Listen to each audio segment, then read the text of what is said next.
Morning, morning.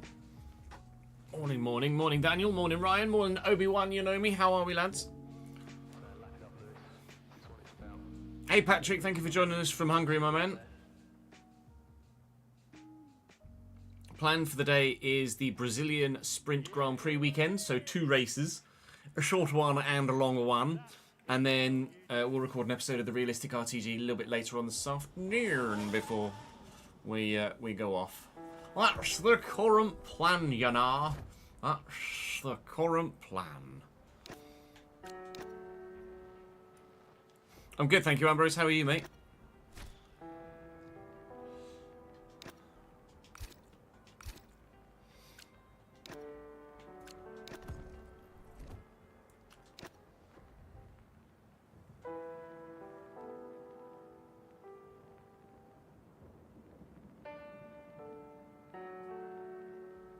Morning, Ben. We significantly changed delivery last episode, didn't we?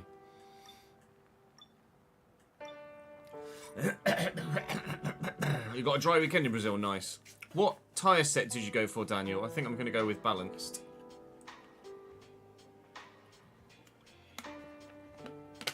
Yeah, all good, thank you, Ben.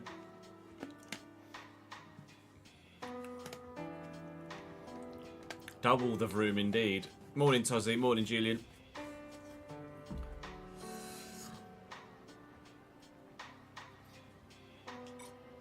We basically updated everything, didn't we, at the end of the last episode, so it's just a case of recording now, isn't it?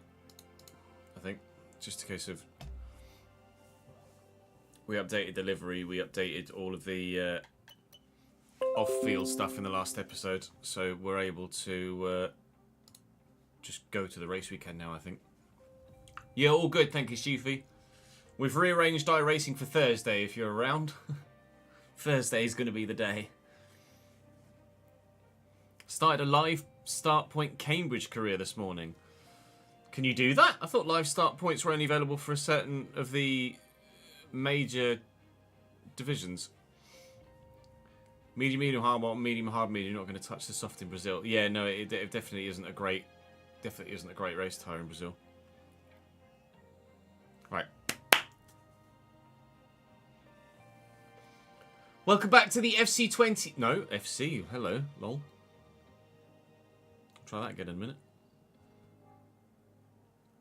You're probably being forced to watch Dirty Dancing with a Mrs. and Mother tonight. That'll be an experience. All counts for brownie points, though. It just means you can force her to watch something you want to watch later. Oh, yeah, time differences, of course, Chief. I forget you're the other side of the planet. No worries, dude. Oh, Live Start Points has had an update for more leagues, has it? Nice one, Roman. Thanks for the update. That's good. What, can you just have a Live Start Point in any league now? Or they've just added a handful more? Right, let's try again. Oh, fucking the plans are planning again. Fuck me.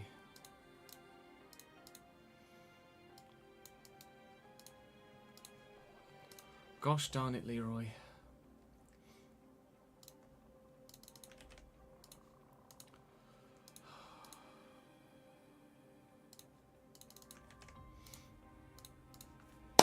Alright, let's go. Welcome back to the F125 My Team Save here on the Chesnoy Plays channel. Last time out, we were in Mexico. It was quite a wild Grand Prix. I think you'll agree if you've seen it. If you haven't, do go and watch it. It's very much worth the watch. Very, very entertaining Grand Prix weekend. Spoilers will be incoming in a moment for the result. So we managed to get ourselves up to fan rating 4 in the last episode. We're fully up to date with all of our departments, and as we've gotten to fan rating 4, have had the opportunity to add some more sponsors to the car. So we have, and this is what the car now looks like. So we make some changes. On the side pod, you can see that the Seren sponsors now moved from the black segment at the bottom to the top of the engine cover, and a new logo there as well for them. We've added A&F and Venus to the lightning bolts to add to the finition that was already there, and we've added Gedanke Nubetragung to the spot where the Venus previously was. So we've got a lot more sponsors on the side of the car now, and I think that looks pretty sweet. Still got the Octonic on the exhaust outtake, of course, reflected obviously on the other side. I wasn't able to add anything there on the side of the nose, but we have changed the A&F logo on the nose to match the one that's now been altered on the side of the car as well. We've added Highland to the nose cone, as you can see at the top of Opaque and now Monomic.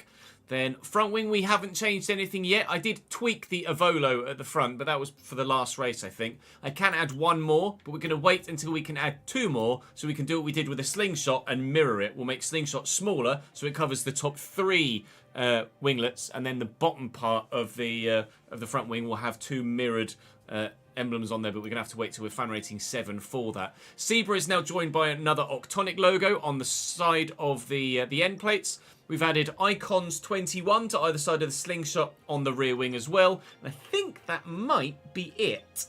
Ah, no. We added Monomic onto the side of the halo and Finition, because previously we had a rather awkward-looking Seren logo, which just didn't really work. Outside of that, everything else is as it was. I've left that A&F logo there because it looks better than the other A&F logo. But for now, that is as we will continue to push on. So we're in Brazil today, Sprint Grand Prix weekend, of course. So 2 races on the way for you.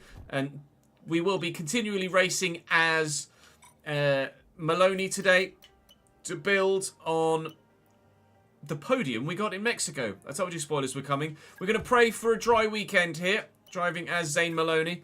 The cars and drivers are now very similar. Both Maloney and Martin now, both 69 rated. It's taking ages for the drivers to actually upgrade, so I am tempted to replace them both for next season. Fully dry in every session. You love to see it. I'm tempted to... yeah, look, we've dropped off with the development of the car, but then peaked back up again. That's just as we've been moving parts around from car to car. When we switch back to driving as Martin from the next Grand Prix onwards for the rest of the season, then we'll see that take another tick up back to where we were. So we'll do what we can here in Brazil, which hopefully is quite a solid weekend for us. The AI were very strong here on F124. I'm hoping it's not the case here. It is very overcast though, so we might see a smattering of rain potentially at some point, but it's unlikely at this moment in time. We'll do what we can. We'll try and finish as well as we can in both sessions. But like I say, I am contemplating replacing both Martin and Maloney. Maloney we're already replacing. We tried to get Nico Hulkenberg. He said no. So we've gone in for Liam Lawson instead. Yuki Tsunoda signed for Red Bull, unfortunately, or re-signed for Red Bull, so we haven't been able to go for him. So I'm contemplating someone like Lance Stroll, potentially, as another driver. Because when I sign a real-life driver, I want to... rephrase. When I sign a real-life F1 driver, I want to race as them so I get the content for the real-life radio calls. Meaning the second driver, if it's still Martin, is always going to be at the bottom still and just kind of null and void. So we almost need 2 real-life F1 drivers to ensure that both cars are doing well. Otherwise, we're guaranteeing that we're at the back with the second car if we just keep Martin. I'm happy to keep Martin if you would like me to for Season 2. But certainly after Season 2, we'd want 2 big drivers in the team, in the car. But maybe we sacrifice Martin or sacrifice the Constructors' Championship for one more season just to concentrate on one driver. I don't know. I know you guys have an affiliation with Martin, you like him, but I think maybe I sign someone else instead as well. We'll play it by ear. For now, we're going to go to Brazil and hopefully qualify in the sprint very well indeed. But practice first to just try and figure out whether we're any good or not.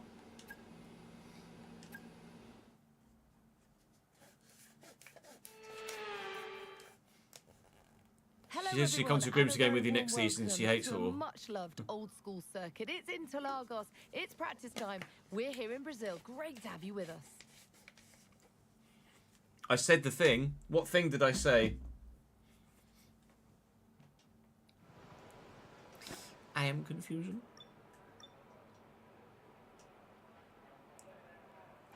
True, we could get more money and go back in for Hulkenberg. That's fair. I've had a chat with the R&D team about the new parts, and we're happy that they've been integrated into the car okay.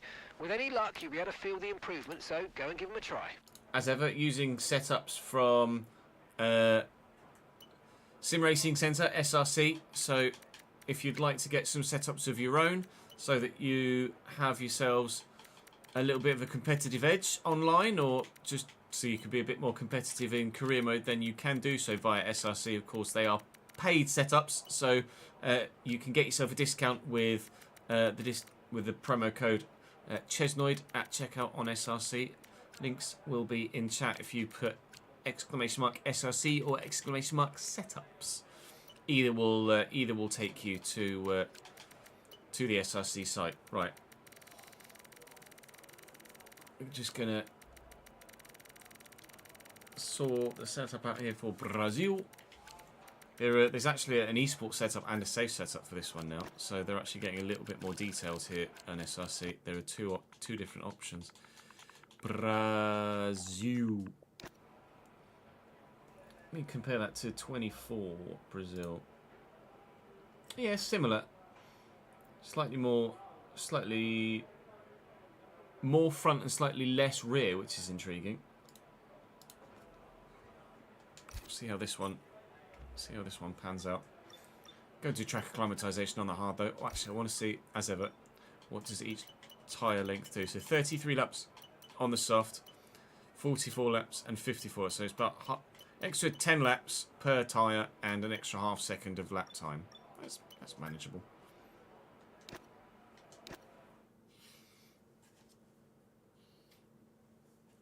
Oh, the German sponsor, yeah.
Car feels very good.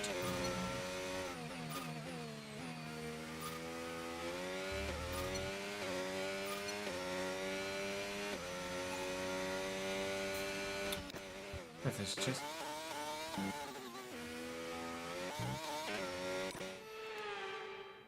Car feels very good and very planted. Has me slightly worried that maybe we're not going to be competitive in a straight line, which would be a problem.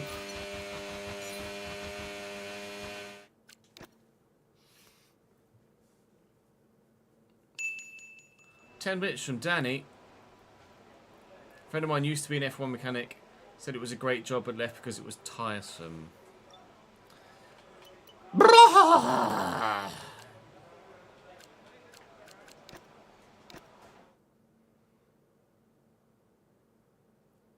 Man United in the second round of the Cup is an incredible draw. If only ticket sales were realistic.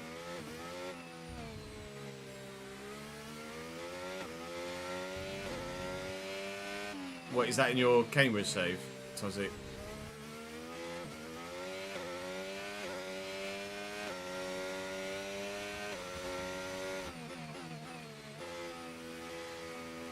Yeah, nice.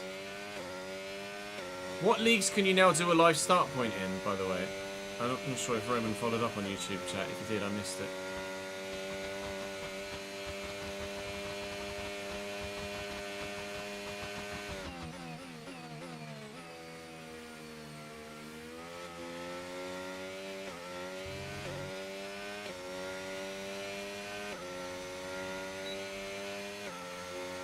All of them. You can do a live start point in all of the leagues.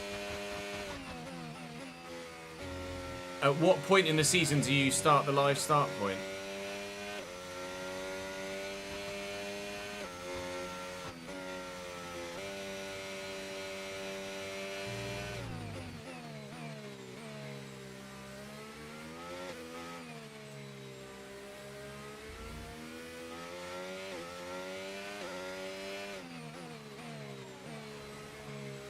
Oh, so you'd start at the end of the 24-25 season.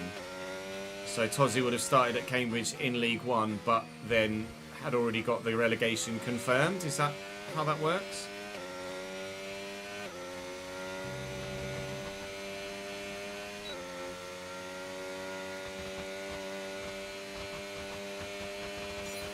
I'll probably get purple in this.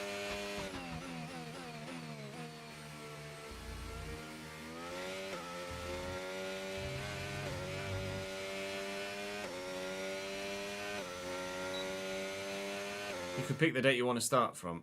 Oh, even still, they've updated the whole league season. That's intriguing. It will affect dynamic potential, though, of course. I don't think they've fixed that bug. So we'll be, when we do the next save, we'll be doing it from a brand new save, fresh, and we'll just update transfers manually and league promotions up and down, to avoid the live start dynamic potential issues.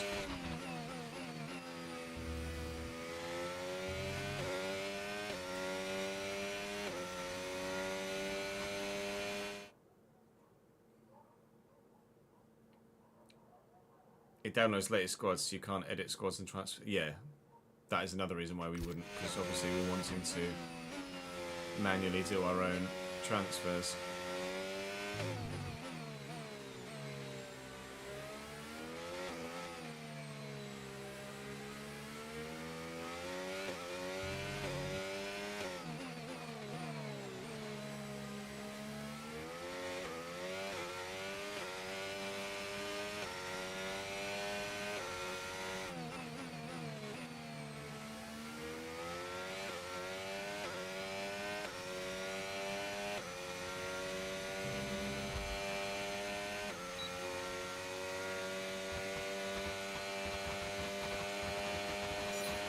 Purple, yay!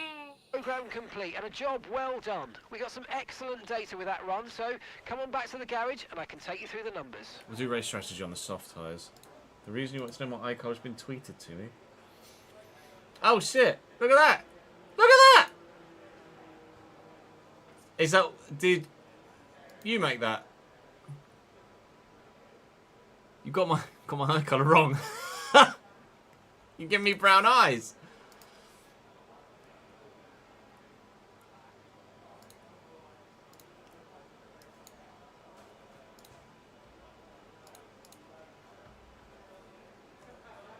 That looks sick.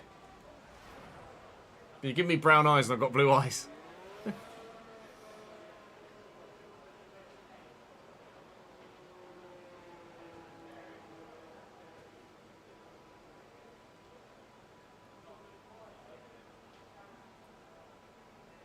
We'll still be we'll be updating the transfers once we get into the save,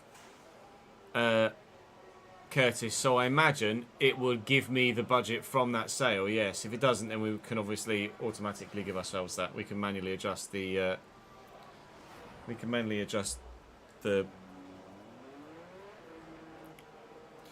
This means transfer budget.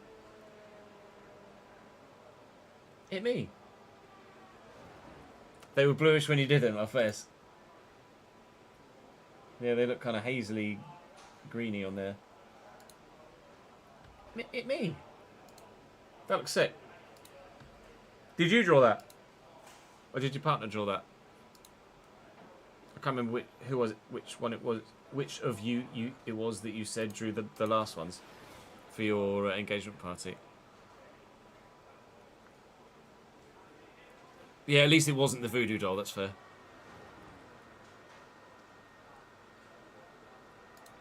I mean, it's objectively not a shit kit.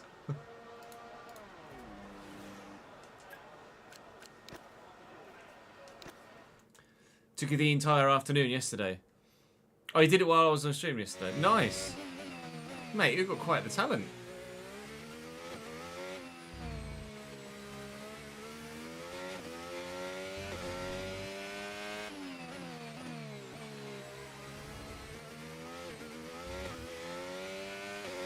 Full disclosure, by the way, I've got Jude on a monitor here. So if you suddenly hear a baby crying, it's because he's woken up and I need to let Nat know. She was out when I put him down for a nap. She's got back now, but obviously I'm in the office, so...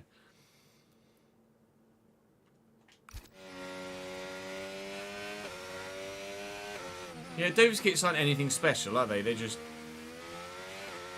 pretty straightforward, good-looking kits.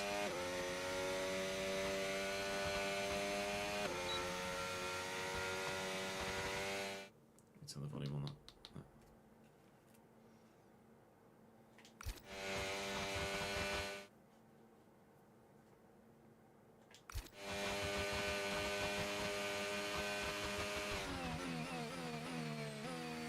I'm expecting tyre wear to be quite high on the soft.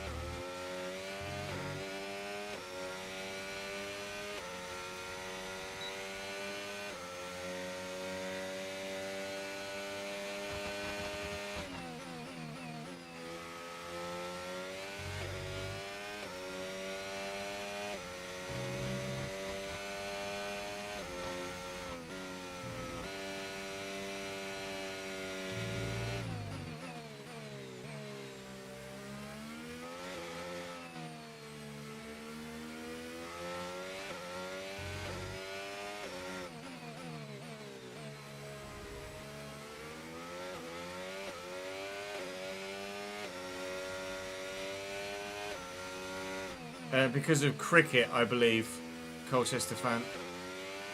Because there's cricket on at Trent Bridge. We are just apparently slow in a straight line, which is not great.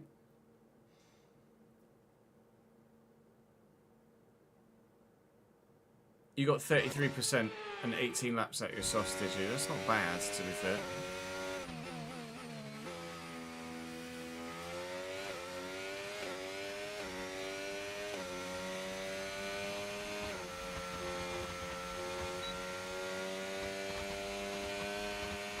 I'm slow in a straight line on the Delta though, which isn't ideal.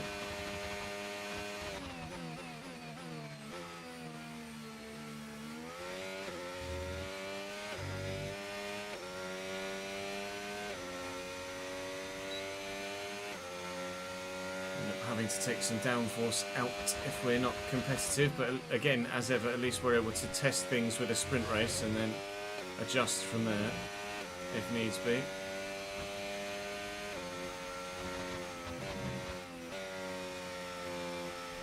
I was seeing if I could take that flat. Can't.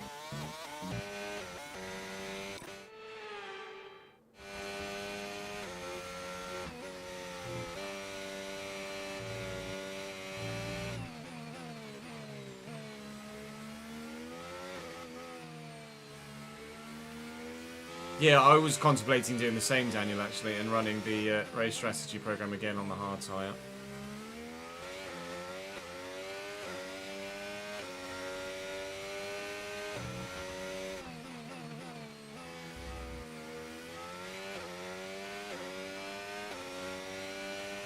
Yeah, really slow, really slow up the hill, like losing like tenths of a second up the hill.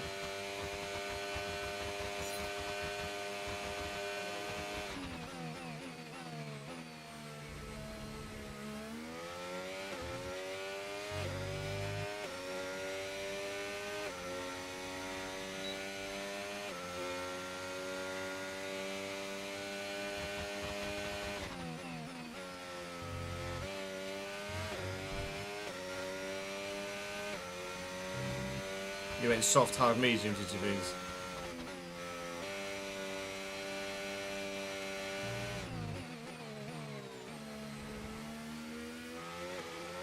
I'm feeling you're going to be kinder on your tyres than me.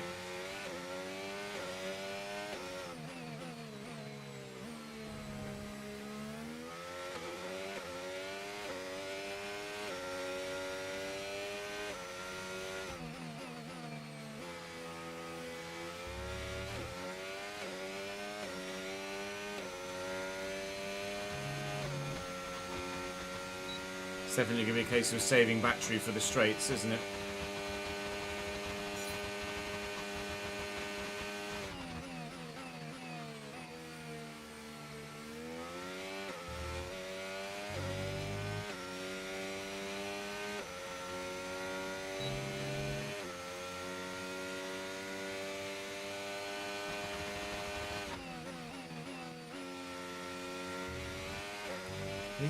I need to take turn 4 differently. I need to brake earlier. And power through it.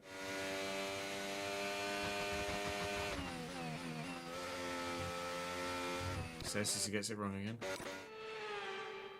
Yeah, medium, hard, medium is probably going to be the race strat, I think.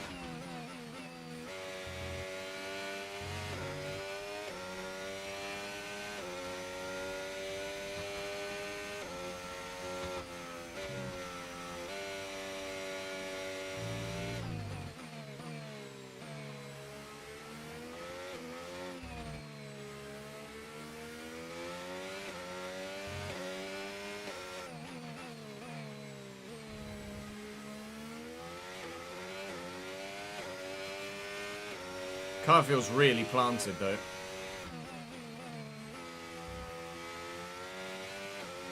Car does feel good.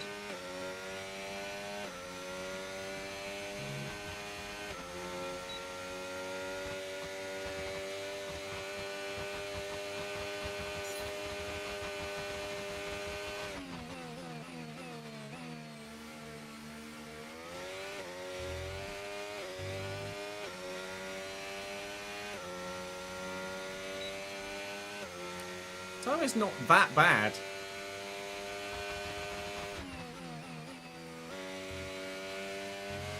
Looking at about 2% a lap. We factor in these are done an out lap as well.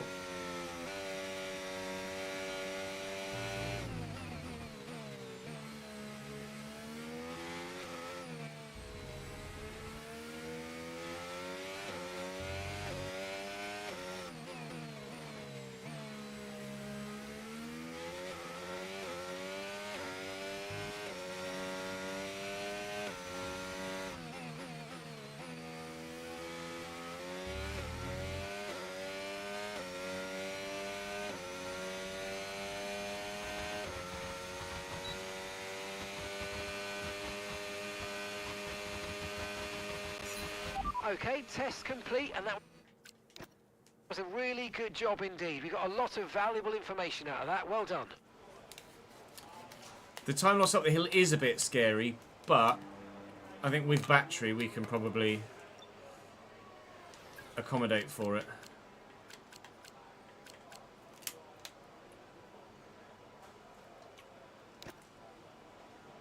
So tyre wear on softs high, but I feel like on hards it'd be better. The 1.2.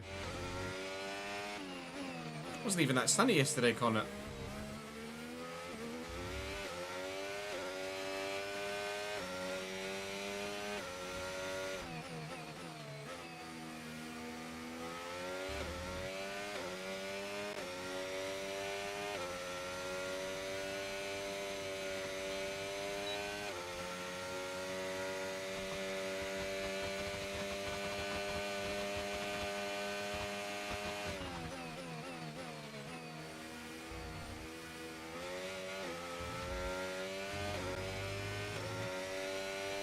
O'Sullivan has commentary lines. Daniel? Does he? Oh, from Saturday. Somewhere from Saturday.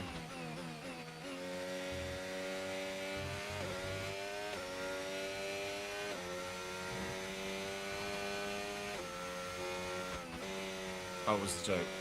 Sus. You got me. Steady, Jess.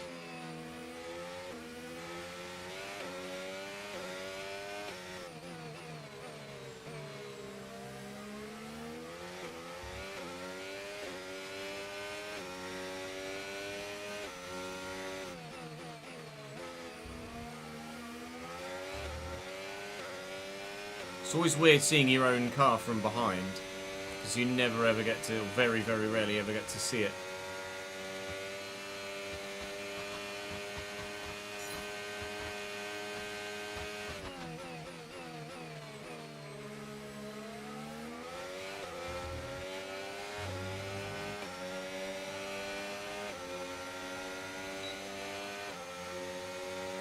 Got drunk and fell asleep while on the beach. Yeah, not a great idea. Excuse me, Victor.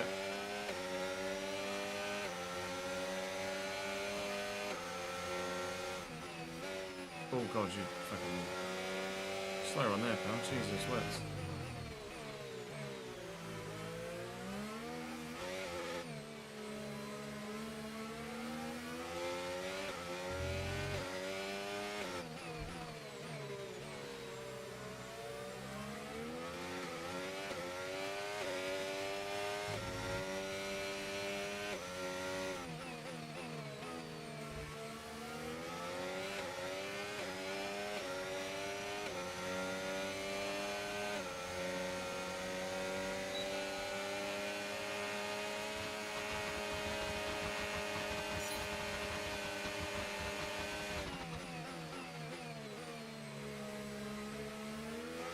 Oh, what a move!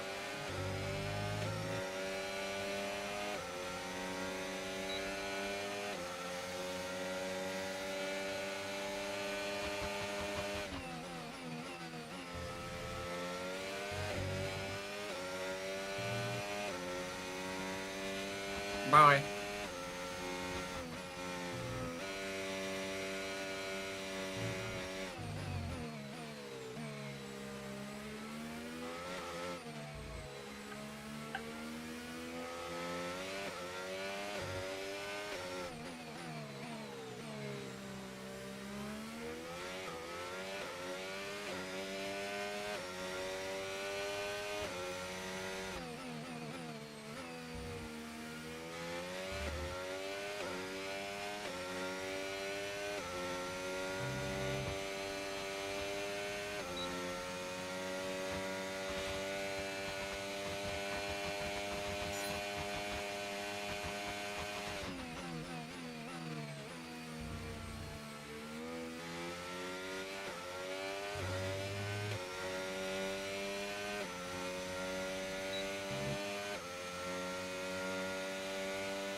I don't know who Keith Andrews is off the top of my head. Harold, enlighten me.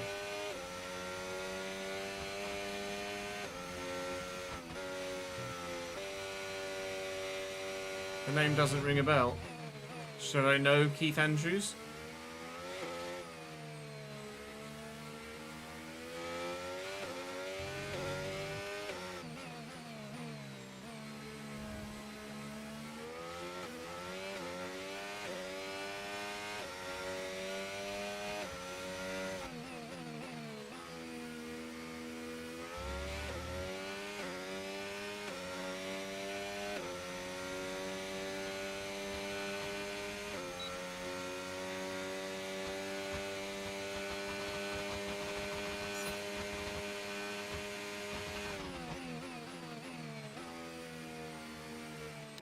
When you say our, I need to know who you're referring to with our.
Program complete and a job well done. Might play the Premier League already. Data with that run, so come on back to the garage and I can take you through the yeah, numbers. see, hard tyre wear is actually bang on.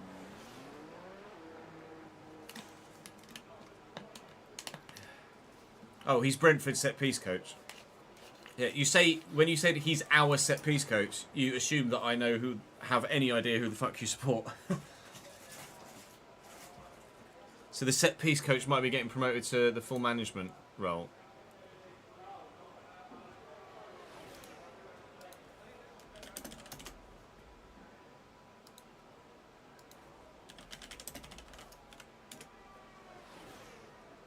Oh, I recognise him.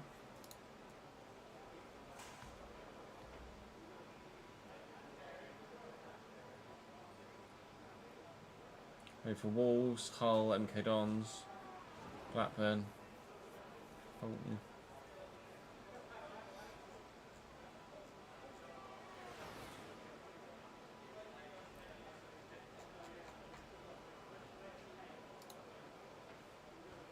Assistant manager at MK Dons. Assistant manager at Stephen Kelly, the Irish team. Backroom staff, Sheffield United. Set piece coach at Brentford.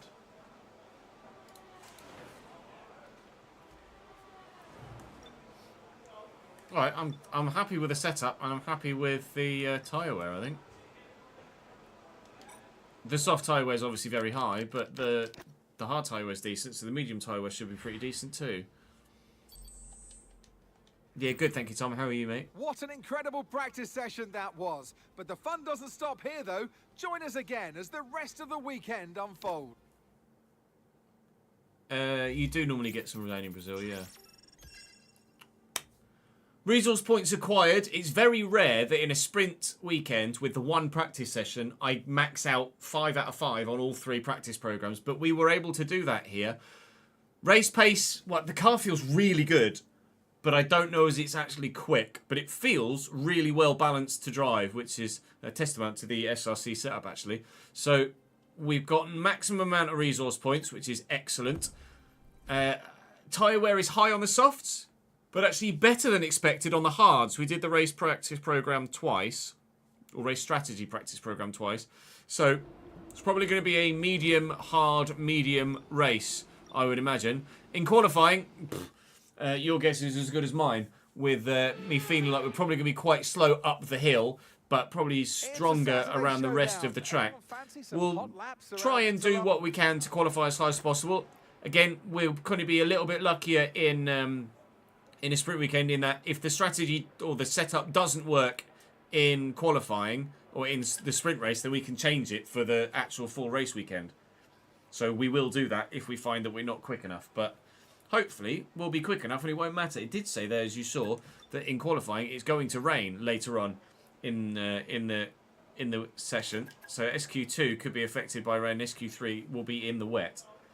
So we'll go out on the medium tyre here at the end of this session, where it's hopefully still dry. I haven't completely committed to doing something I shouldn't have, and I should have gone out earlier. I'll take the fuel out because I nearly forgot to do that. And we'll go to track, and hopefully we'll be able to set a decent lap time and get ourselves through to the next session. Afternoon, Pindog.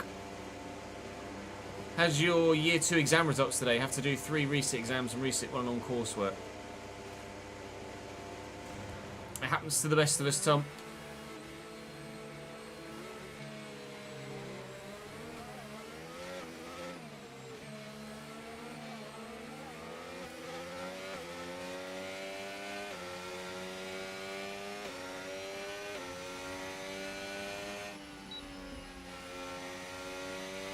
I didn't actually check what sort of times everyone was setting. 107.3, wow. That is quack. No, you go on it off, for fuck's sake. And if you're letting me through, then let me through.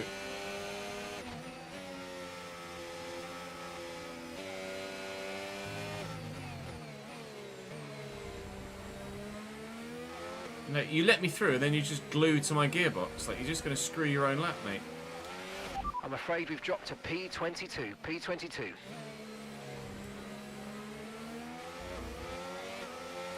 Just drop off the back of me. Create a gap, mate.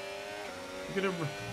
fuck's sake. He's literally going to ruin his own qualifying lap here. So, It's his own fault. Bollocks to him.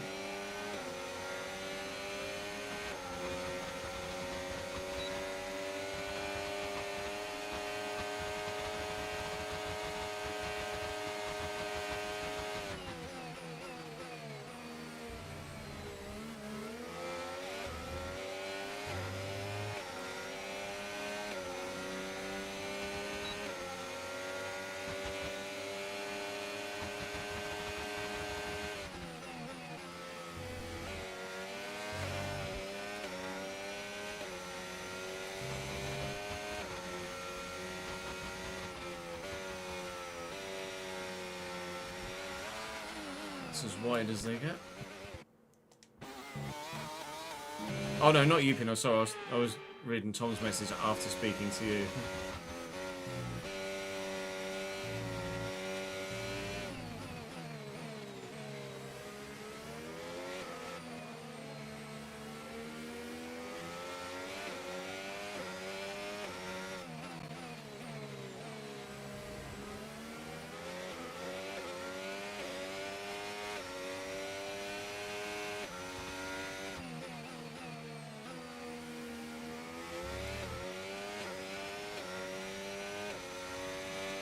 And we're definitely going to run out of battery to the line.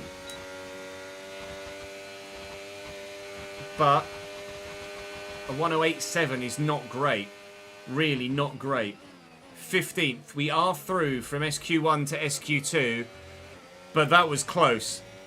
Max was like a 1073, so we're like 1.5 seconds off the ultimate pace at the top end, although Max was 6/10 faster than anybody else, and George was 4/10 faster than anyone else there as well. So actually, we're only half a second, or 4/10 off third. Martin's out dead last, cool. Lawson's out. Yeah, everybody that you would expect to be out is out. All right, through to the next session then, where we think it's going to be raining. So we might have to go out early here.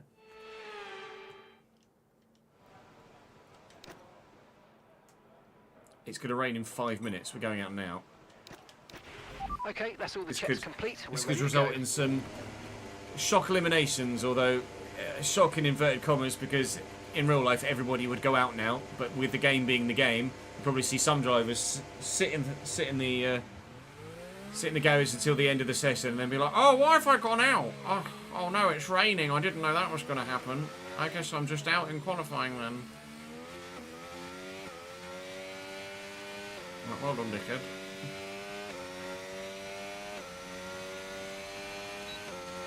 Hey, Derm.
Right, managed my battery slightly differently on this lap. We're going to have all of it to the line.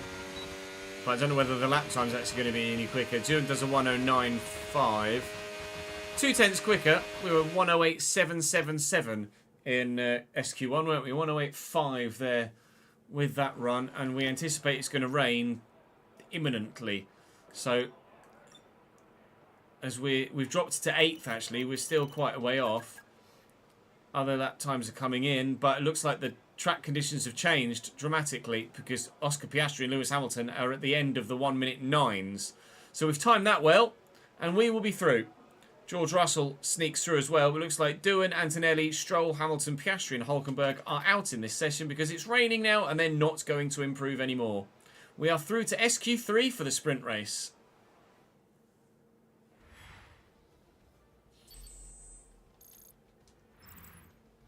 And that's it for sprint qualifying. Plenty more coming up over the rest of the weekend. So we'll see you all tomorrow. No. Still got SQ3.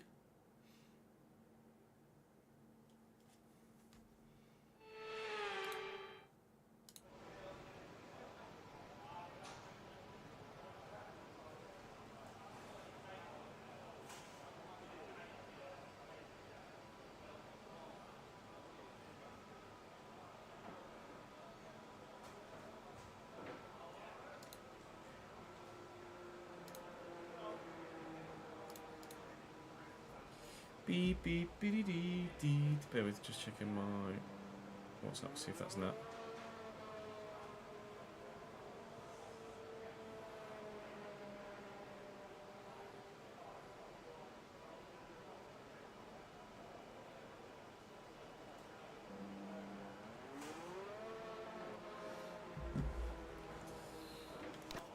Alright, it's going to be raining for the whole session here, I think. So it doesn't matter when we go out or what we go out on.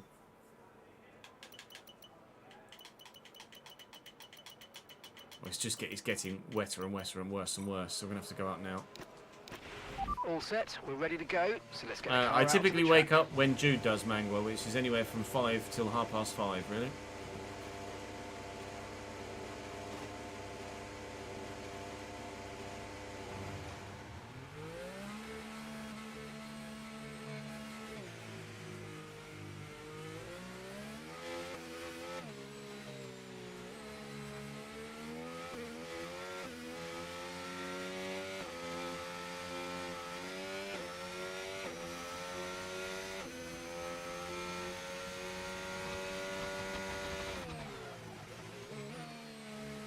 Probably put some more front wing in here, shouldn't I? I always forget to do that in the rain.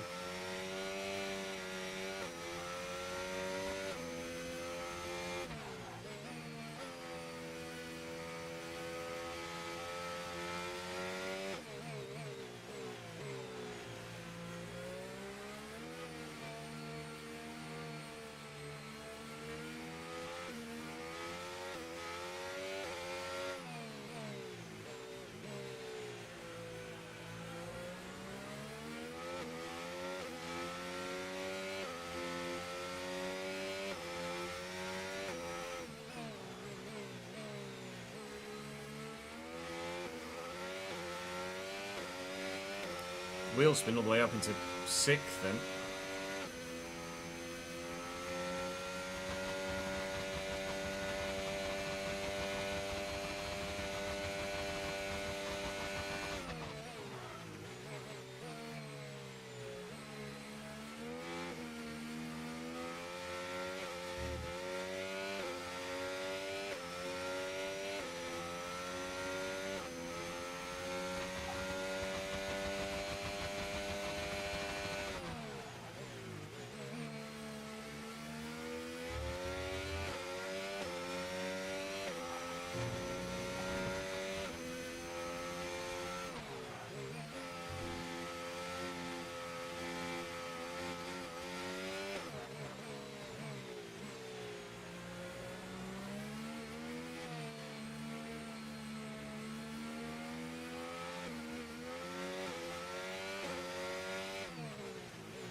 Right, no spoilers here.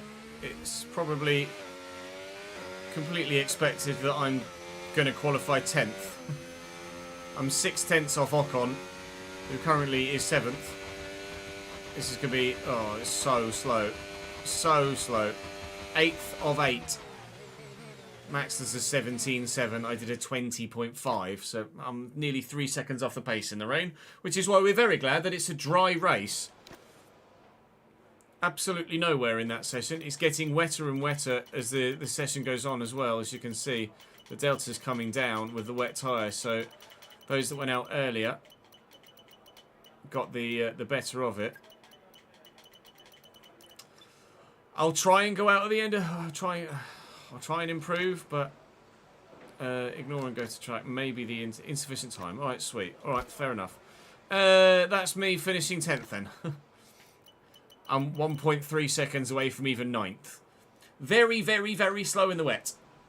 So, thankfully, it's dry. I'm going to retire from session and I shall start the sprint race 10th.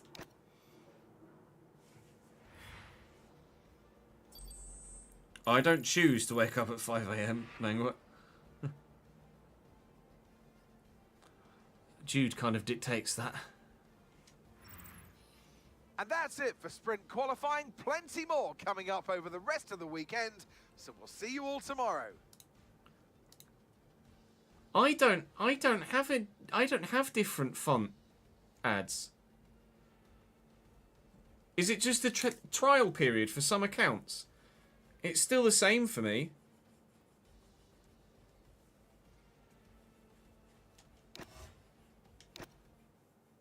It's platform wide. I mean, it looks exactly the same to me. No, I haven't. I'd never delete cookies.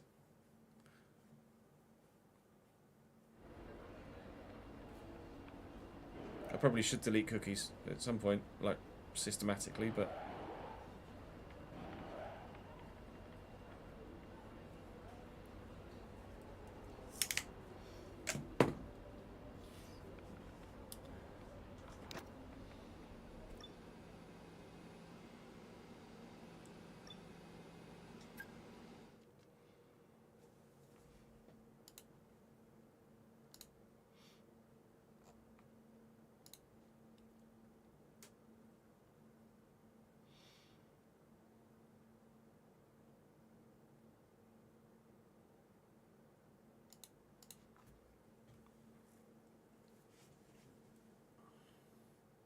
Oh, top, of course, Darren.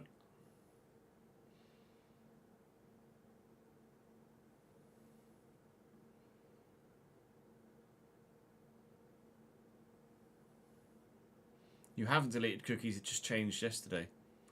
Not for me. I guess that's a good thing for me. I'm hesitant to even refresh the page now. No, it's still the same after a refresh. Welcome to today's sprint. This is shaping up to be another fantastic weekend. Fantastic weekend. Oh, yes.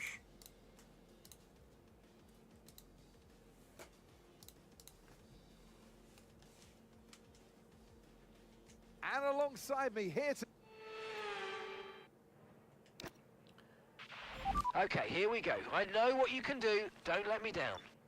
One medium set of tyres from start to the end. And I imagine... Oh, some on the softs. Sainz on the softs, Alonso on the softs, and Piastri on the softs. 3 different soft runners here in the sprint race. Not the one, Chief. That is not the one. I could try it on softs. To be fair, it says it's only 1.239 seconds slower. But... I'm going to go mediums. We'll go 1.5 laps worth of fuel extra and just go racing after a formation lap.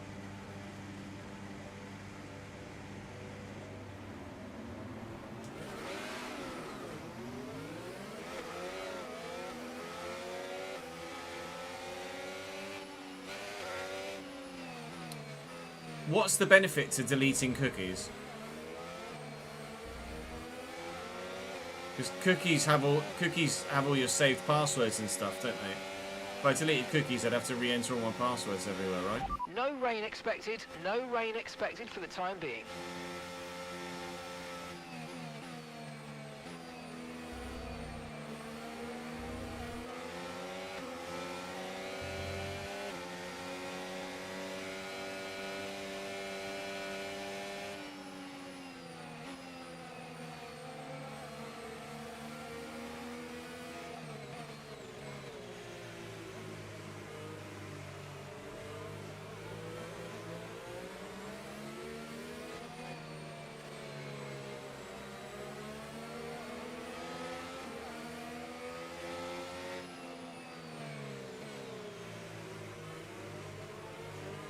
These are all unnecessary site that's stored as well. Yeah, but it would delete all my passwords, wouldn't it?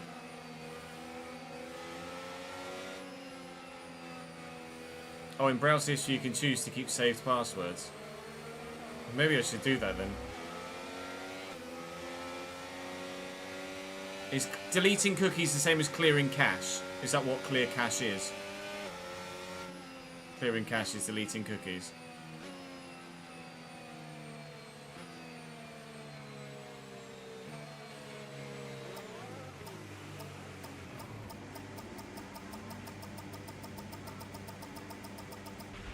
Okay, incredible parking there. Nice one. That's going to give you the edge if you can get a good launch as the race starts. Alright, sprint race. Will those on the softs be able to make the tyres last? Not a bad race start. Not a bad start. Oh, Jesus, that was aggressive from Russell. With three wide, Kimi Antonelli's getting very punchy. Ocon's going to get caught on the apex. I've got the inside line here. I'll use some battery to try and make sure we get the position. Which we have done. Okay, well, started 10th. Took Ocon, lost the place to Antonelli. Staying 10th. Alonso battling with Norris. Norris started 8th. Alonso 7th. And Alonso has lost that position already, but Norris is in, to be fair, the better car, regardless of the tyres on Alonso. It is kind of just a AI in Brazil thing that they all stack up into these middle sector right-handers, so you can, if you're super aggressive, just throw yourself up the inside occasionally. Like that, as we have done twice now in Antonelli. First time it didn't work, second time it did. Right, managing battery is going to be important. I'm intrigued to see how the soft tyre runners do here, because I don't think that those tyres get 24 laps done very comfortably at all. Relatively competitive in a straight line there, not having to use a lot of battery. Now use DRS now. And now we've got DRS as well. We'll be able to be even faster in a straight line. Norris now making a move on Albon. Lando means business here, doesn't he? Didn't qualify very well, but certainly racing well at the beginning here. Here comes Antonelli, use a bit of battery, go defensive. They're nearly 3 wide in front, but Norris is through. Alonso's through on Albon as well, and I'll try and get him next if I can. Slot into the slipstream. Antonelli's might even consider having a look up the inside of me here, but hopefully he's not going to. Can we maybe make a move up the inside of Albon here? No. But it might still Constantina up for the entry to the next right-hander. So we might be able to make the same move on him that we did on Antonelli if we're close enough. We've got a lot of spare energy. Which we just are. Hello. You've got to be really careful, because if you're not close enough, you just run straight into the back of the car in front there, and it's very, very dangerous. That was probably as far back as I could possibly have risked it from. And he still nearly turned in on me. Just, quite frankly, he probably wouldn't have expected me to lunge from so far back. But I did. It worked. Up to P8. In the dry, I feel like I'm competitive here. Whether it's competitive for more than a P7 or 8 in the main Grand Prix, I don't know. But as long as we've got DRS on people, we'll stand a chance of competing. And we still have DRS. We're in the sprint points. We are yet to score a single sprint point this season. And Albon's trying to take that position back again. Give him racing room. Try and keep it on the racetrack rather than gain an advantage by going wide. Albon's taking me back again. Fair play. Good move, Alex. Very good move indeed. Which that wasn't. It's just occurred to me I'm wearing the wrong t-shirt as well. And the ticket on that is like scratched on the back of my neck as well. going to look weird for those, where it cuts and then I'm wearing a different top.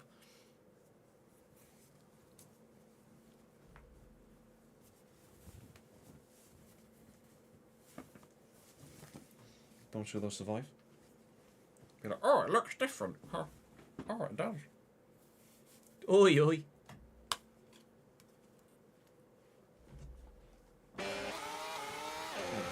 No. Well done, Alex Albon. Cut. And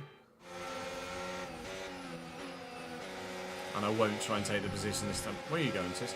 I won't try and take the position this time. Right, time to concentrate again.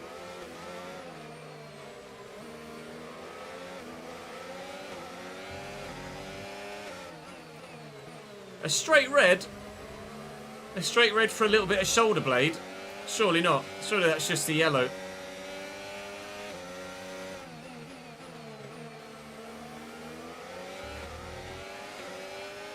There are people literally painting their naked bodies on this platform. I'm sure a little bit of my shoulder blade isn't going to get me banned.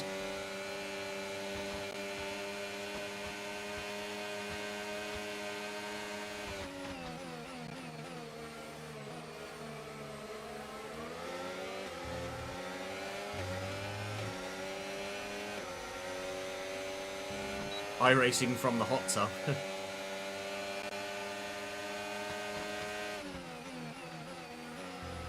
VAR overturned yellow. Thank you, Obi.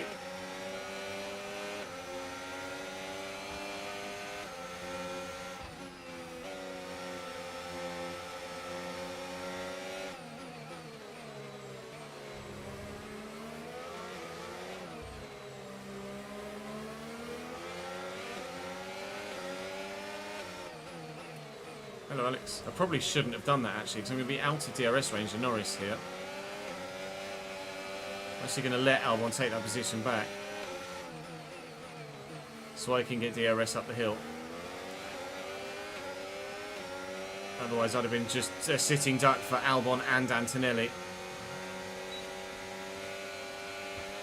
I'll try and take it into one and then hold it down to turn 4.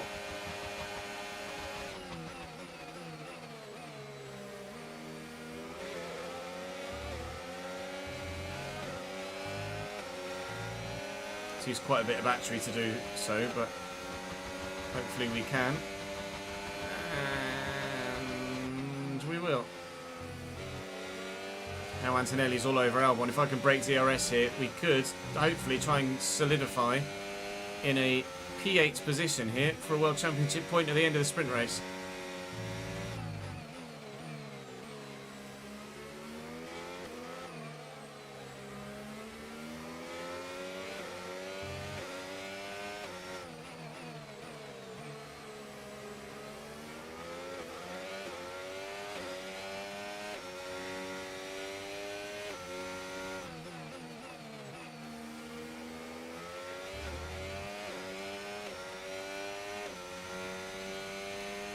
He might just have been out of DRS, he might not have just been out of DRS, I'm not sure. He was out of DRS, I think, because the gap's still building. Lovely! Well, hopefully, Antonelli has just taken him and then gained all that time back again.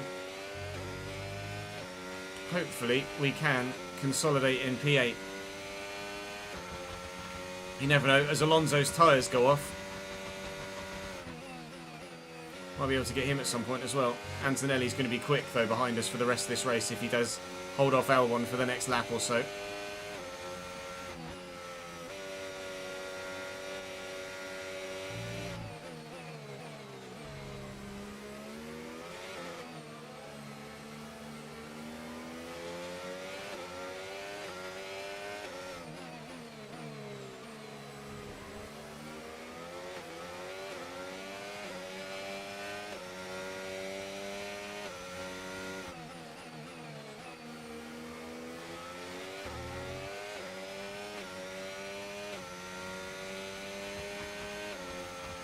Just going to have to try and save some battery and hope that Antonelli doesn't catch me. Morning, Joe. Okay, you're catching the car ahead, but remember, we need to get to the end of the race on these tyres.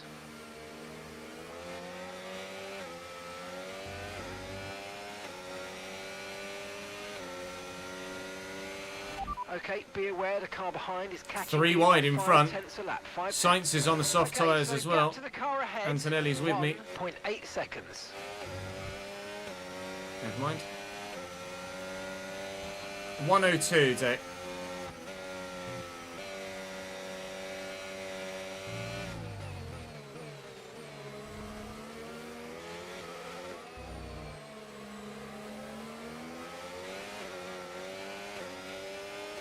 Norris has made his way past the 2 soft runners of Alonso and Sainz here on lap 7. And I think those soft tyres are starting to go already for the Williams and the Aston Martin, because we've caught them through the course of this lap quite considerably. I think they're going to regret putting that tyre on, very much so, by the end of this race. Antonelli might have a look up the inside of me here into 1, but I'll go a bit deeper on the brakes. Sainz using his DRS to have a go at Norris. And he's gotten him back. DRS is going to help here. I'm going to go defensive.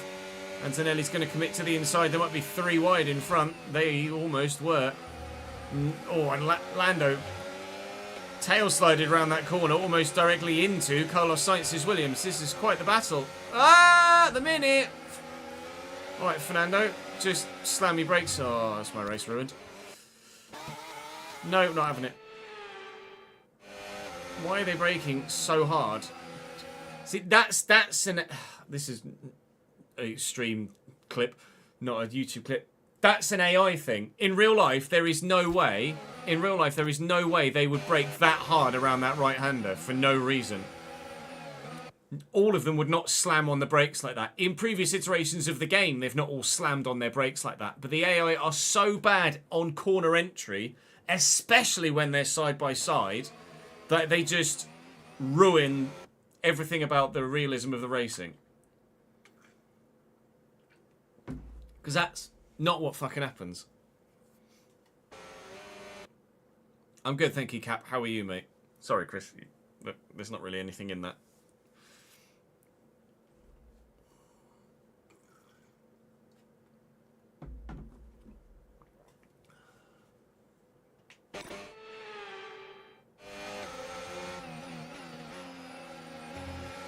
There's no way that they'd be that slow through there in real life. Not a chance.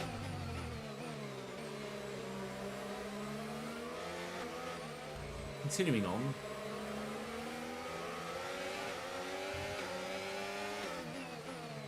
Let's make some YouTube content rather than me just ranting on stream, shall we?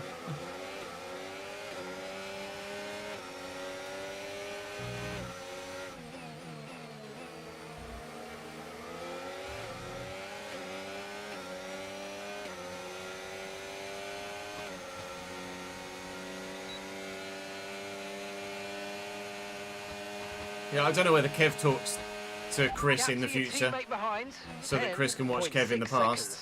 But we certainly, on occasion, speak to future Chris from past chess.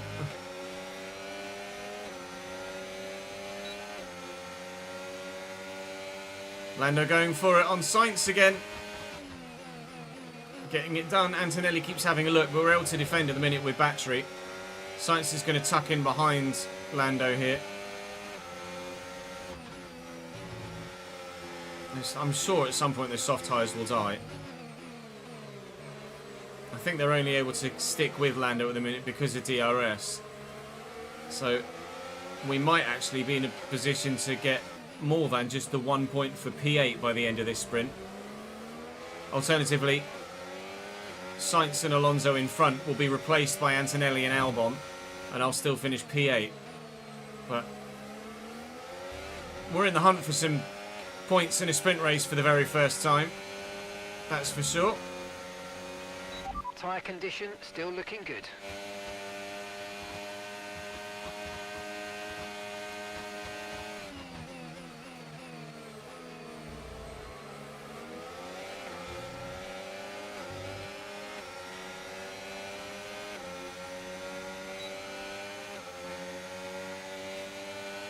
Comes Antonelli again. It's just easy enough to hold him off by just going deeper in the braking zone. The AI just aren't aggressive enough.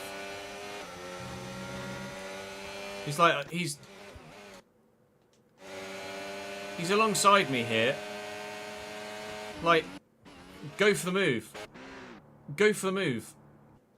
He will do this almost every single time. Just back out of it. They're just not aggressive enough. It's not like I'm racing at 60 out of 110 AI either. I'm racing at 102. They're just not aggressive enough.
Alonso's starting to struggle on those softs.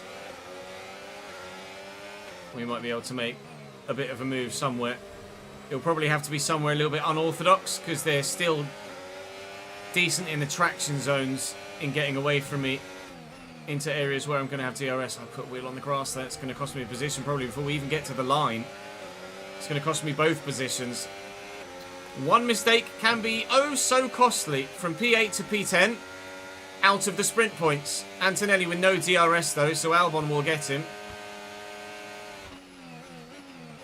I said Albon and Antonelli might replace the two soft runners in front of me. Albon and Antonelli will probably make it past the two soft runners, as will I, and then I'll just be P8 again. I can't afford to make mistakes like that very often, can I? Got to make sure that we drive as cleanly and as quickly as possible if we want to score points here. And the case will be the same for the full Grand Prix as well. We're nearly at half race distance here. And the tyres are about 15%. So they should comfortably do the full 24 laps. Meaning they will comfortably do 2 stints on the mediums in the full Grand Prix of 24 to 25 laps. It's a 71 lap race, I think, in Brazil. So it will be probably medium, medium soft or medium, medium hard, I imagine. Battery charge is high. Let's use that overtake button a bit more.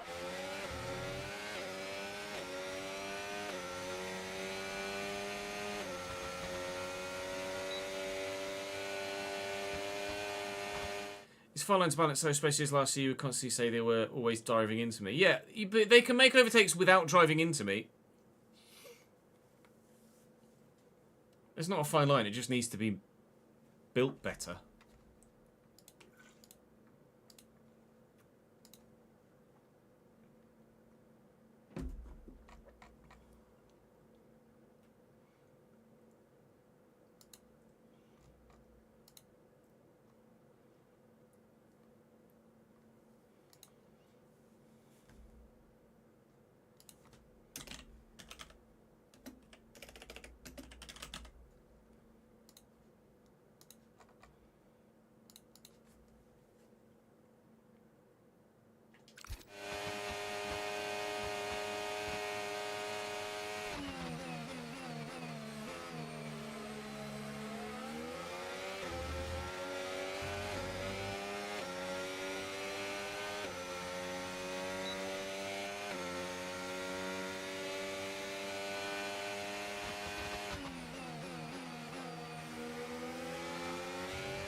With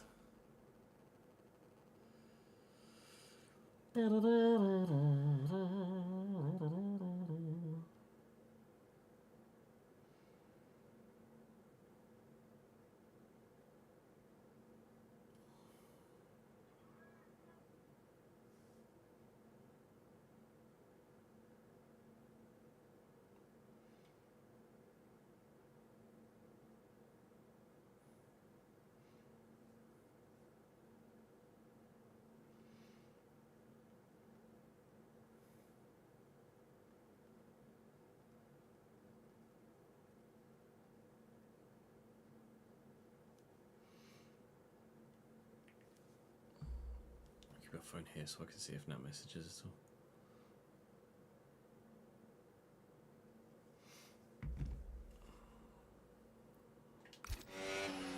Not a great place to have paused that, was it, Jess?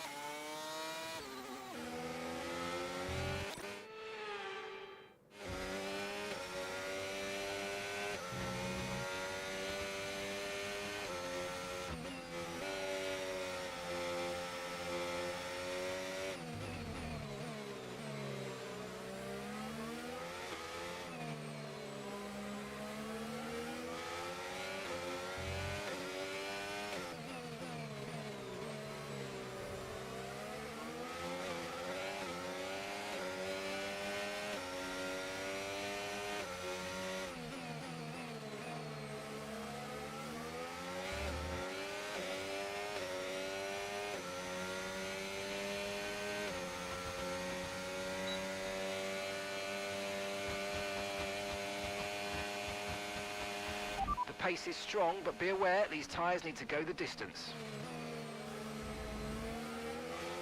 Here we go, that Alonso's starting to fall back.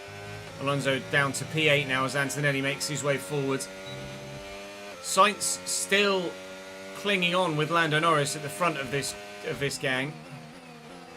But we're only on lap 14 of 24. Those soft tyres are still got a long way to degrade from where they are at the minute. We have got Piastri and Hamilton closing slightly behind, but because they keep fighting so hard, they are not closing as fast as they certainly could do. But obviously Piastri is also on those soft tyres, so he's going to find some degradation becoming a bit of a problem before the end of the race as well. So I'm not massively concerned about those behind. The only concern would be that Hamilton sees off a struggling on his tyres Piastri and then closes on us because he's good on the medium tyre. Leclerc currently P3, so there is pace in the Ferrari. You imagine that it's Max in P1 and Yuki in P2. Albon is still clinging on to those in front, so he's still got DRS and isn't really under that much of threat from me at the moment. I had a little bit of a shoddy end of lap there, so I need to concentrate a bit more here. Make sure we don't allow those behind to close and I don't lose gaps on those in front. Lando starting to pull away now from Carlos Sainz as Kimi Antonelli makes the move up the inside of the Williams, and the two soft runners are starting to tumble.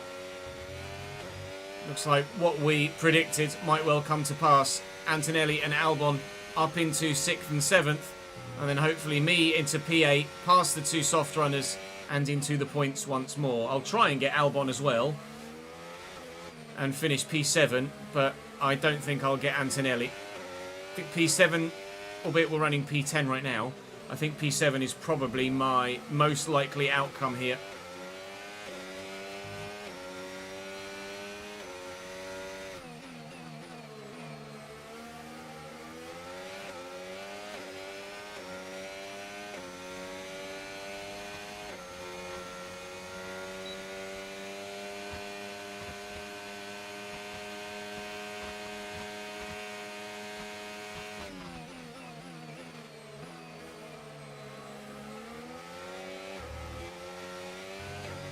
Really slow out of 1 through 2, and as a result onto this straight.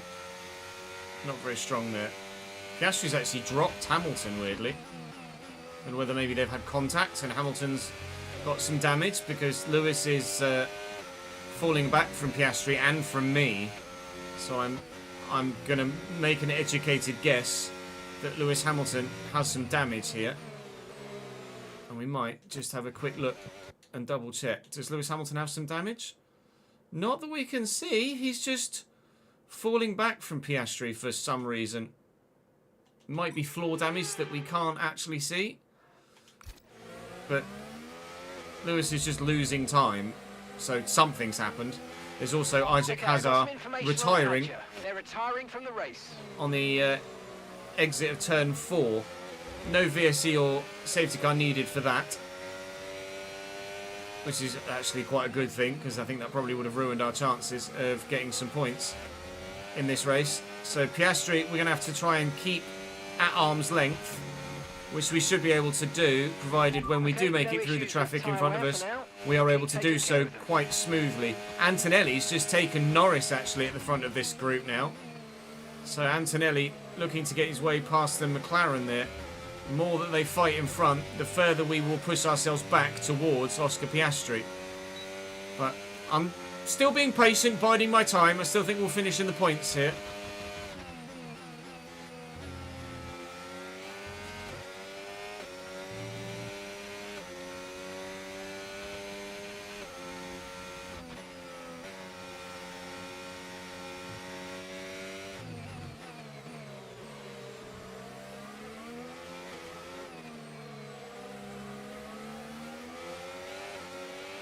If you think you can get past, make use of the overtake button and see what you can do.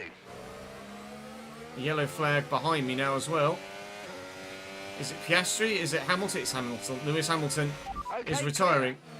So he might not have had damage in terms of bodywork damage, but he's certainly got an issue with his engine and is retiring from the race. So yeah, there was an issue with Lewis, just not the issue that we thought it might be.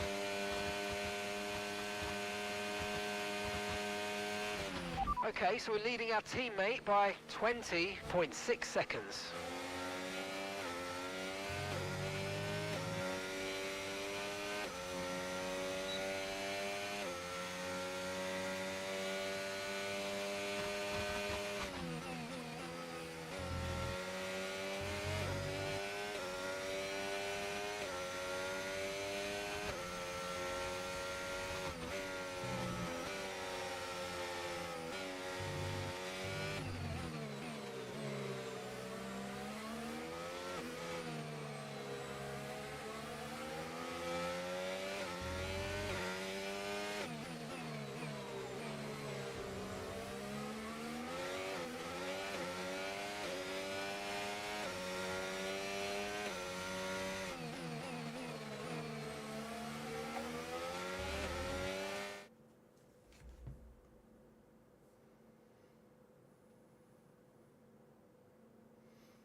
Jude's still asleep.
Five laps to go here as we cross the line.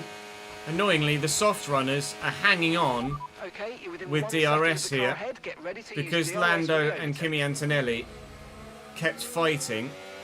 They kept being slow enough so that Alonso and Sainz were able to hang on in their DRS.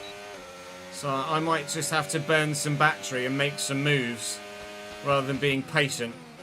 My patience might have worn a little thin now, and we're starting to just get stuck in a DRS train, which is not beneficial for us. We're not going to make any moves and advantages forward if we're just stuck in a DRS train. So it might be time to get slightly more aggressive and start doing what we did at the beginning of the race, throwing up the inside of people in this middle sector.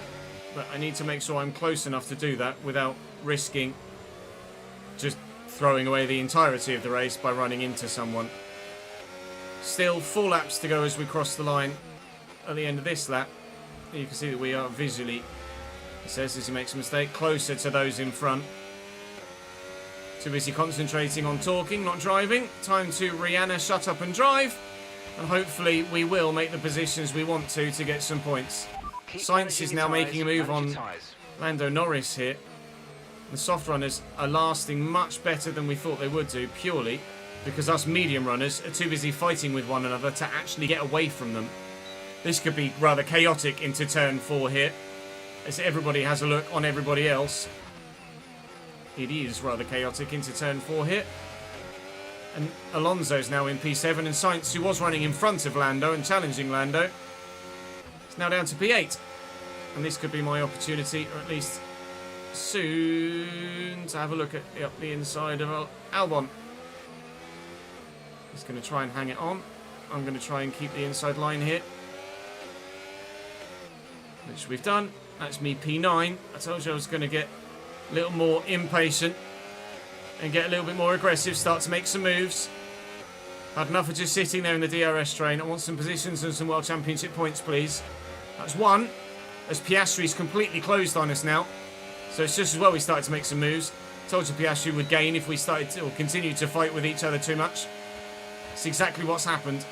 And Piastri will have the pace in that McLaren, even on the soft tyre, to make some moves of his own. So actually protecting myself from Piastri by making the overtake on Albon is going to help us stay ahead of that McLaren whilst we try and chase and get after those in front of us, maybe the other McLaren. The soft run is really struggling now. I just need Lando to get away from Alonso, and then we can quite comfortably get the other two.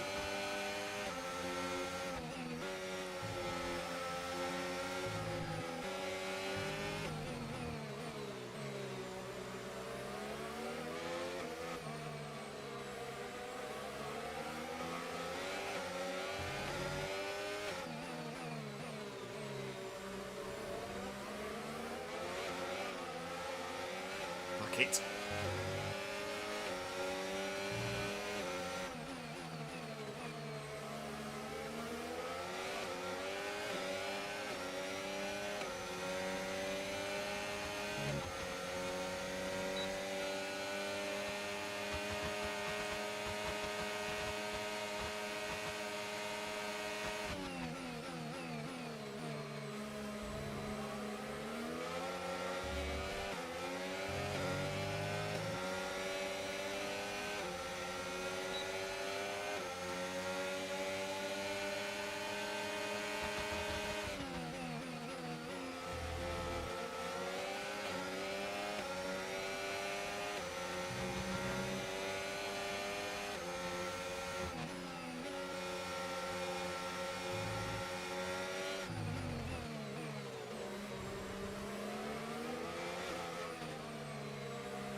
I'm having a look. Got it stopped. Lots of wheel spin. Nice work, mate. That brings you up a place. Right, stay within a second of Alonso. Stay within a second of Alonso. We did. We got DRS. Oh, that wasn't exactly how I saw myself overtaking Carlos Sainz. It was a bit wild and a lot of wheel spin on now worn tyres. Final lap. But we're back into the points for the final lap. And I might have the opportunity to maybe have a go at Alonso in the middle sector. I'm going to have to use some battery here, though, to defend from Sainz. We might be able to get ourselves a P7. We should be able to get ourselves a P8. I'm going to have to make sure that I concentrate here and don't make any mistakes in the middle sector. Otherwise, they'll just nab me all the way up the hill. Congratulations, Max, for the win in the sprint. I'm concentrating.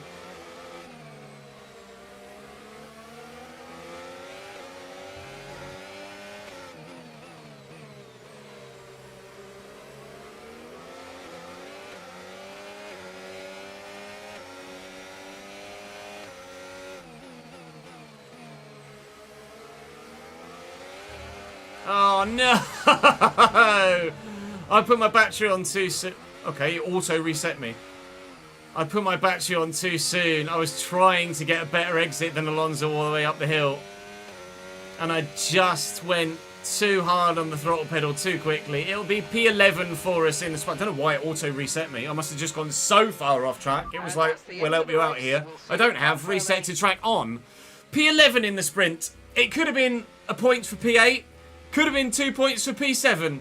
It's none in the end, but I will just eat that mistake and take it on the chin. Ah! Annoying though, isn't it? Well, that was quite the entertaining sprint race with a lot of highlights. So the video's probably going to be quite long now, isn't it? Because we've still got 71 laps and another qualifying session for the Sunday's worth of racing.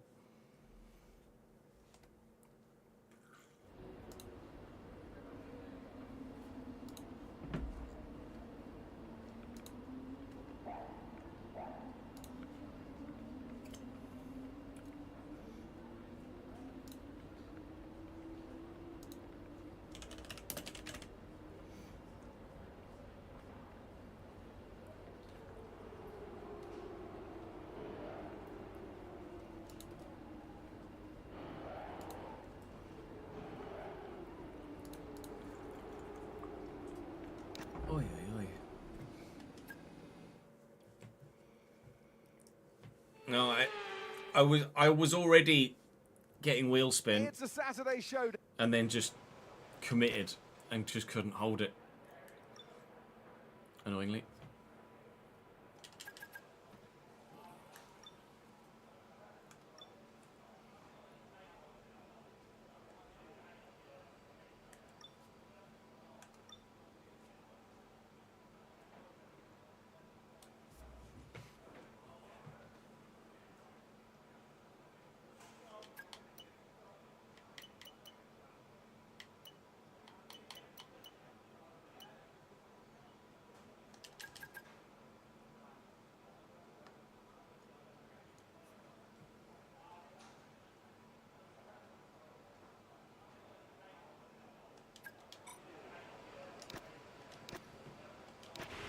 Okay, when you're ready, let's go.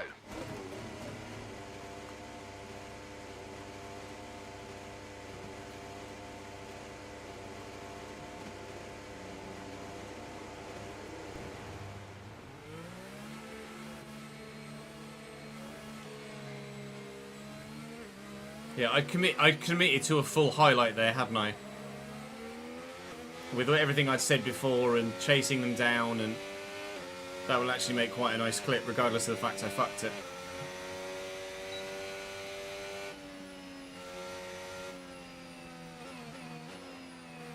Don't pull over and let me through, Nico. Keep your lap going, mate. Come on, fucking hell.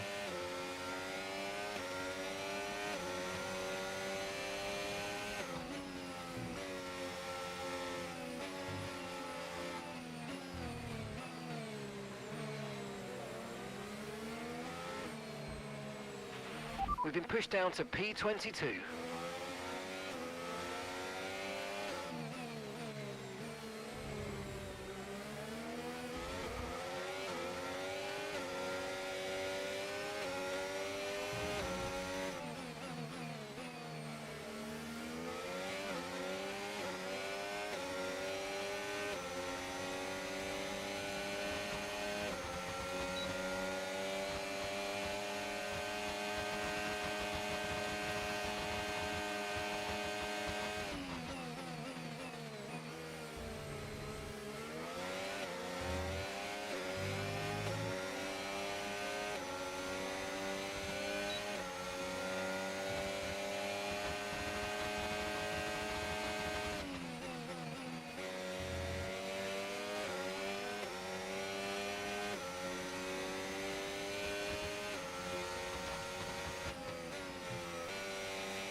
Right, coming around to end our first qualifying lap. Had Liam Lawson stuck to my gearbox for most of it. It's a 108.5 on the soft tyre. It's about the same sort of time we were putting in on the medium, wasn't it? In sprint qualifying, really. 14th there. It was 15th in SQ1. We did make it through to SQ3, but only really because of the weather conditions, I feel. So I don't know as we'll actually make it through to Q3 here on this occasion. Nice to see Martin actually qualify ahead of a couple of drivers. Pierre Gasly and Bortoletto behind him, but other expected people around him. P14 is alright, but I don't see myself really qualifying any higher than 12th in Q2.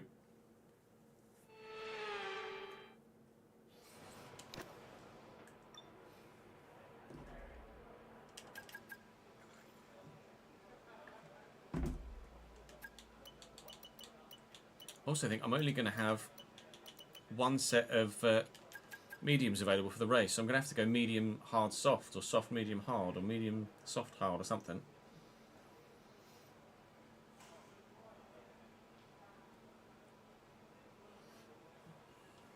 I would have had to have run the softs in the sprint race to have had the mediums available for the full Grand Prix. Oh. Check's complete. Everyone be aware, we've got a car leaving the garage. Soft, hard, medium, you reckon?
Stupid AI.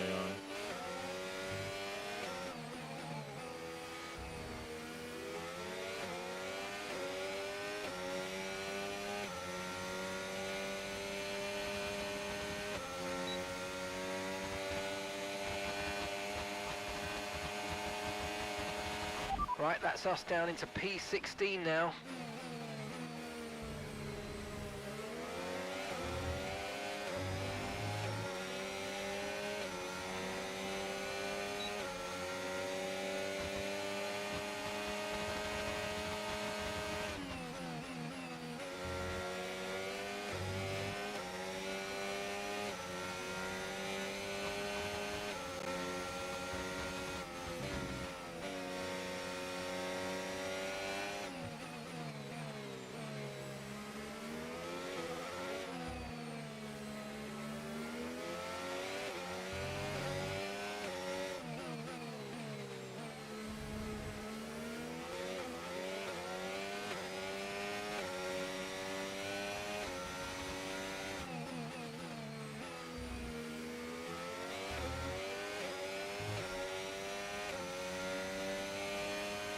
Okay, Q2 lap.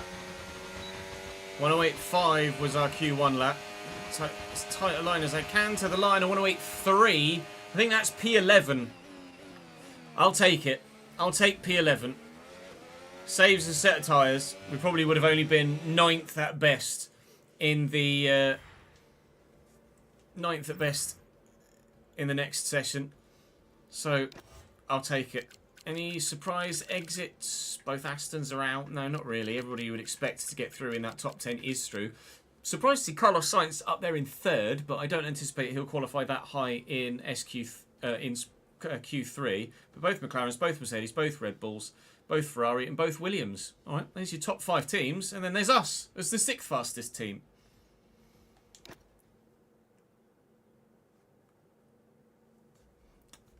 Mams came through our youth setup, yeah.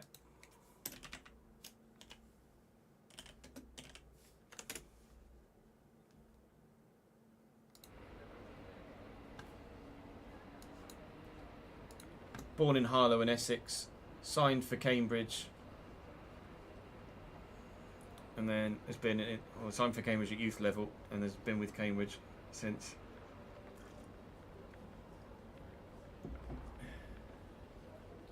Came through the youth team. Would have got a lot of football last year if he hadn't torn his ACL.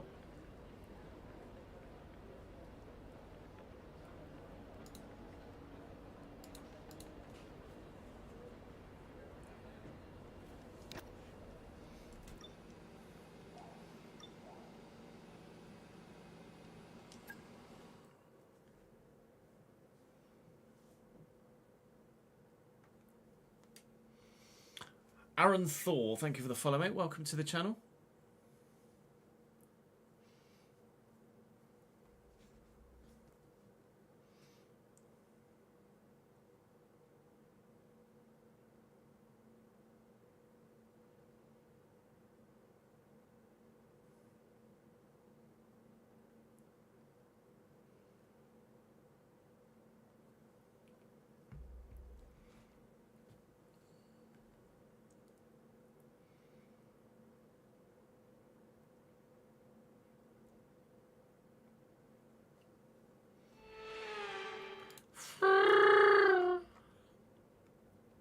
Formula One returns to Interlagos once again with the stage set for what promises to be another classic Sao Paulo Grand Prix.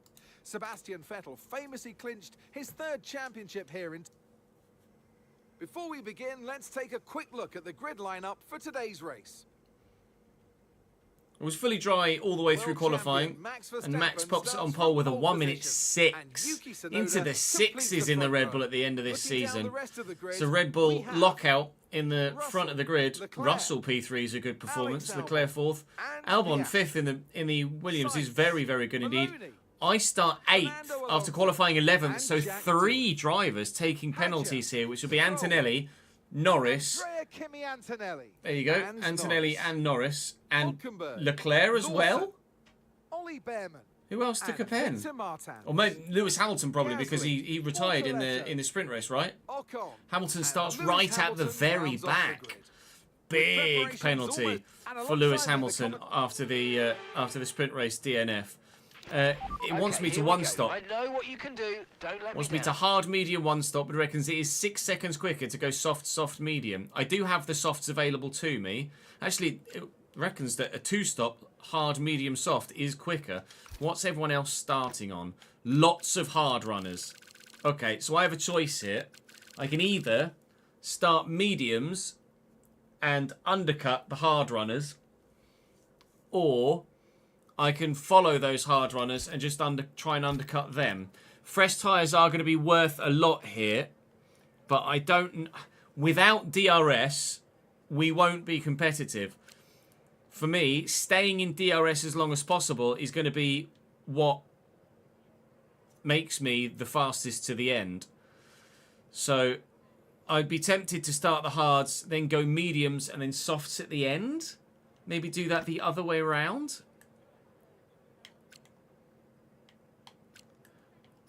And do that.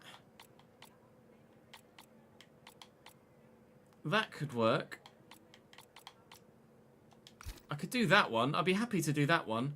2.5 laps worth of extra fuel I'm quite comfortable with. I'll actually make it 2 laps worth of extra fuel, because we can save at certain points in people's DRS. I'm going to start with the 2-stop. But if you feel like the hards are competitive enough and we can keep going, then we'll switch to a 1-stop. But taking the mediums 31 laps is a long way to go. We'll start with this one, but we might well switch to the one at the top. That's the plan. Let me take the fuel out again.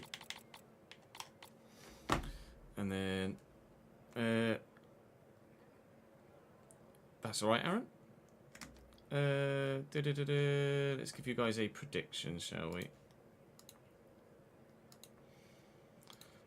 Starting, well, 8th. I'm going to say, do we finish 7th or higher? Because strategy could be wild here. Same prediction as yesterday. 7th or higher, 8th or lower. You guys tell me.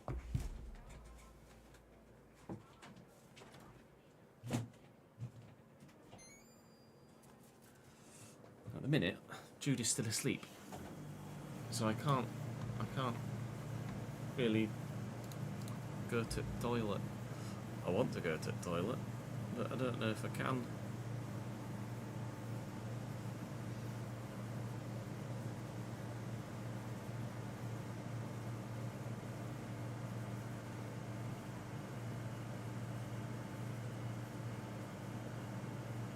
I do play on controller, Waggy, yes.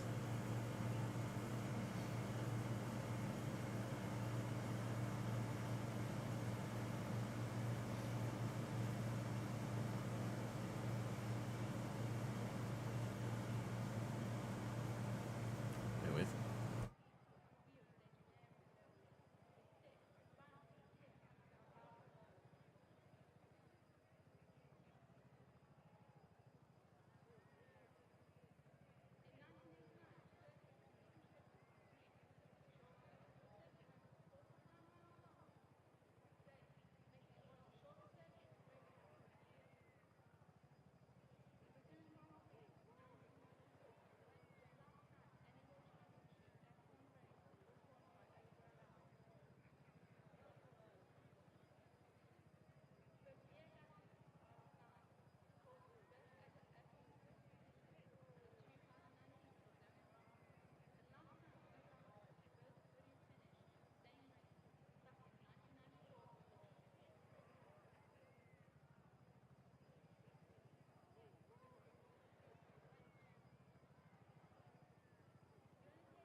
As soon as Jude wakes up, I'm going for a piss.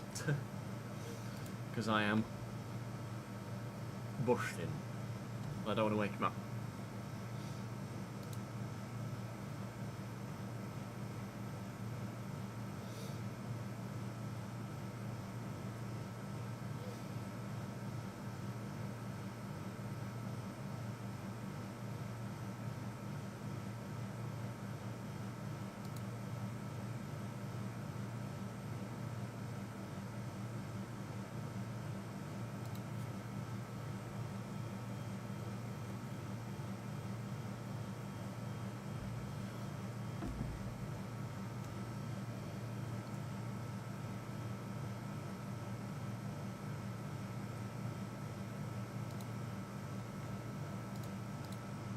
Safety car lap 30, stamp it. Oh.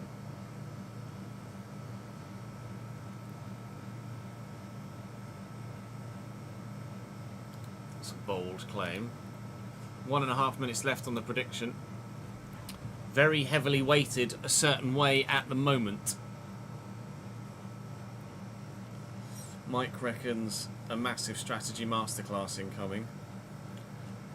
I don't know, Chief. I'm not sure about that.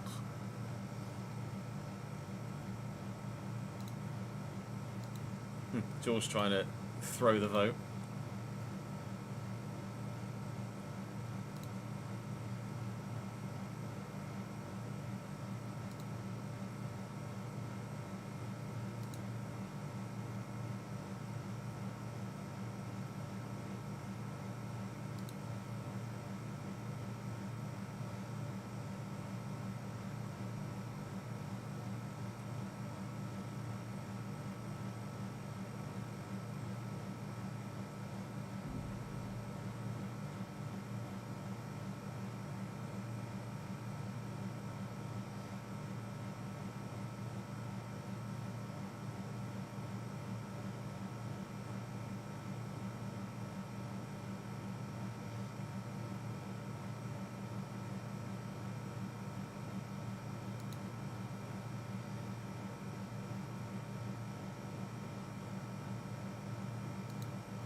You think Max might win? Yeah, that's probably understatement of the year, really, isn't it? Let's have a look at the summary. Oh, my manage predictions thing is the new font, but my chat isn't. That's strange. I've got the new font here, but I don't elsewhere. Odd. 11 people. Tozzy going hard for P7 or higher. To be fair, 8 people, so it's not quite so one-sided in terms of volume of people, but in terms of volume of commitment to that outcome, yes, it is. And then, is that just... No, George has put 22,500 into the DNF. E7 has gone 5,000 into the DNF. At some point, for someone, that DNF is going to pay out massively.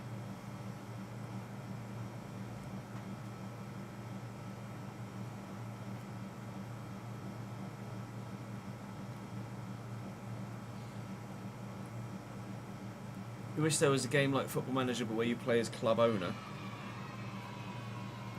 You can do, like, Clates did do a director of football style save, didn't he, for 24. Benny, thank you for the 40th month, mate. Hope you're well, pal. Clates did do a director of football save, didn't he? I'm sure he did. I'm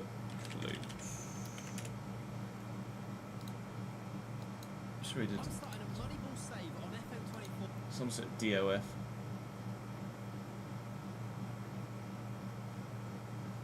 As a one-off video.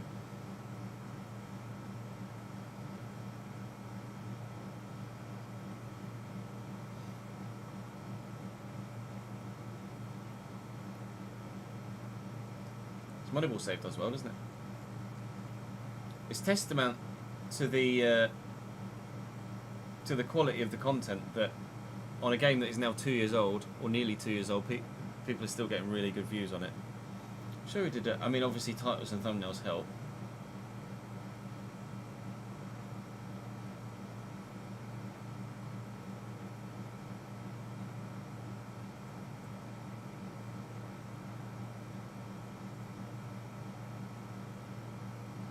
Where was it? I'm sure he did a director of football challenge. Maybe that was on stream only.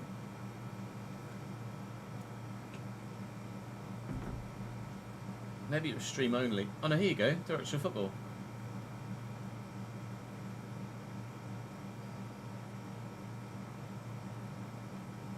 It was only a handful of episodes.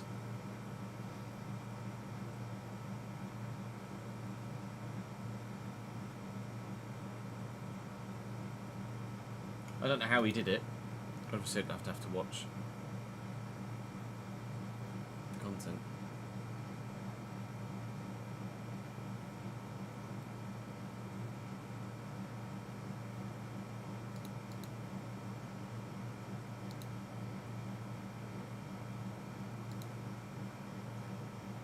$20,000 on an 11% chance. I'm all on that. He's still fucking asleep.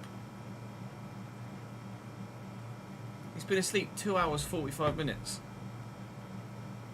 Wake up, mate. Your dad needs a piss. Just fucking zonko.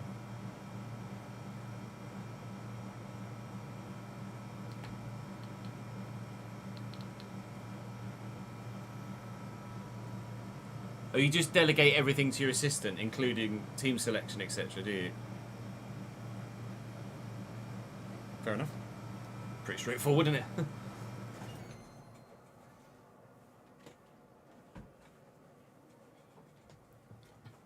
Could do the same with FIFA, I guess. Just do automatic training plans and simulate matches. Pardon.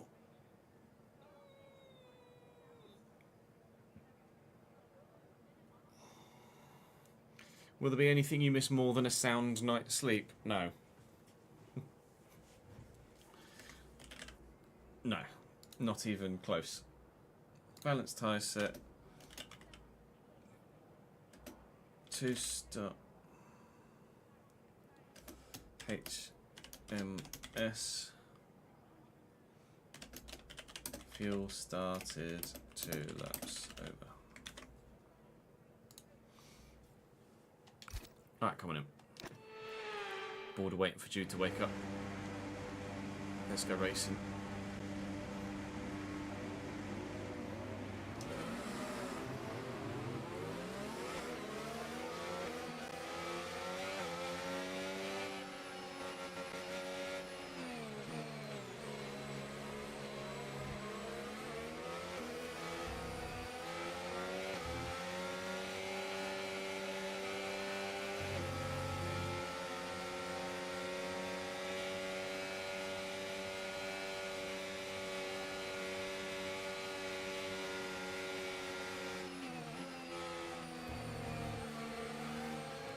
Advice, just in general, Joe, advice when little one is very fresh out the box.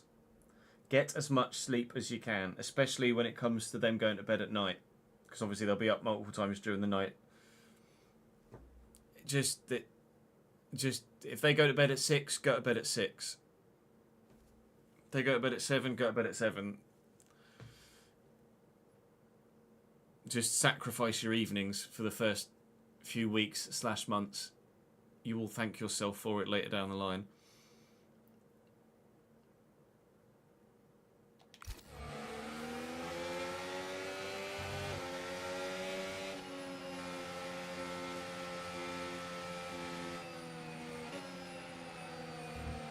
There's no point being like, oh, you know, I want to watch that thing that's on telly at 8 o'clock.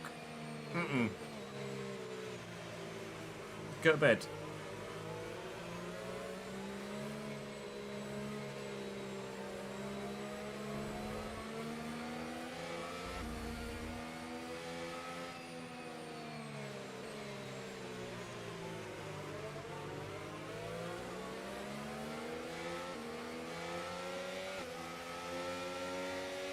There is nothing that's going to be on TV that you want to watch that is better than an extra 2 or 3 hours sleep when you're really not getting much.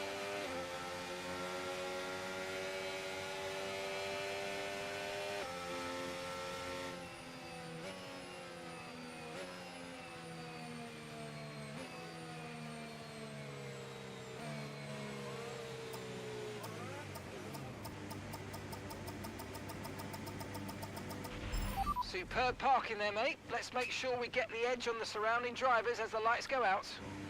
We are starting on the finish line. Up now. Be patient and watch for those lights. As you can see. So hopefully, as we're first across the finish line here at the start, is that a sign of things to come later in the race? Who knows? I had to get out of the power there just to stop the wheel spin. Piastri's cutting back in here. I was very close with Carlos Sainz. Still very close with Carlos Sainz. Still very close with Carlos Sainz. He gives the place up and settles in behind. So P7 at the start. I think the AI starts now are pretty bang on. I have absolutely no complaints about the AI starts at all right now. Since the patch. They're really, really, really good. Now there were some non-hard runners at the very front. And there were some non-hard runners at the very back. And a couple of medium runners in the midfield as well. But whether these hard runners are going one stop or these hard runners are going two stop like we've set out to do, time will tell. Like we say, DRS could be invaluable. And staying in someone's DRS for an extra 10 laps might be worth more than boxing and having fresh tyres. Especially if that's someone whose DRS we're in is quicker than us and is effectively dragging us along. We will ask about Piastri in front, we'll ask about Sainz behind, we'll ask about others when we have the opportunity to as well, to try and figure out what strategy everyone else is on to help inform our decision as to what strategy we should go on. At the minute we're on a 2-stop, but we're still not sure whether that's the fastest way to the end. So let me ask about Piastri. And I'll ask about Sainz as well. 19.4. Okay, they're on fresh hards. Their tyres are just 1 lap old. We think they've got so one Sainz is on a 1-stop. And Piastri. Okay, the McLaren driver's ahead of you. And the time last lap, 1 minute 18.5. Piastri ahead. Okay, keep an eye on that gap ahead, please. 0.9 seconds. Okay, they're on fresh hards. Their tyres are just 1 lap old. 1 or 2. 1 stop for Piastri as well. So a lot of these guys are going a long way on the hard tyres to then go significantly further on the mediums than we were able to go really in the sprint. The sprint we did 24 laps on the mediums and they were about 30% done. And we'd have to go 30 plus laps in the main race. That is going to be tough. Very tough indeed. So I'm still probably leaning towards the two-stop, despite the fact that those around me are on the one. But we will bear in mind the DRS effect. We've already got a bit of a gap between Sainz in P8 and Doohan in P9. It very much helps that it's Doohan in P9. Now, what Carlos doesn't need to do here is, by attacking me, make us fall out of DRS range of Piastri in front, because that's just going to kill both of our races. So very much we need to stick with those in front. It might be a case of just being, as we were in the sprint race, patient, sitting there, biding our time to make the move at the right moment. And this time, I won't get quite so gung-ho on the last lap, trying to make that one extra position. I threw away a World Championship point, trying to get one more. I will do my best to resist the urge to try and do something similar at the end of this race, if the scenario repeats itself. Already, the two Red Bulls have buggered off. So it's going to be a Red Bull 1-2 here, barring any retirements or dramatic safety car red flag situations. We've dropped Sainz out of DRS there. I don't know whether he made a mistake or just doesn't have the pace right now, or is tyre or fuel saving. But we have gapped him a little bit. He might even be under pressure from Antonelli in the medium tyres, and I think he is. In fact, he definitely is, because Antonelli's taken him. That will bide us some extra time, give us some free air here as well. But still, as we say, got to concentrate. We're falling out of DRS range of those in front ourselves here, and that cannot be allowed to happen. He's still asleep. I need a piss, dude. I need a piss. Oh, that's on a deep clean. I got a message about 45 minutes ago saying the downstairs toilet is out of bounds. I just got another one. You may use the downstairs toilet. Nice. I'm going for a piss. BRB.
He woke up.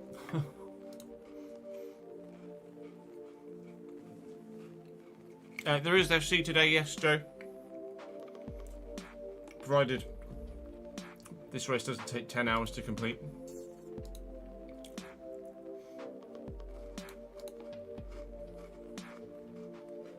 Oh, I didn't fucking call the office down when I was leaving.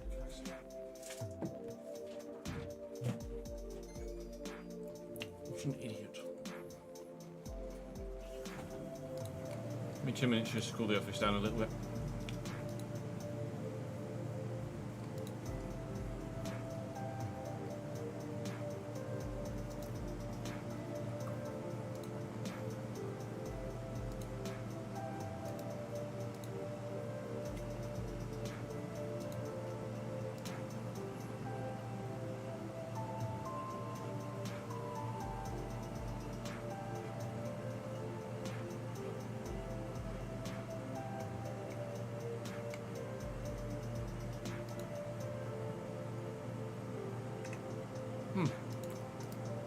I think Cambridge's goalkeeper kit looks better than the away kit.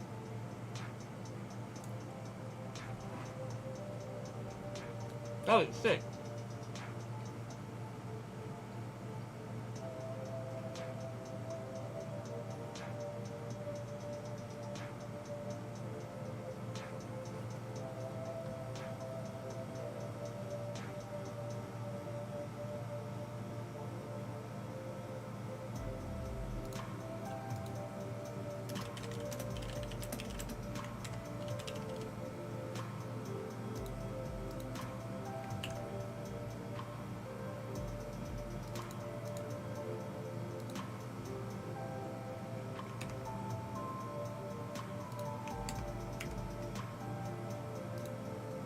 That just looks like a Rangers kit.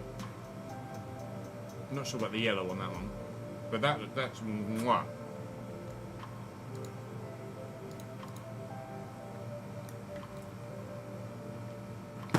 Yeah, good, thank you, Carl. How are you, mate? We're like 1 lap in, Clark. Not Clark. Yeah, Clark. Like 1 or 2 laps in.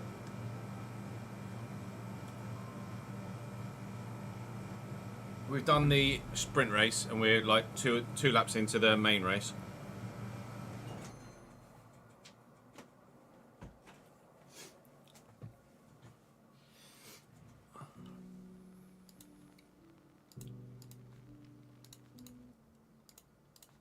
But you may get Mexico spoiled for you by sticking around. But if you don't mind that, that's fine. No, Sam, give us Digger back. And we're off. Oh, we're lap 4.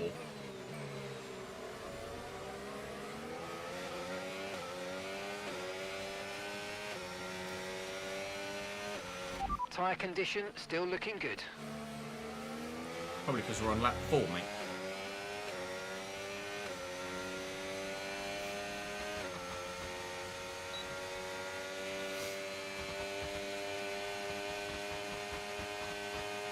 Okay, so we're leading our teammate by 7.8 seconds.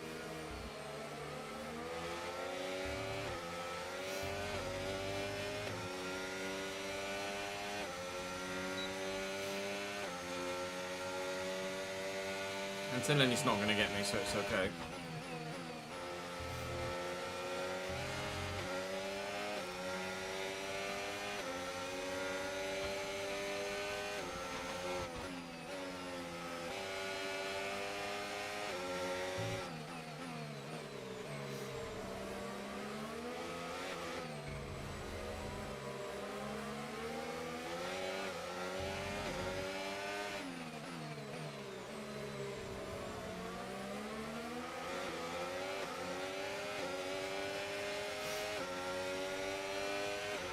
Battery charge is high. Let's use that overtake button a bit more.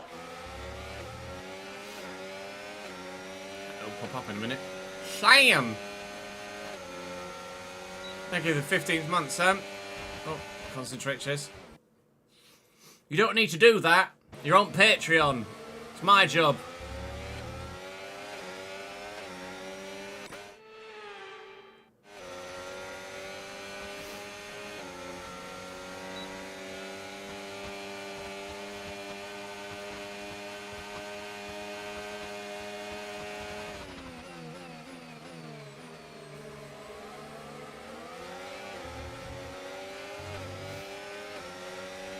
stop reading chat, Ches, for Christ's sake.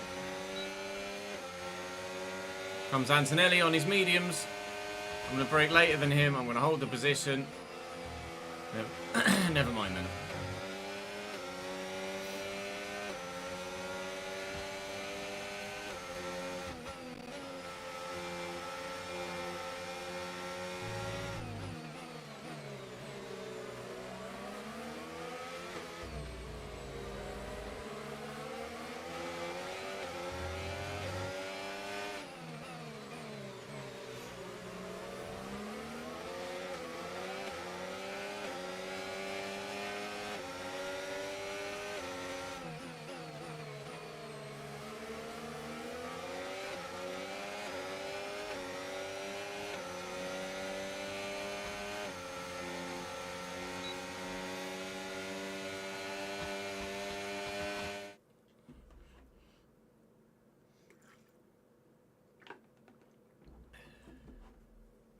Going through the channels to find your favourite RTG career modes to watch with the young one when he arrives. Yeah, at least there's a significant backlog of content for you to keep yourself entertained.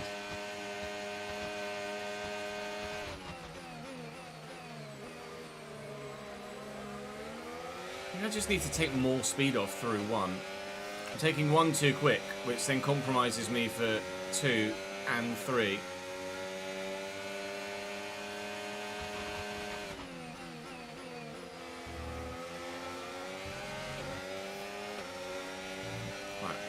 Highlight for a few laps, so I will just give a little piece to camera in a sec, because actually the race is developing quite significantly in a way that dictates our strategy.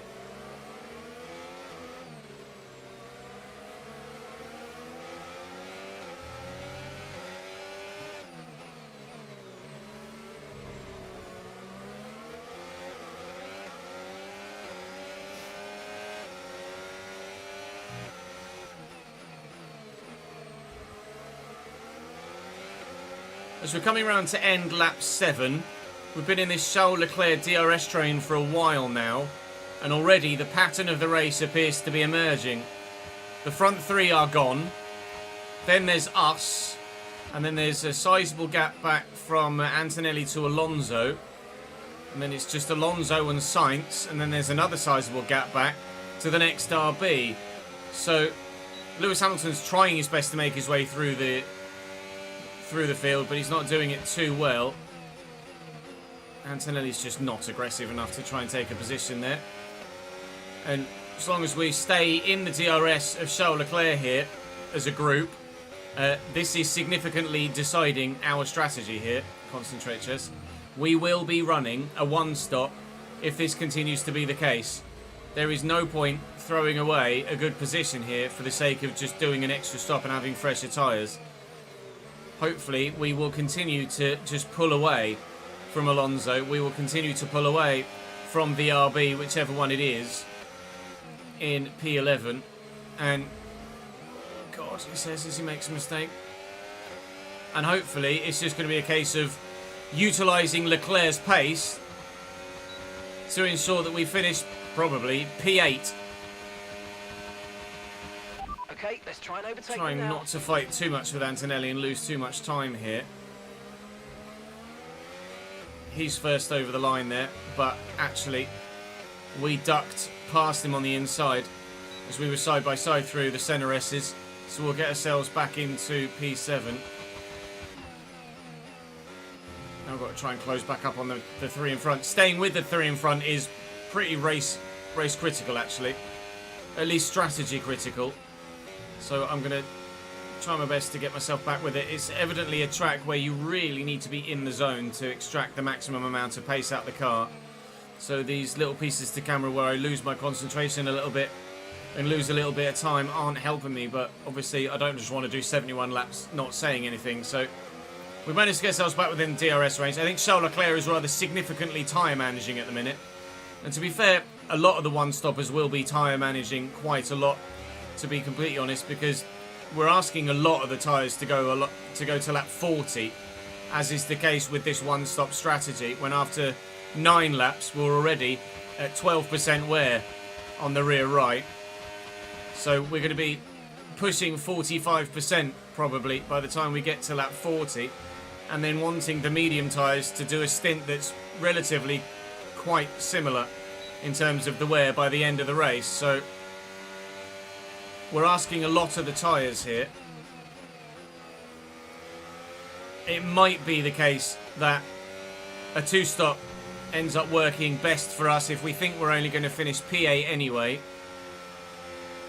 But if we can hang on in this DRS train to like lap 20 or so, then I think the one stop is going to be the most viable option for us for the best potential finish. Antonelli behind us will be boxing at some point, so we will become the back car in this train, regardless of whether he overtakes me or not. As long as we're in this train, you can see the gap to Alonso is now over 5 seconds, and it was 4.5 not that long ago.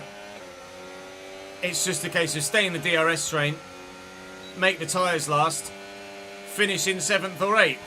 It's pretty straightforward right now. But things obviously can and will change as the race develops. Slow off the exit there with a little bit of wheel spin. Antonelli again will probably look to make a move, but I'll defend it with battery this time just to make us have a slightly more comfortable time through turn 4. I mean, it's deja vu at the minute. Every single lap is going exactly the same way, but it is significantly beneficial for our strategy that it does so.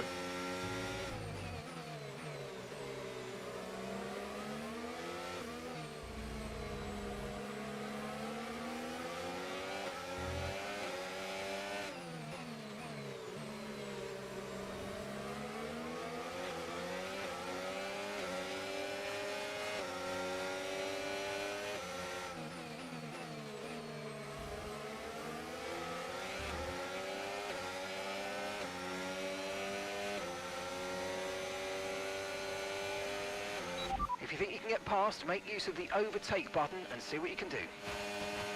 Antonelli's going for it around the outside. 17.0 seconds. But we'll keep the position. He'll try again down to turn 4, but we'll keep the position. Deja vu, deja vu, deja vu. It could end up being a bit of a boring race if we just sit in this train for another 30 laps, but if it's a boring race that gets us a good finish, I don't actually mind that much.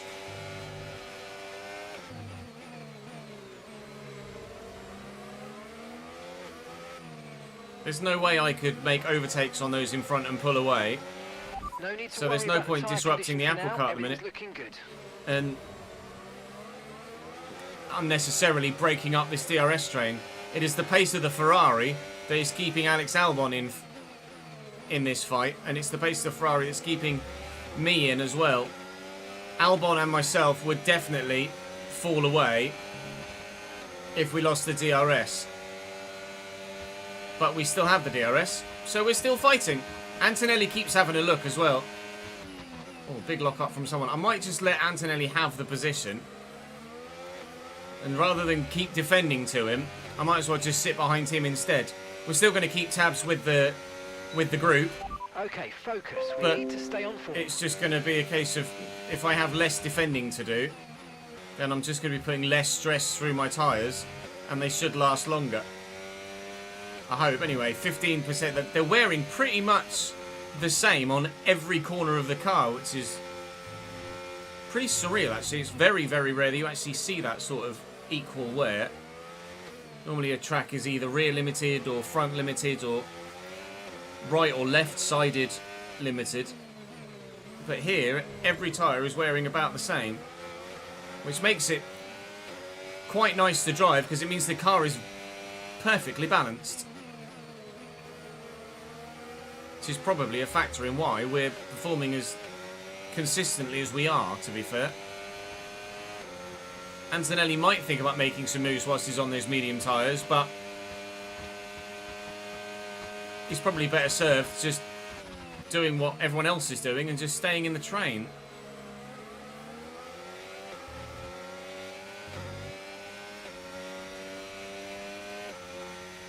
I'd be intrigued to wonder what he's on though as well, actually. Antonelli's ahead of you. If he's Time too, last he might just be going lap, medium hard one stopping and doing it the other way around. They're on old Piastri's mediums. locking up Their quite a tyres lot. are 13 laps old. We think they've got Yeah, one he's more just stop. medium hard one You're stopping. losing around 7/10 a lap at this pace. I think everyone's one stopping. Apart from my teammate, who I think has already boxed. Either that or he's just dead last and slow. He's dead last and slow. Another reason why maybe it's a good idea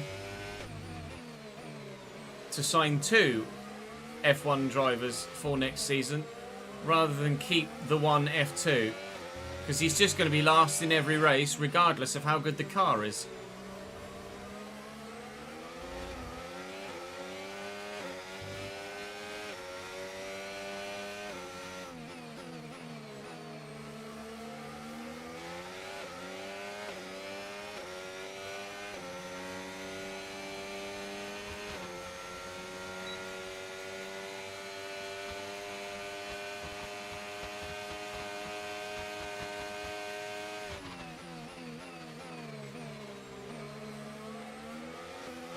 When you say you're only on the Dutch Grand Prix, Cal, do you mean in terms of watching the content or your own save?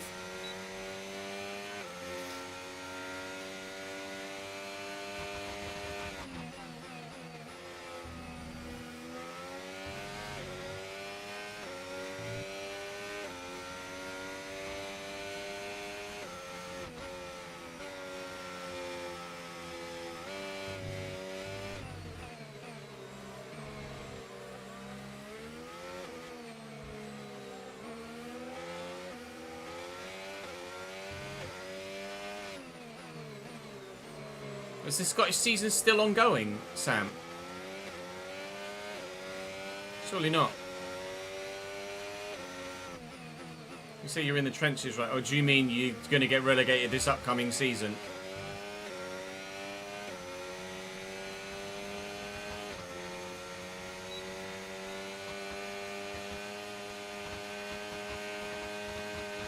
Okay, the car ahead's beginning to pull away. You know what to do.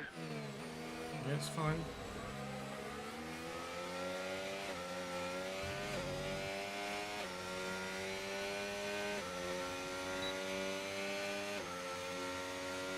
Oh, your own save, Fez. Are you 100% race distance as well? Or are you just not having the time to play the game as much as you might like?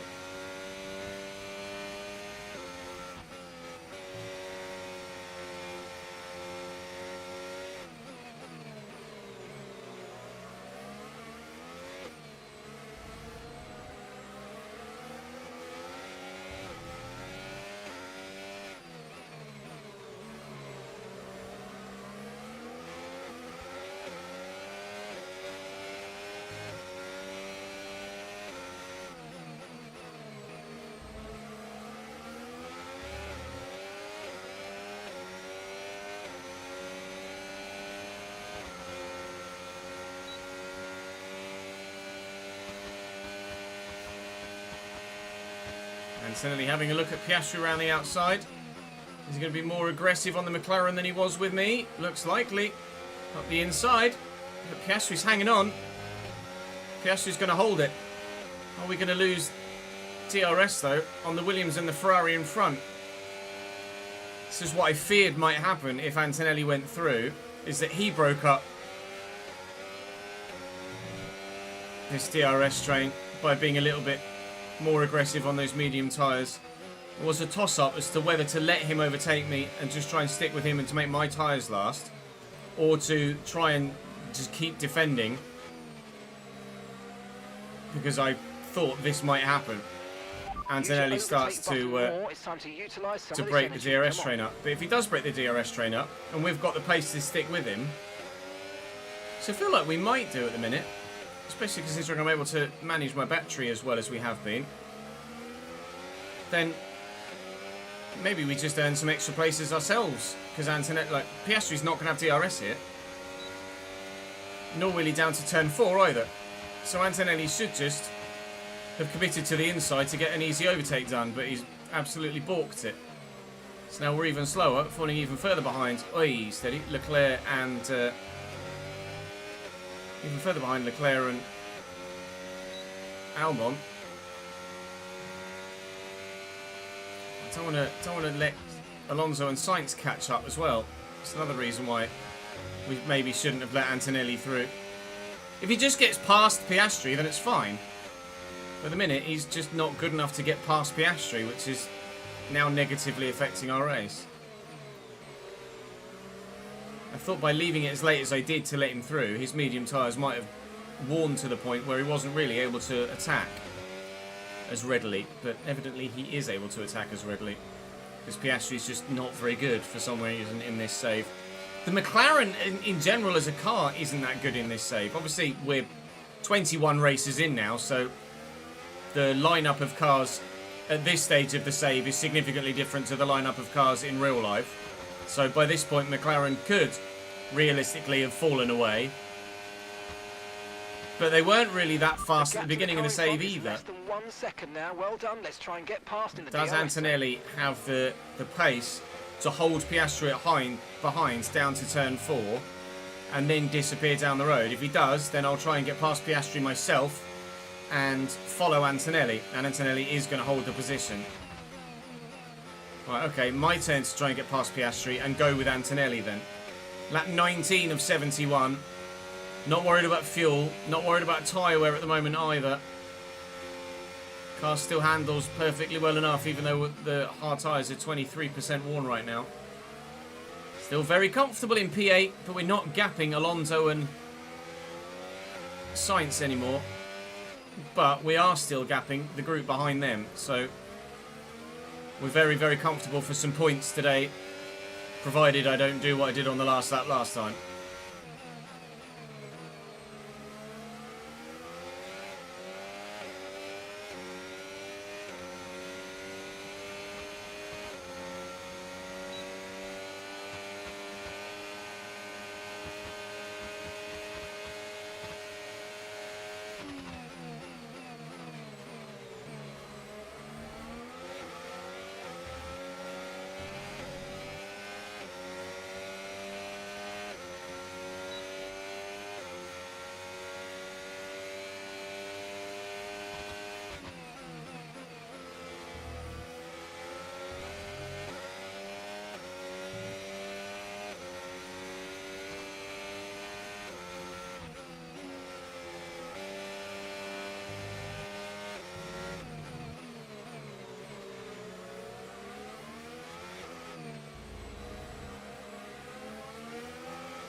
Okay, no issues with tyre wear for now.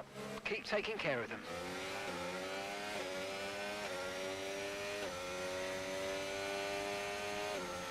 And we're now halfway through the stint for the one stop. And the tyres are significantly worn. We'll be probably pushing 50% by the end of this stint now, rather than the 40% I thought might have been the case previously. Piastri has lost DRS on Antonelli, which is pretty crucial.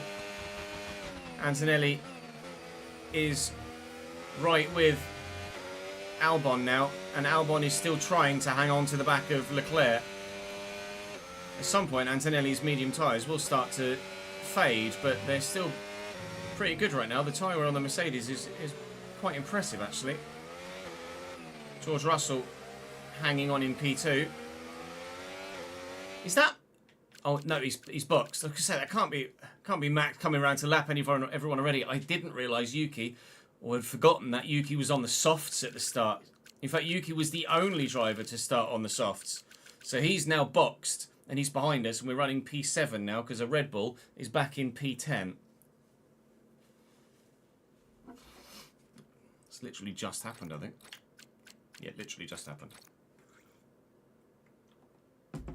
Yeah, I love the full distance races as well, Joe. Can't beat 100% race distance on F1.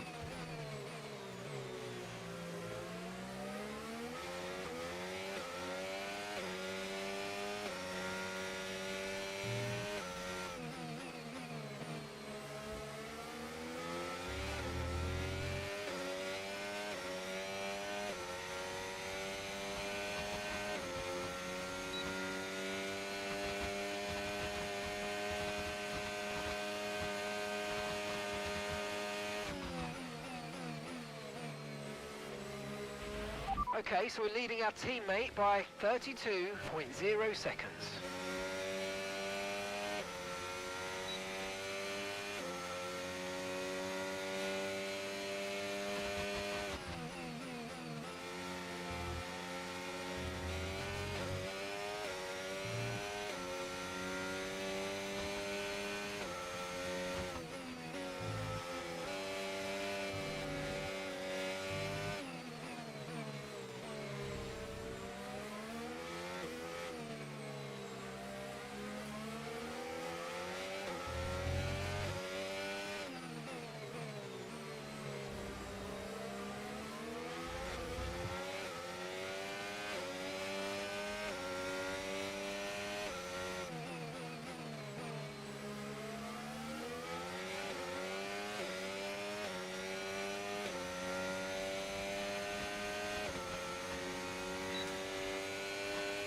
Right, chance to take Piastri here maybe.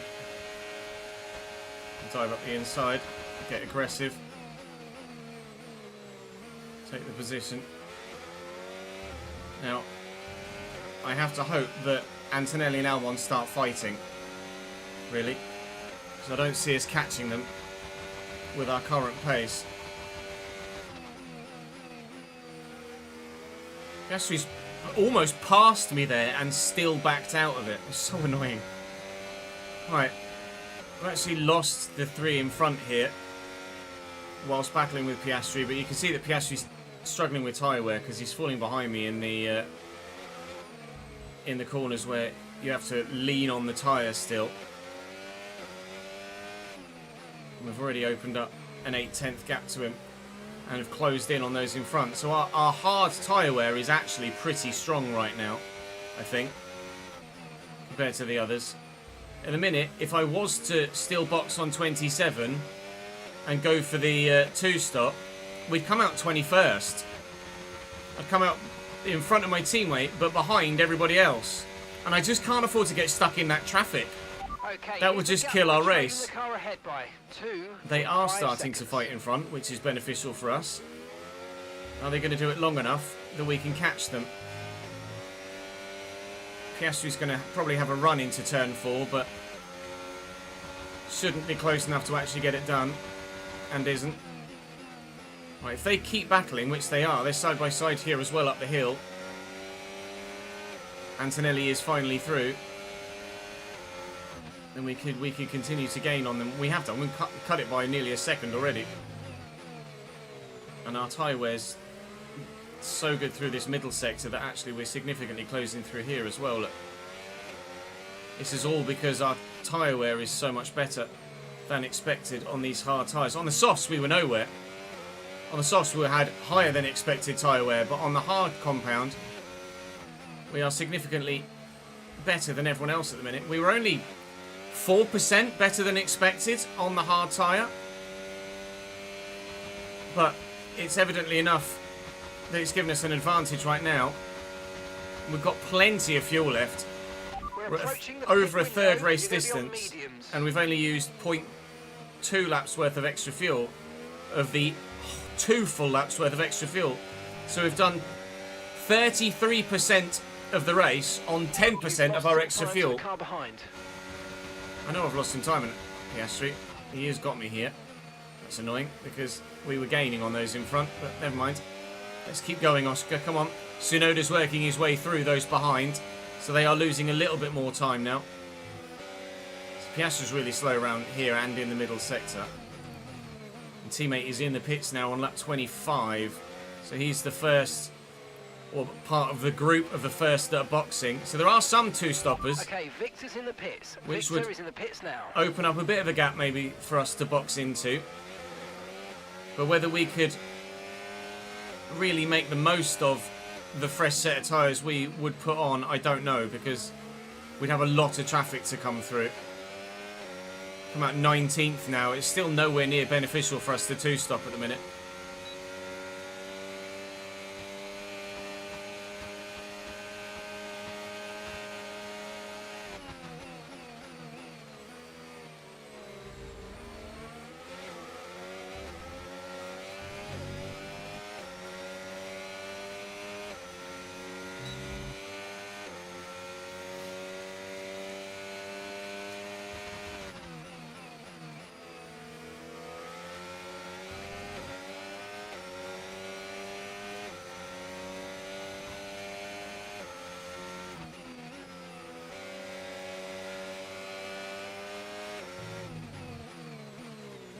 So slow on entry.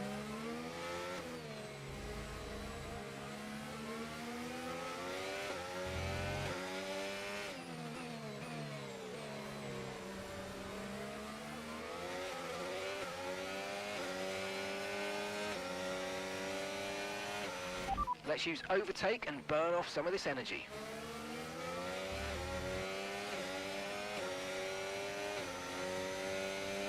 Right, we've got run on Oscar again. So we'll take P6 back. Thank you, mate. He's gone defensive early this time. In this lap, push now. No, not in this lap, thank you.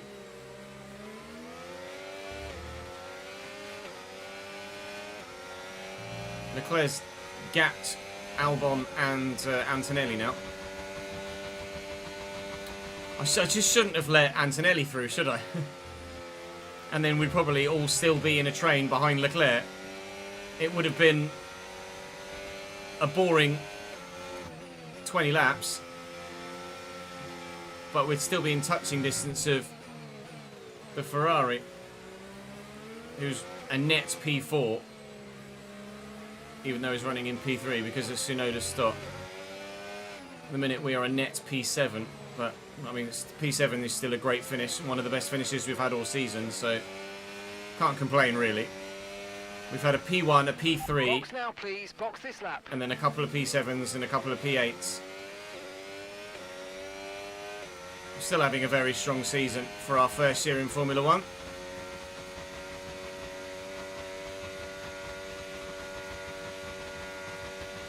Russell's in the box. Increasing our gap on the car behind by around a second a lap. George Russell's gone to the softs, so he's two-stopping. He's gone hard soft. He's going to come out in front of us here. There he is. Hi, George. We might be close. Oh, he's probably going to gap us in the middle sector, though, with those fresh softs, unfortunately. But I was going to say, he might be close enough for us to piggyback off the back of him forward to Albon and Leclerc again. But no, look, he's already opened up 3/10 in just that straight alone. Those soft tyres are going to be very, very good right now. And he's not going to have so much traffic that it ruins his strategy. Whereas we would have too much traffic to ruin our strategy if we were to box now. Although there are a few more that have boxed. We've come up 15th is still far too much work to do. Okay, so the car ahead's come in and fitted the soft tyre. Right, we're out of DRS range of Piastri, who's under threat from Tsunoda. So I'm going to try and gap him a little bit here. Tsunoda will get him. Albon's in the pits. Albon's two-stopping too. Okay, gap to the car ahead, 2.0 seconds. Right, now we have to make the decision.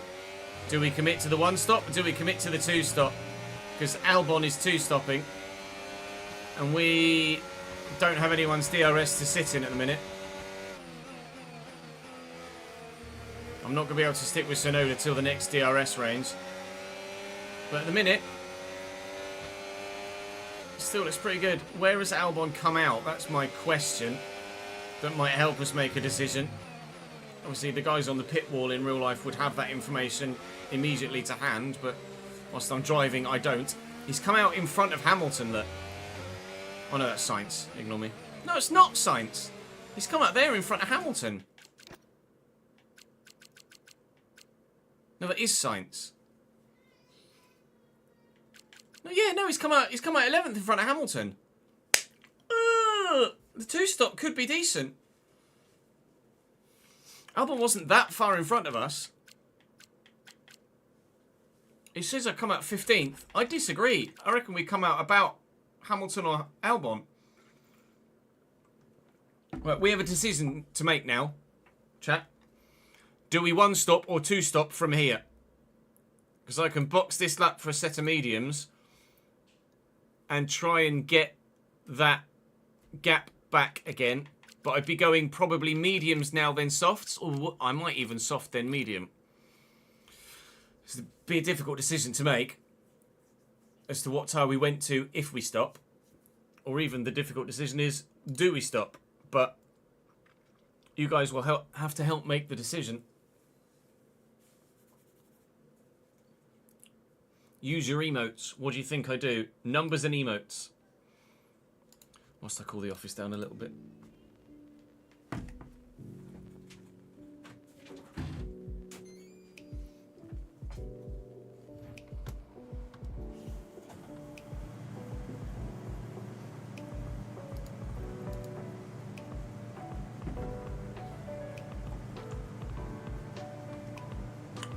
Ryan reckons 2 stop. Jordan reckons 1 stop.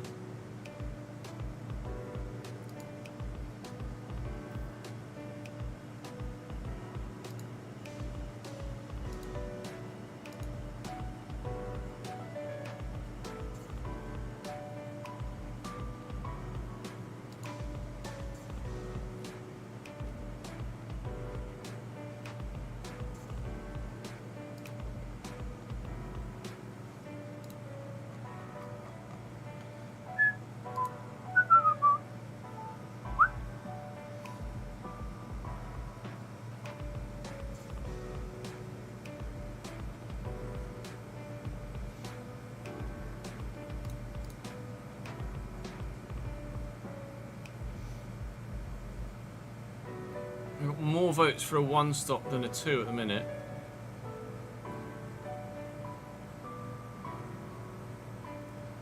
Follow Leclerc's strat, same tyres, see what the AI do.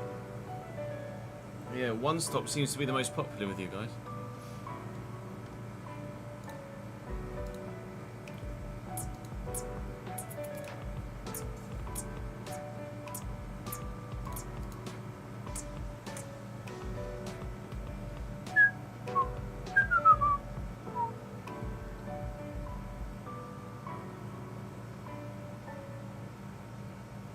We'd box about lap 40, Daniel.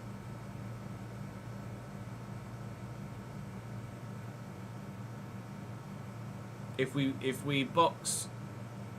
1 stop, we'd box lap 40. If we 2 stop, we'd box now, which is lap 29 or 30, I think.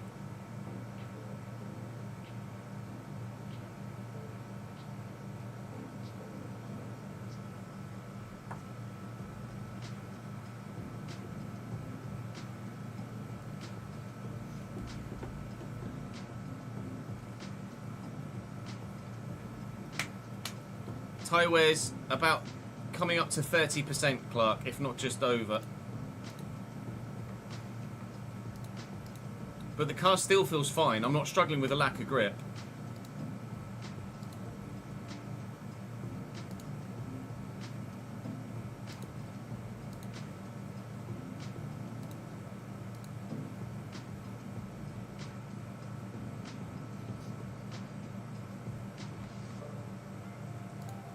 The latest F1 video for the USA has gone live on the second channel.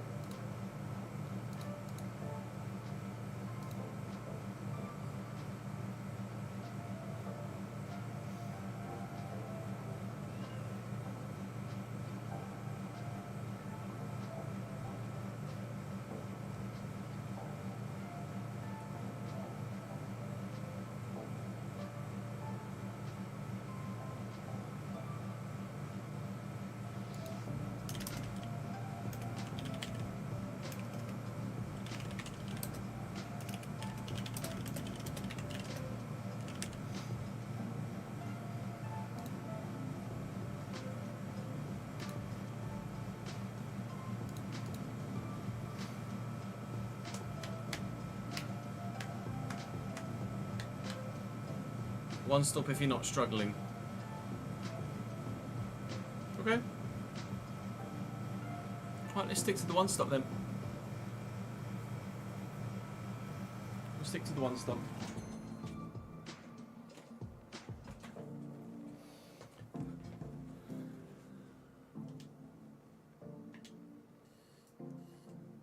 Oh, have I just lost audio? Oh no, I pressed the button on my headset, never mind. I'll just put it into PlayStation mode.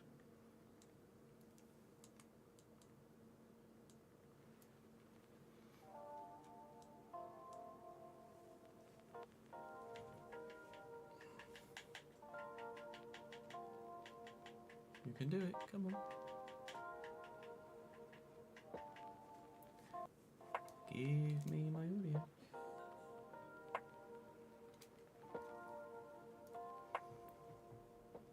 There we go.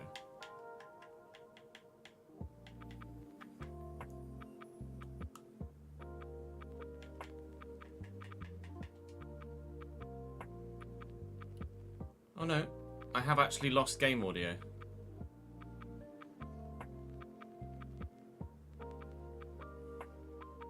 That's weird.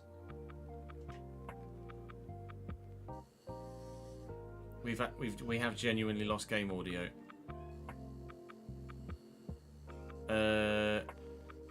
Mid-session save?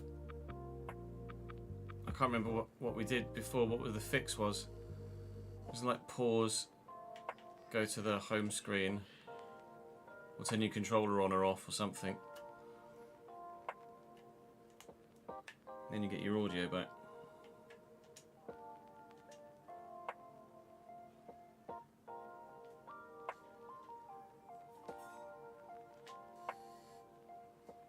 I've lost all console. It's not just game audio. I've lost all the Xbox audio.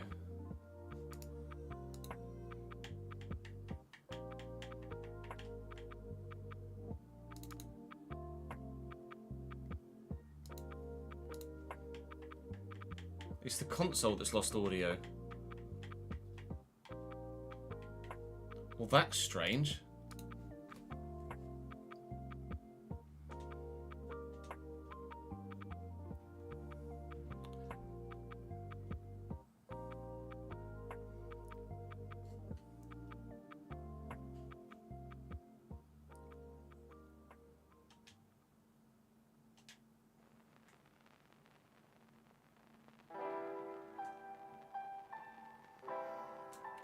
Isn't there an issue with mid-session saves, though? That's my only concern.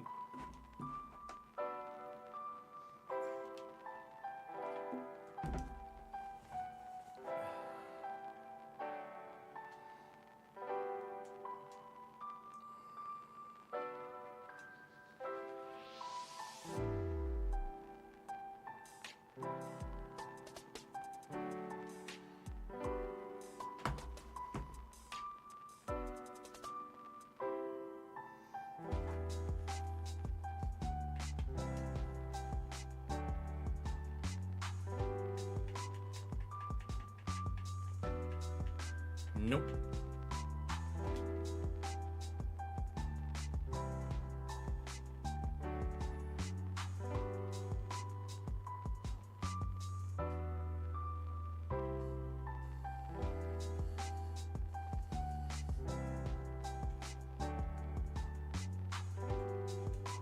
This is weird.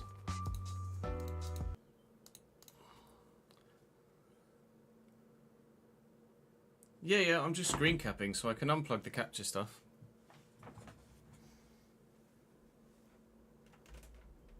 Plug the HDMI.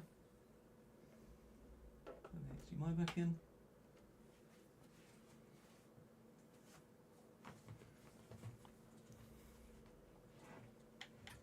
You did a mid-save on Monaco yesterday and it was fine. Well, let's do a save. Let's save. And then I'll just...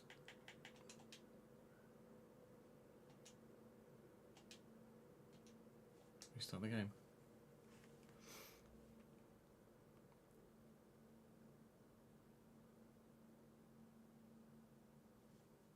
Now the whole console has lost audio.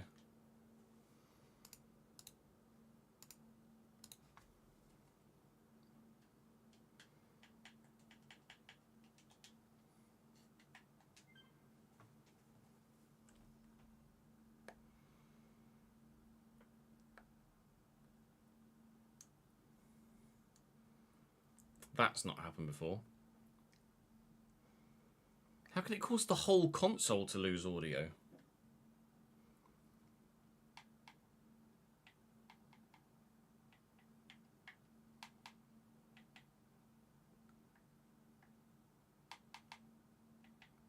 I'm still not getting any console audio.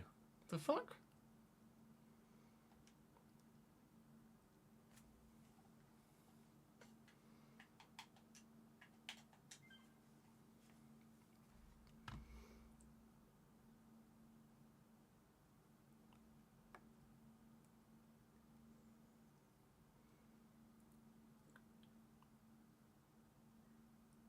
It's just HDMI cables. Like if I've got visual, I should have audio. Literally, all I did was pause the game.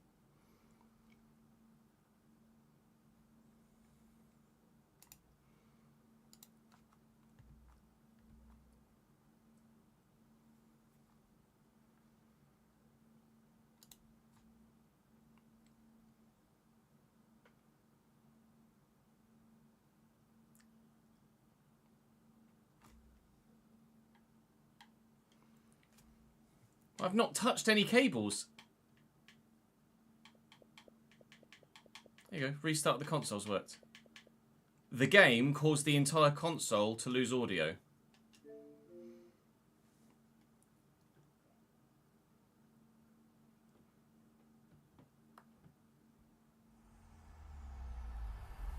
EA Sports. It's in the game.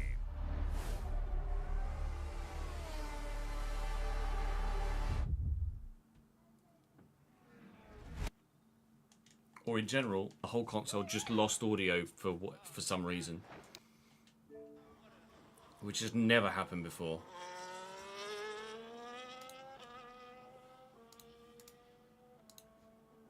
What an amazing accomplishment. What an amazing accomplishment.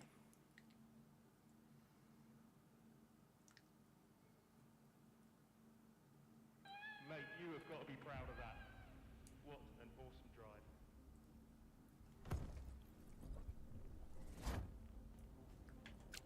Right, please don't break my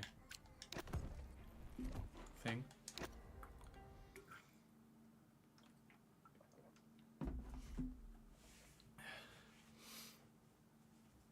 Right, now we have to remember that we're not going to get a theatre replay now, so we have to get a thumbnail from. We have to get a thumbnail from gameplay, from in race.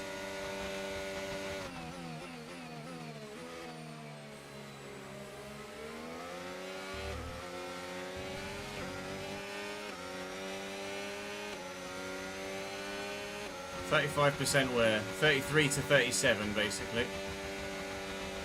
Sure, just drive into the back of me, Oscar, don't worry about it.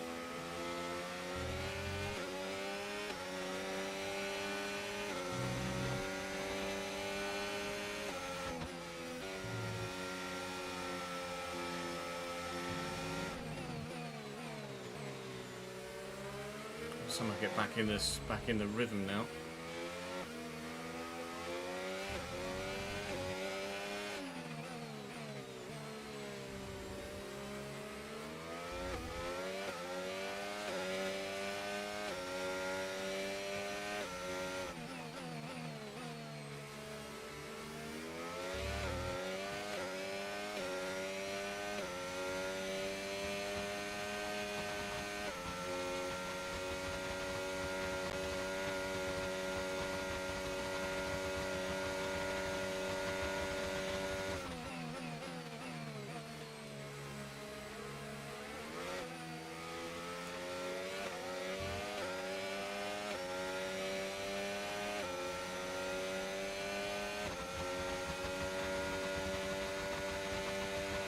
Okay, gap to the car in front, 4.5 seconds.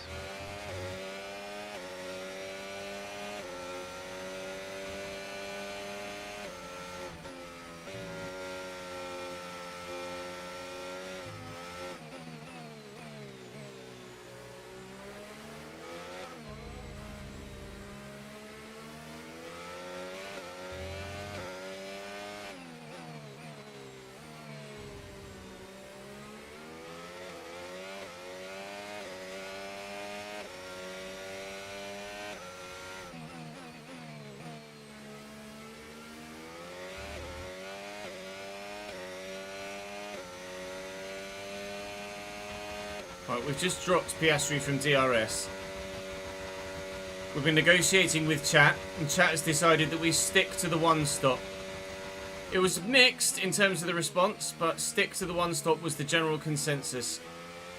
I'm so slow around turns 1, 2 and 3 that it's going to let Piastri back into DRS range. I cannot and have not been able to all race long, or all race weekend long, take 1, 2 and 3 at a competitive pace. Hopefully, throughout the course of the middle sector again, I can gap Piastri, but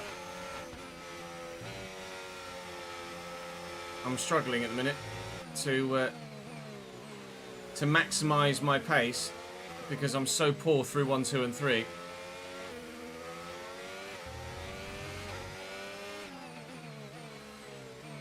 I mean, Antonelli's going a long way on his medium tyres. He's going to be in soon for a set of hards, surely. Might even be this lap that Antonelli boxes for a set of hards for his one stop. There are more two-stopping than I thought would be. Yeah, not quite dropped Piastri, so I'm just going to save the battery. There you go, Antonelli is in on lap 32 for a set of hard tyres. So he's proven that the medium tyres do comfortably go 32 laps because he's had good pace on those mediums the whole time. I'm better through 1, 2 and 3 that time, but still not fast enough to drop Piastri. He's going to gain. I use a bit of battery to defend. He's not going to get me. Okay, gap ahead, 7.8 seconds. Oh, fucking pay attention, Chaz. I was looking at the mini-map. So, gap ahead, 7.8 seconds.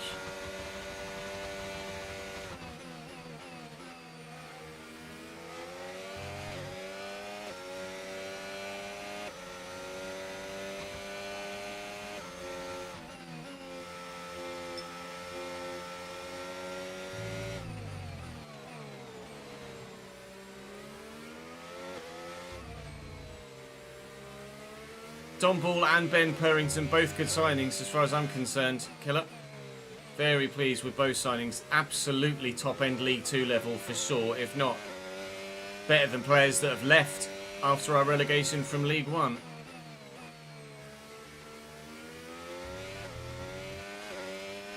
Right, we're able to drop Piastri from DRS every lap now in the middle sector, but he's just got so much straight line speed that he gets himself back into it towards turn 4.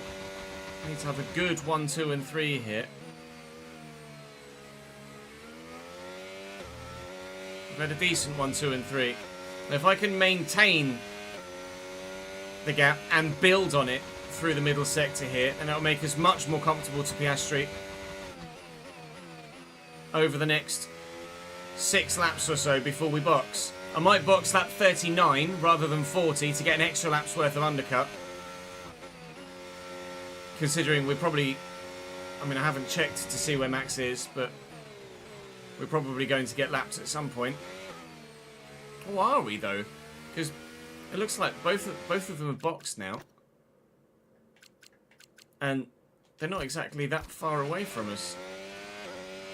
I don't know if we will get laps, you know. Max is strong, but he's not that strong. Not at the minute. Leclerc in P3 hasn't boxed it on his hards. Obviously we're in the same boat, as is Piastri and Sainz behind. And we're still very comfortable in the position we're in. We're going to box lap 39 and put on the medium tyre.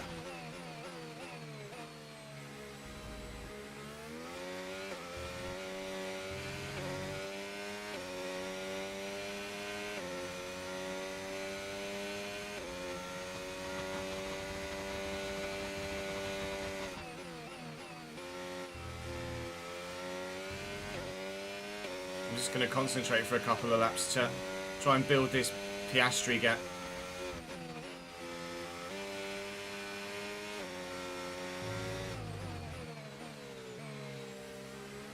Tsunoda and Leclerc are fighting, but it's not going to lose them 9.5 seconds, is it? Let's be honest.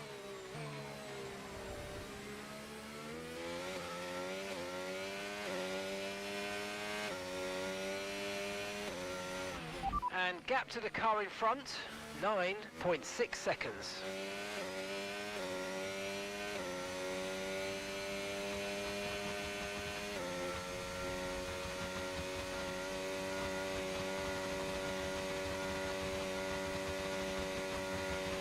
You're increasing the gap on the car behind by 0.5 a lap.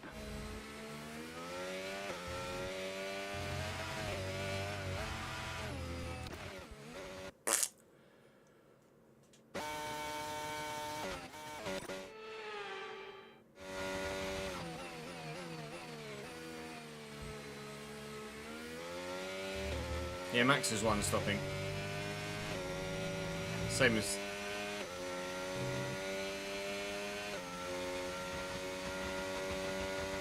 Albon. Not Albon.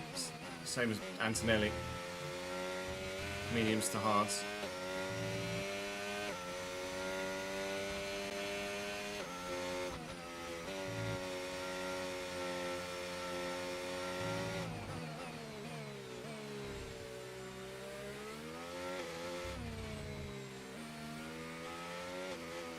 Are you box 39 and Russell box 2? Nice.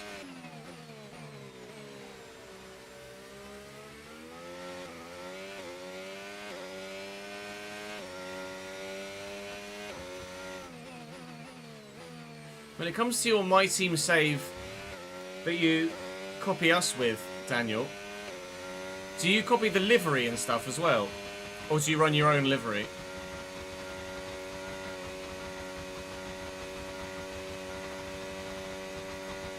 Piastri might have made a mistake on that last lap because the gap's just opened up from like 1.7 to 2.5 out of nowhere. Either that or I've not paid too much attention to it over the past couple of laps. Albon's on his way back through on those soft tyres.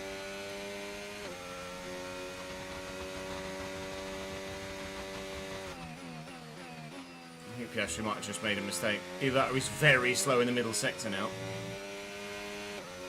Piastri is genuinely starting to potentially really struggle on those hard tyres. Ours are very nearly 50% worn now. But we still doesn't feel like they're that bad to drive on because it's all wearing so evenly and the car feels so balanced. Such a good setup that I'm really not making that many mistakes.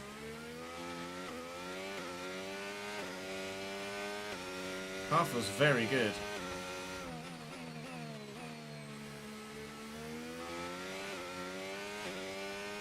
It's going to be over 3 seconds soon.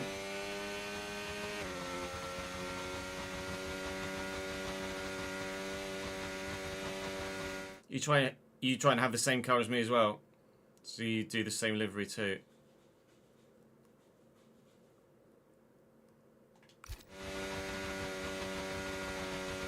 Who's your 2 up top, Tozzy? Please don't tell me it's Ryan Lofton someone.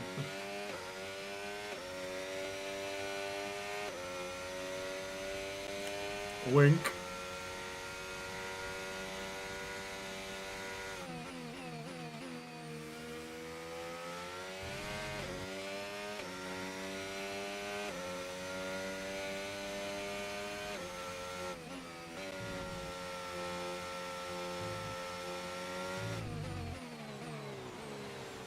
Not all of them. Just thoughts on Ryan Loft?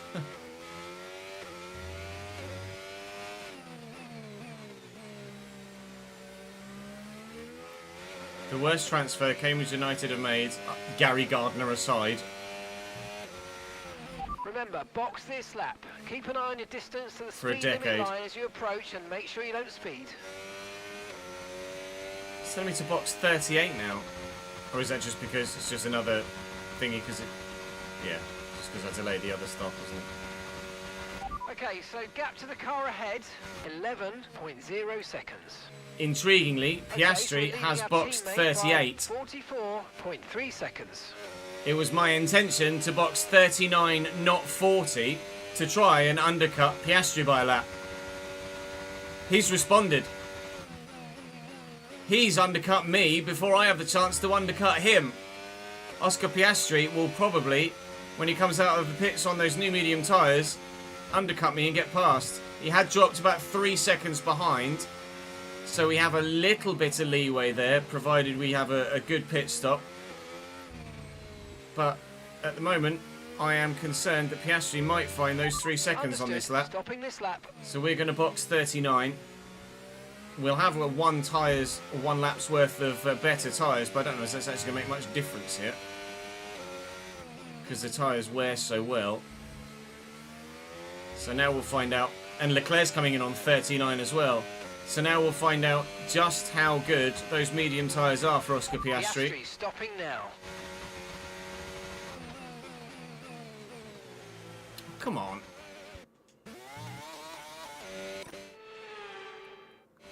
Feel free to cut before I did that, Chris. I braked well before the thingy. Whatevs. So Leclerc is in and gone. We need a good stop. Behind us, Norris is pitting as well as Carlos Sainz. It is a good stop. Okay, go, go, go. Perfect job on the turn in there, mate. Looks like a nice stop time. We're happy with that one. All right, And here we'll be comes doing Oscar one Piastri. more stop today. One stop left in this strategy. So now we need to get out the pits as quickly as possible. And we're ahead of Oscar. I don't know whether he's got DRS or not because of where the detection point is. But we've come out ahead of Oscar Piastri. We've come out behind Alonso and... Yeah, I didn't think so. Behind Alonso and Antonelli. Antonelli obviously boxed 10 laps ago or so. Alonso is yet to box. We're running a net P7 at the minute. And we're hoping... Well, Albon's still got another stop to make. Russell... Well, we're not going to get anywhere near Russell, are we? Tsunoda's got another stop to make. Probably not going to get anywhere near him either, are we? But still... A net P7. I'll try and catch Antonelli, but I think even him on the hard tyres is going to have more pace than me on the mediums. Okay, this is not your true position. And we're going to be... They haven't pitted yet, so don't waste time fighting them. They're going to be coming in soon. I mean, I'm 9.7 seconds behind Alonso, so I'm not exactly going to be fighting him, am I? But we are taking these tyres to the end. But I'm probably going to end up losing time to Piastri, fighting with him at some point. Although we have just opened the gap up over a second again. We might be able to stay out of Piastri's DRS reach. We will. Unbelievable. Great. Fantastic development for us. Piastri gained about 2 seconds by stopping 1 lap earlier. But Okay, we've no been able to issues with just tyre wear hold for it now. because we've been able to Keep gap taking him care of enough prior to the pit stop. So it is still race critical that we keep Piastri out of our DRS range behind. And we'll try and catch Antonelli. But currently, P7, Okay, keep an eye on that and it gap could ahead, be please. a very lonely 10.1 next seconds. 32 laps. Where we just finish P7. But you know what Formula One's like. Anything can happen. It normally does. And it may well do in the end of this Brazilian Grand Prix.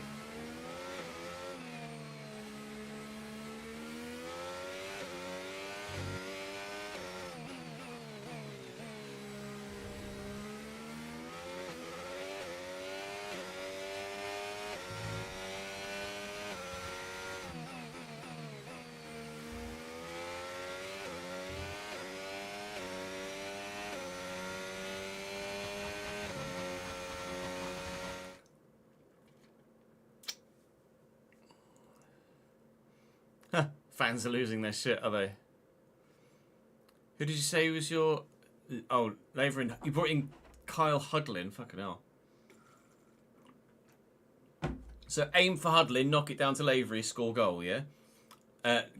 Loft is not a fan favourite, no. Loft is an absolute fucking shithouse. Any fan favourites you should keep hold of? Liam Bennett. Out of those that are left, probably aren't that many. It's a handful have gone in real life. You could replicate the real life releases, maybe.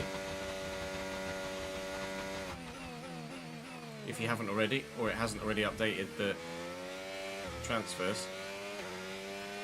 But I can't, there's not really many fan favourites left at the club. A lot have been let go.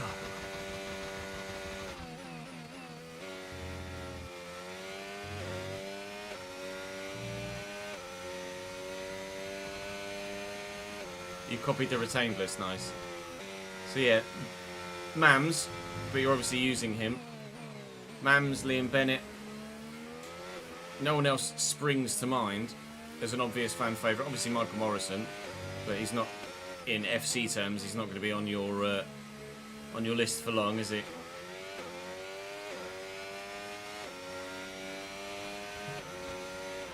Okay, here's the gap that we're trailing the car ahead by. 9.3 seconds. Players like Kai happy to see stay, but I wouldn't say they're players like Sully are fan favourites.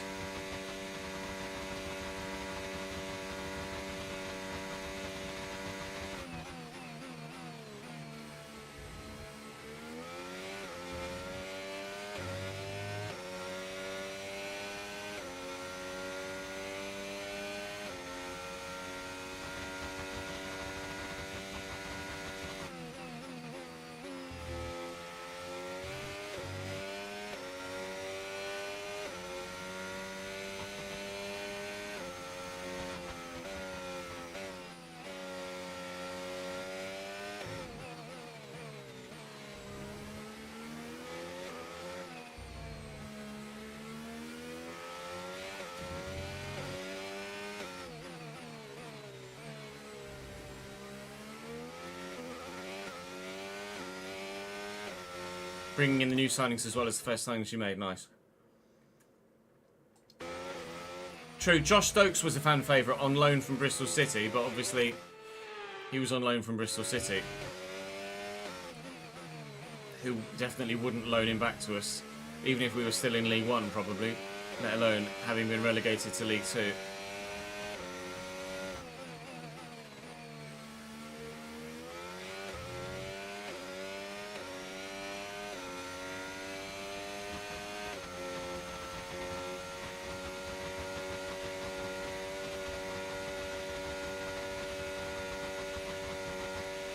Gap to your teammate behind, 33.9 seconds.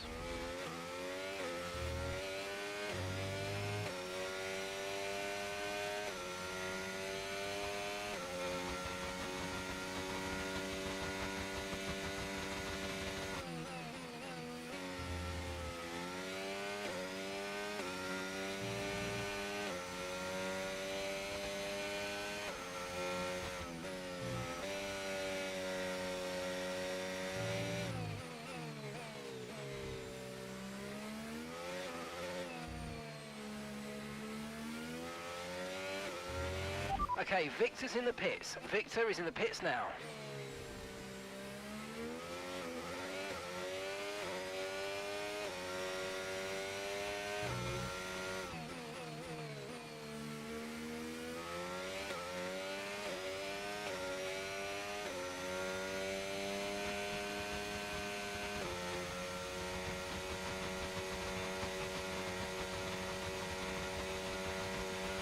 You're lapping around a second faster than the car ahead. Keep this up.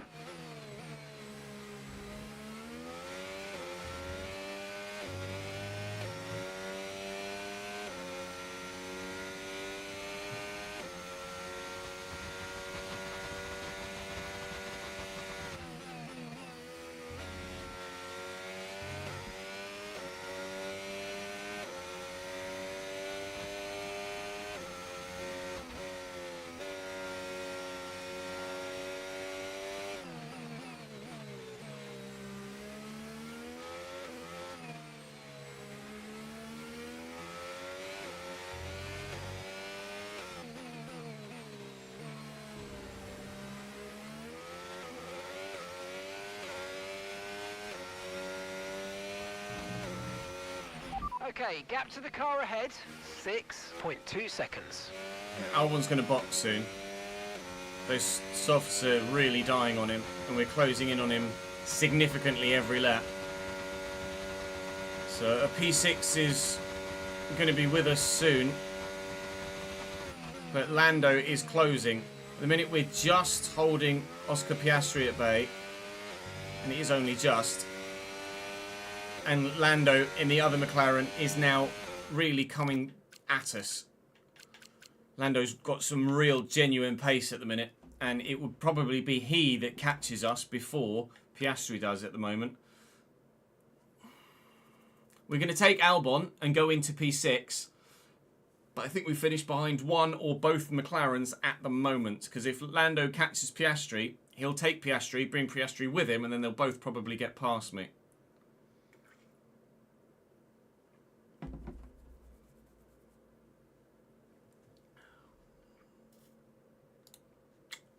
My thumb hurts.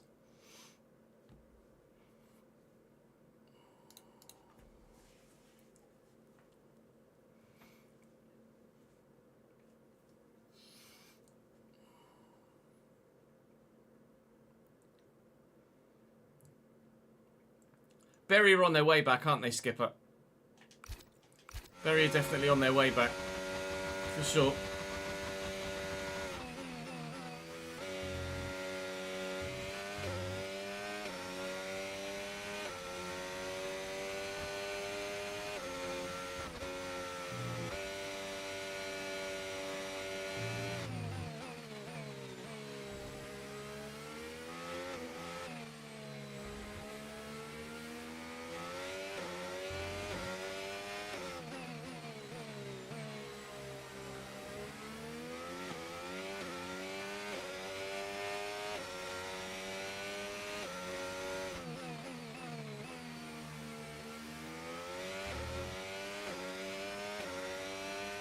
I think Albon might be in this lap. No, still going. We're taking 2 seconds a lap out of Albon at the minute. 2 seconds, and he's still going. He just needs to get shot. Bank the gap he has and box for mediums. The tyre offset isn't worth losing the gap for. But he's losing the gap. And he's ruining his chance of getting back to where he is at the minute. Lando now within 7 seconds of me. And very nearly within 5 of his teammate. Norris is on a massive charge right now. At this rate, he'll be with us by lap 55 or so. He's very quick. There is Albon. Really struggling on those soft tyres. 3 seconds to gap to Albon now.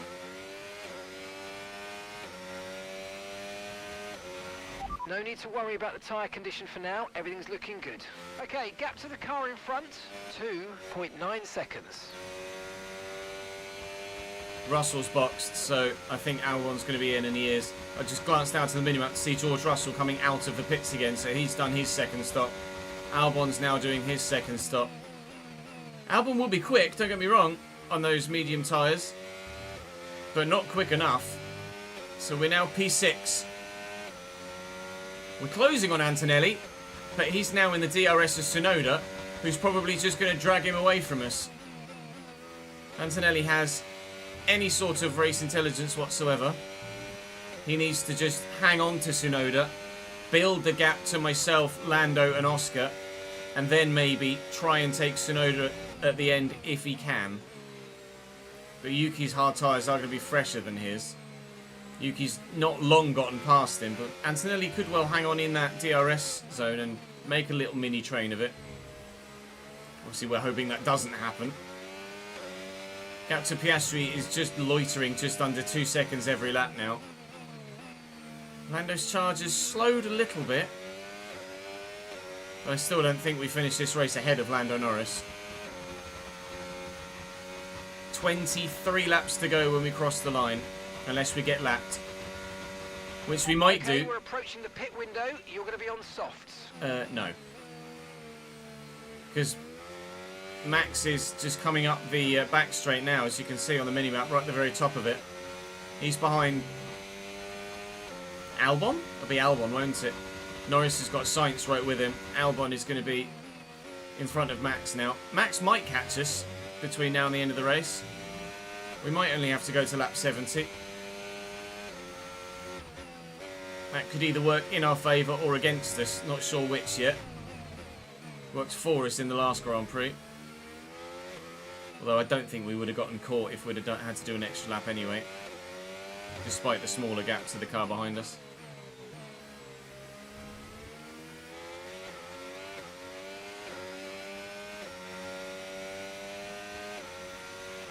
Okay, gap ahead, 8.7 seconds.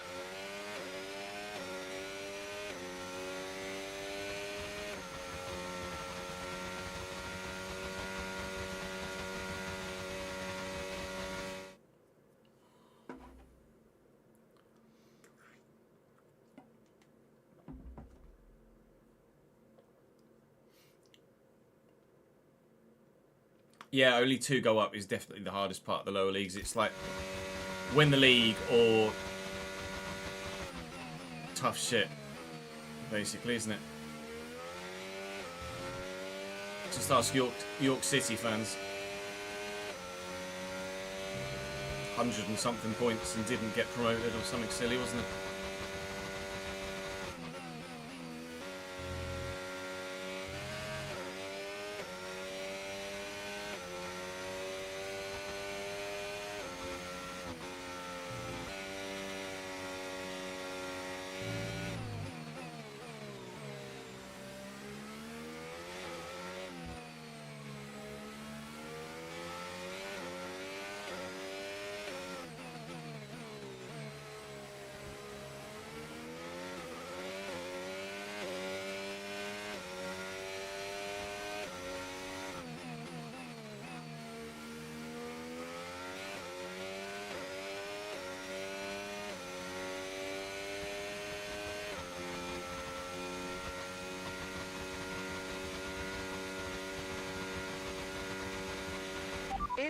In this lap, push now.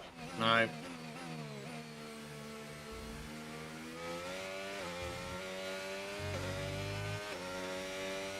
think Piastri wins the world title IRL. It's still very early to call it, but if forced to call it, I'd say Piastri.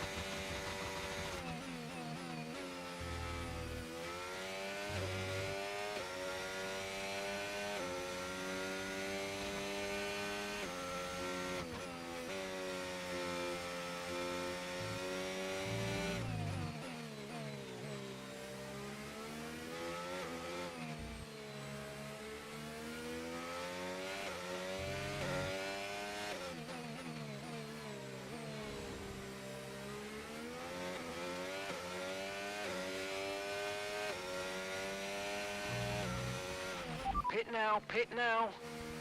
No, fuck off.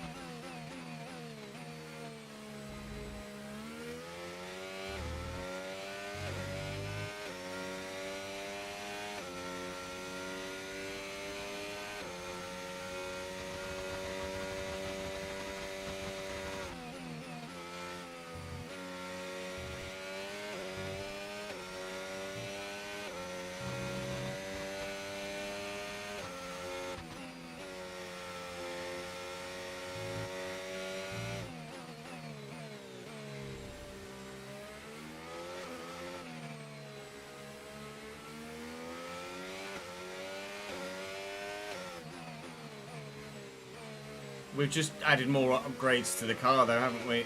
Thunder, that's why.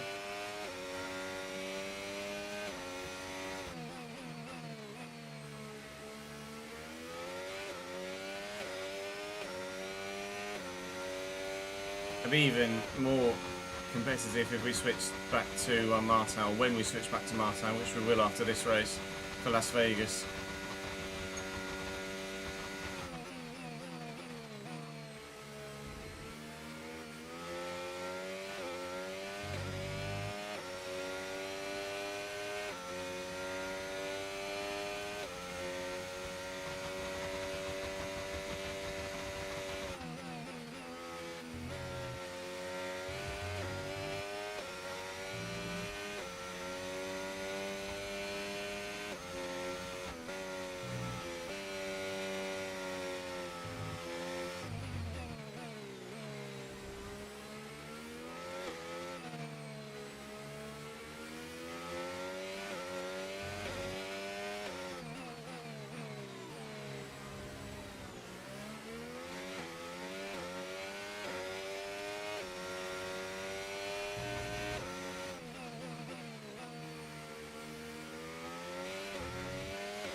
Yeah, same, Skip.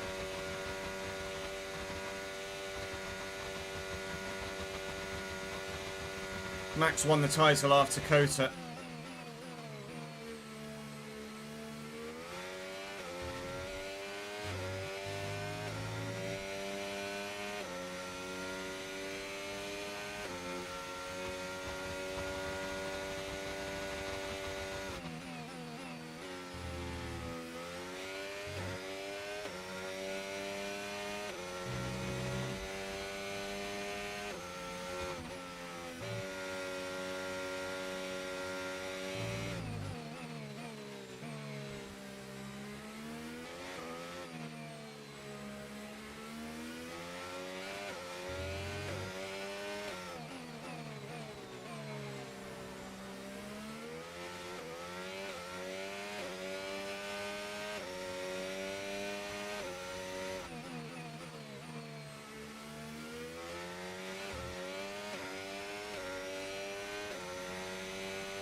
The car behind is dropping back by about 0.3 a lap. Well done. Yeah, I'd agree with that, Tom. I think that's accurate.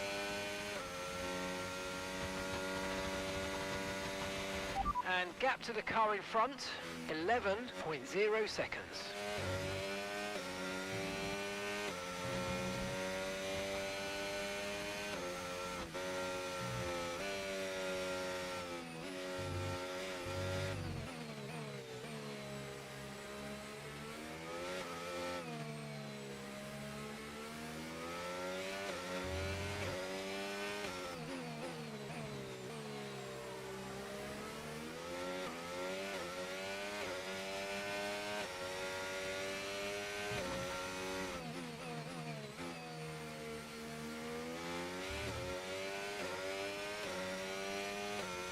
Lando's now basically equidistant between me and Piastri.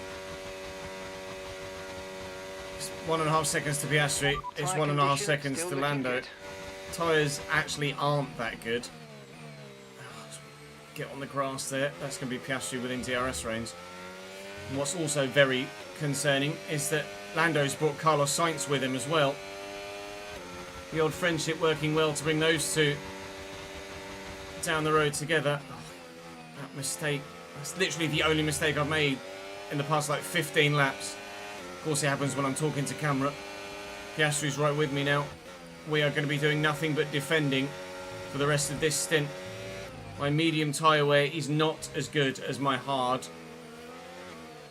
I feel like we're actually worse on our tyres to everyone else on the mediums, whereas the hard tyre we were better, albeit only slightly, but enough. My medium tyre wear is not great. Nearly 30% on the front left, and we've still got a long way to go. These tyres have done, as we cross the line, 16 laps. They still have 15 laps left to go.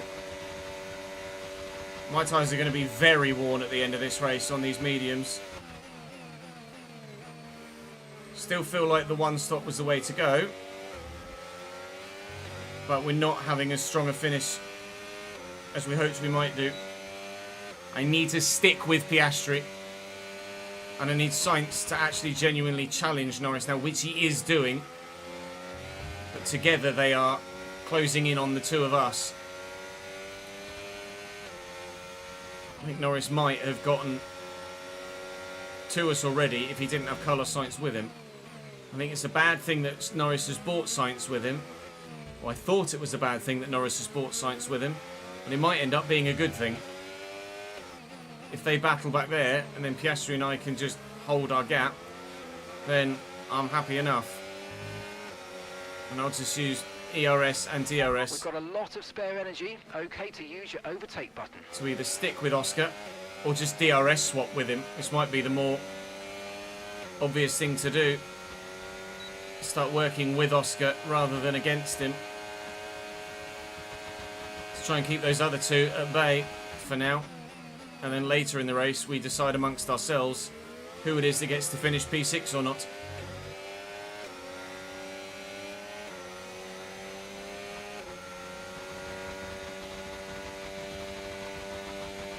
Okay, so gap to the car ahead, 12.6 seconds.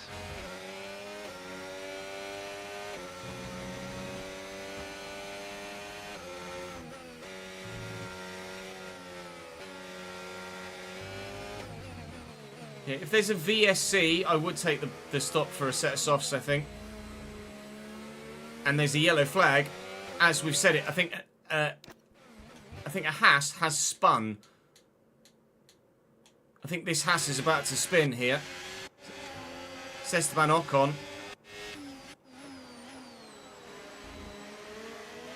No, it's that Haas. It's Ollie Behrman. Ollie Behrman is going to spin here in the dirty air of the Aston Martin in front. And the others are making it around him because he's reversed off track. That's probably going to deny us the opportunity of a VSC, unfortunately.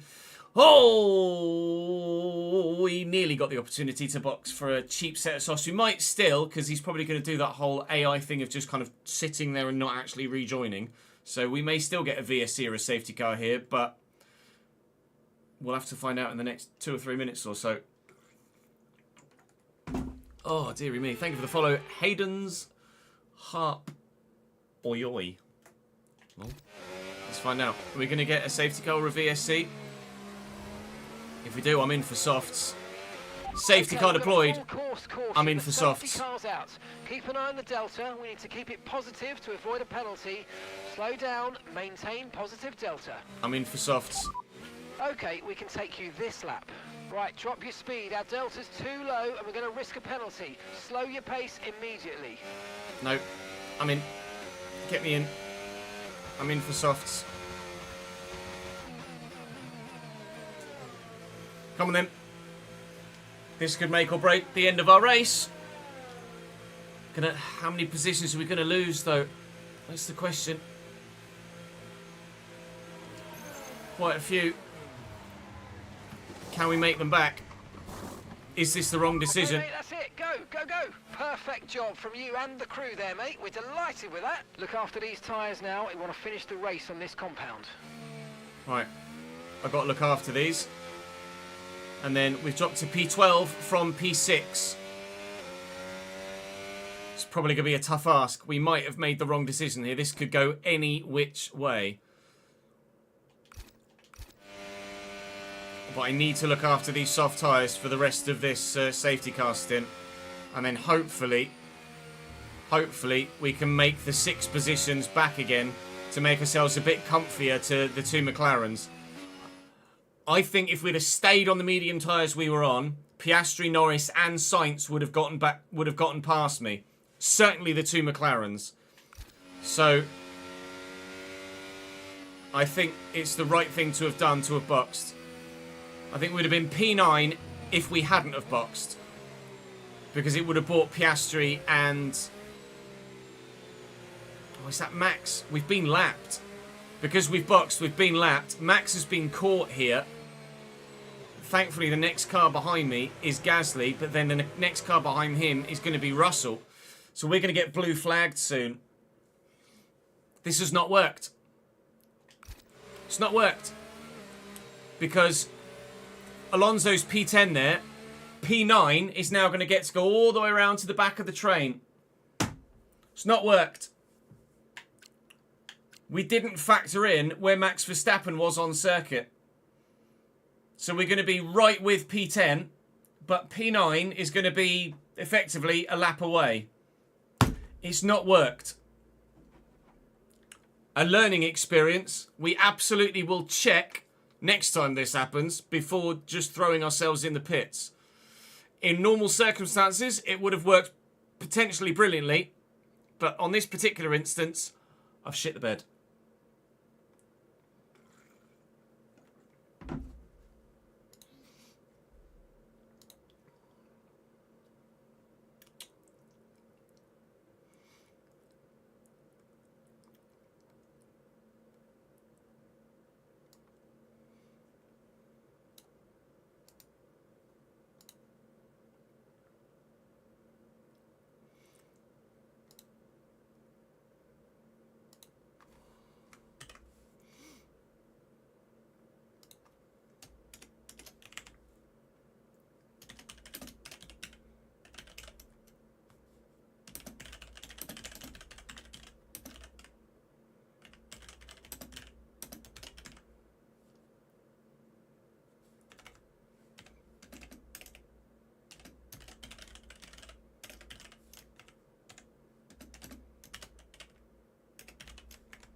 Oh, I tell you what, it's hot in here.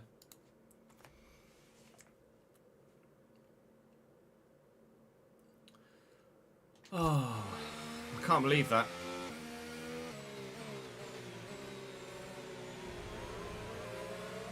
That'll be why the others didn't box.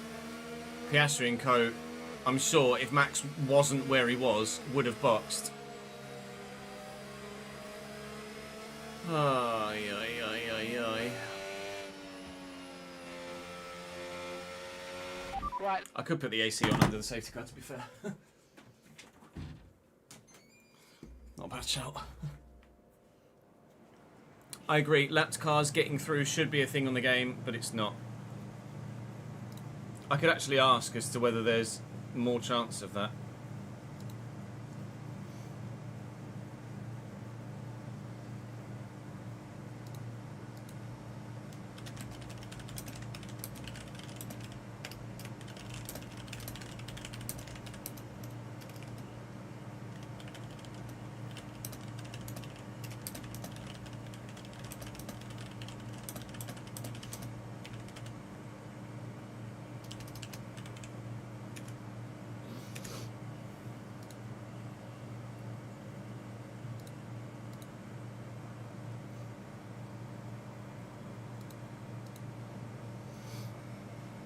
Let's pick up the pace a touch, please. We need to close to within 10 car lengths of the car ahead.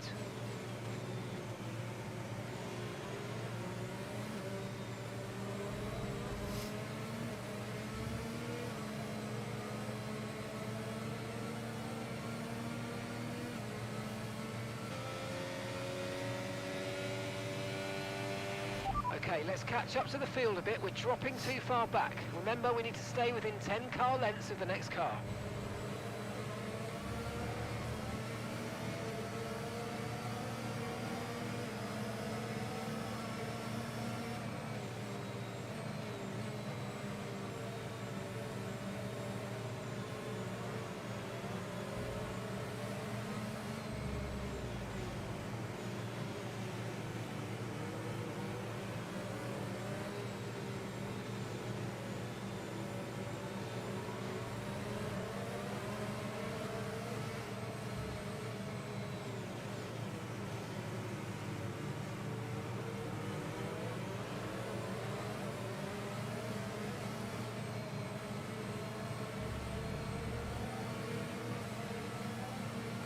Yeah, safety car will probably be in at the end of 61.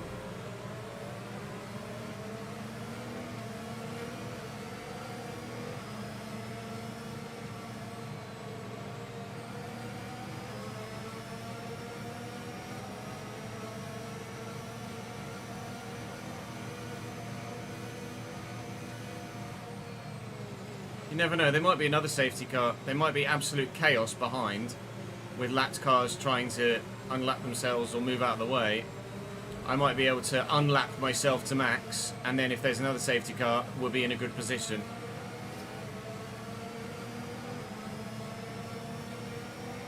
I should hopefully, on these softs, have the pace to pull away from those that are trying to lap me. And then I have to pray for another safety car to try and then do something. I can't believe it.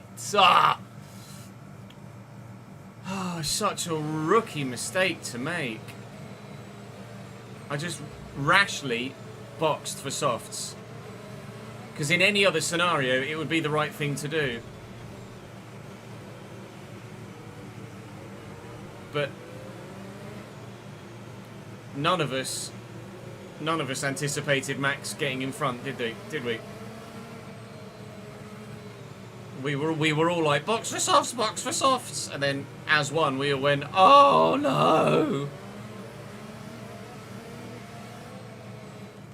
So the problem, Tom, is that we're now a lap, because Max Verstappen has now lapped us, we're at the front of the queue.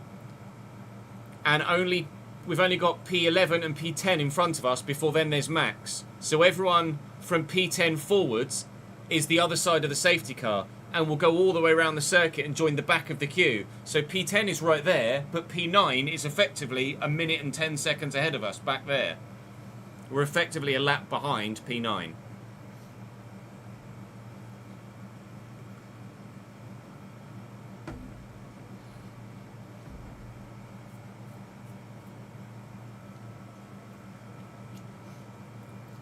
I think without the safety car would have been P9. And with the safety car will be P10. There you go, safety car in this lap. Chris, feel free to not use anything from any clips that have the AC unit on in the background, because I know it messes with your audio wizardry that I don't know how to do.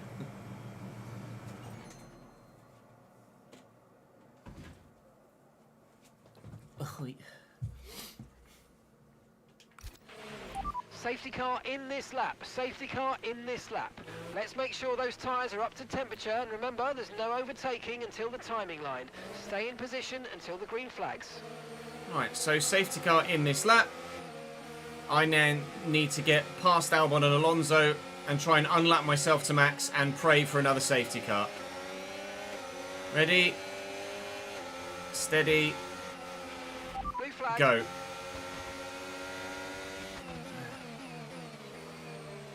I need to get far enough away from George Russell that I don't have to deal with these blue flags. But I'm probably not going to be able to. I need to get past Alonso ASAP, ASAP, ASAP. Otherwise I'll just end up getting a penalty for not adhering to the blue flags. I've got the pace to stay away. Just focus on the driving. I'm just going to take Alonso into this right-hander. Hi, Fernando. Hello. It was a lunge and a half, but I don't care. Right, have I got the pace to get past Max? That's the question. No, I'm not going to get the opportunity to, because George Russell is loitering. Fine. Fine. Even though in real life, I don't think I'd get a penalty for that, because I've clearly got the pace to get away. I'm having to let George Russell go here. What? Let's be honest, in real life, the lapped cars would have been allowed to unlap themselves and go round and join the back of the train. But for, I believe, coding reasons, difficult coding reasons, racing the car behind. Let them pass when you can. That's not an option. It would, to make that a thing in the game, would risk breaking too much of other mechanics. Blue flag, blue flag. Okay, it's the same reason. Gap ahead, please. 2.1 seconds. It's the same reason why we don't see. No, I'm not. I'm just gonna have to give up the position. Oh, I'm getting lapped now by the car that was 10 seconds ahead of me, and as a result of letting Antonelli through, I'm now got caught by bloody Gasly and Albon as well. As a result of it being difficult to code without breaking other stuff, I don't think we'll ever get. Let's overtake and burn off some of this energy. I don't think we'll ever get lapped cars can undertake themselves, not without a significant change to other mechanics or rulings and gameplay. You'll have seen me talk about before, where in qualifying, if you go to a flying lap rather than driving out the pits, that the AI get caught up behind themselves and ruin each other's laps. We've had it confirmed from the devs that fixing that would risk breaking too many other things. So to avoid the AI bunching up on qualifying laps, you just have to drive out from the pits each time. So at least thankfully there is a way around that. There is a workaround so that you don't have to deal with that sort of bug.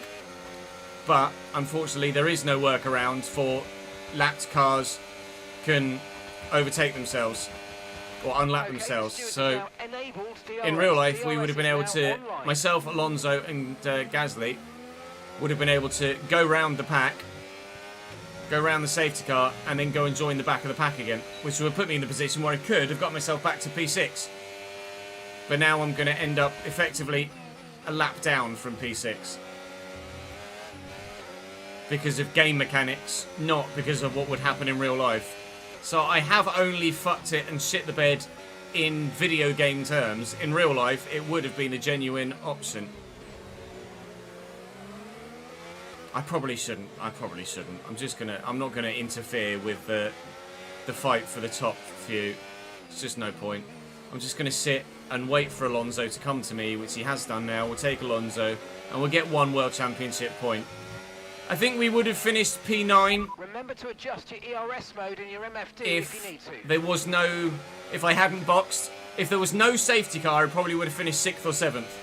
But the safety car happened regardless of anything else. So there was a safety car, that was unavoidable. And as a result, I think I would have been overtaken by Norris and Sainz between now and the end anyway. Esteban Ocon is out of the session. That's not going to cause any sort of safety car, and it doesn't matter if it does because I haven't got the chance to unlap myself anyway, so we'll just finish P10. Antonelli is going to luck out from the safety car. He's the big winner from this. To be fair, George Russell could be the big winner from this. He's right with Max Verstappen at the moment and challenging for the win of the race. Russell is on much fresher medium tyres than Max Verstappen's hards, and Russell is going for the win. Antonelli will get P4. He would have only had P5 before because he was too far behind Leclerc. So Antonelli's gained a position. I've lost 3. I was behind Piastri, wasn't I? I got Alonso with me now because I can't drop him, because I can't utilise my soft tyre pace because I've got Leclerc and Antonelli. Oh God, I've got Leclerc and Antonelli in front of me, so I can't do anything about gapping Alonso, which I certainly would do on my soft tyres in free air, but because I've got Antonelli and Leclerc in front of me, can't do anything about it. This is such a video game only scenario, which is just a massive shame, but like we say, it's a learning experience.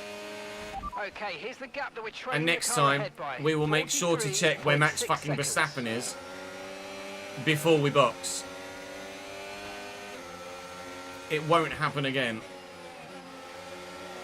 But it is a real shame that it happened once for us to need to learn that lesson.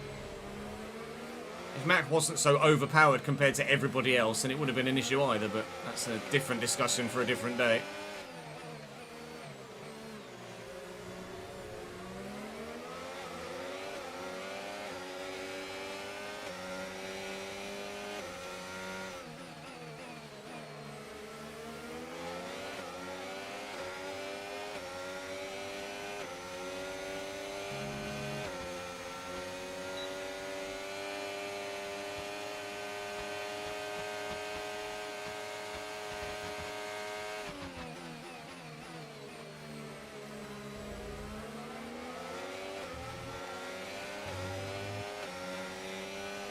Albon and Alonso are fighting now behind anyway, so we will be able to drop them.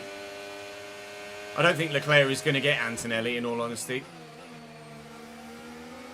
So I could probably look to unlap myself, but there's literally no point. George Russell has taken the lead of the Grand Prix, though, I've just noticed on the minimap. Russell leads. So it may well cost Max Verstappen the win, but obviously in the championship terms, Verstappen's already champion, so it really doesn't matter. Constructors-wise, it could matter, but because Verstappen has been so strong, it's not going to matter. Because Yuki... fuck it.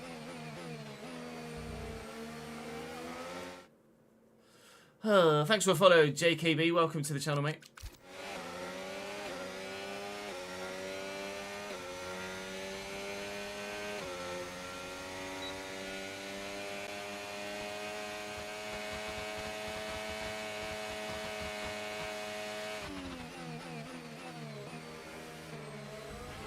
Okay, so we're leading our teammate by 16.0 seconds.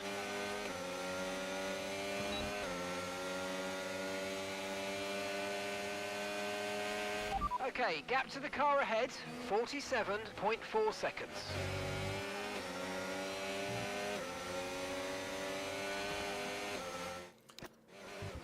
Try and get... it just occurred to me that I haven't got a thumbnail yet either.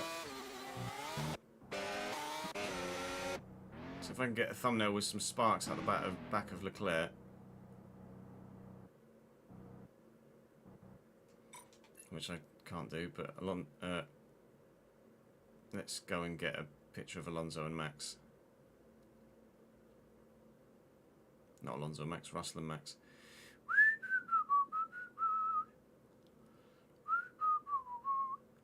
Here we come, gentlemen. Hello.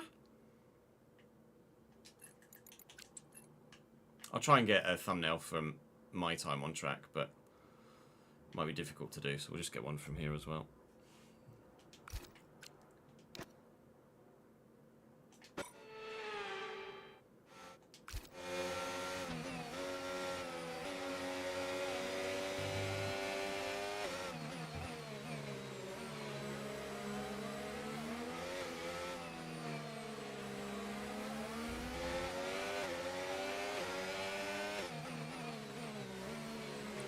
No, my teammate's retired. On lap 68, teammates just pulled off by the side of the track and retired. I think he's done an extra stop as well. Or at least maybe a Haas has. Out of the race. Oh, fuck's sake.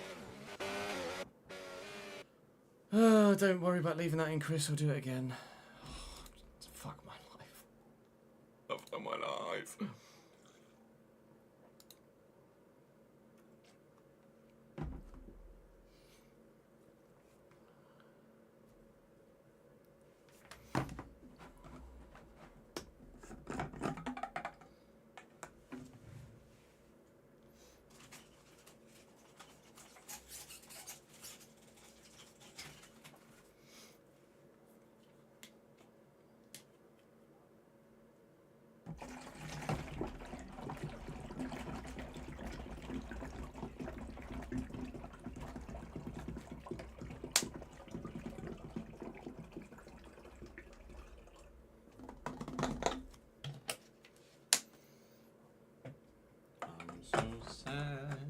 So sad, sad.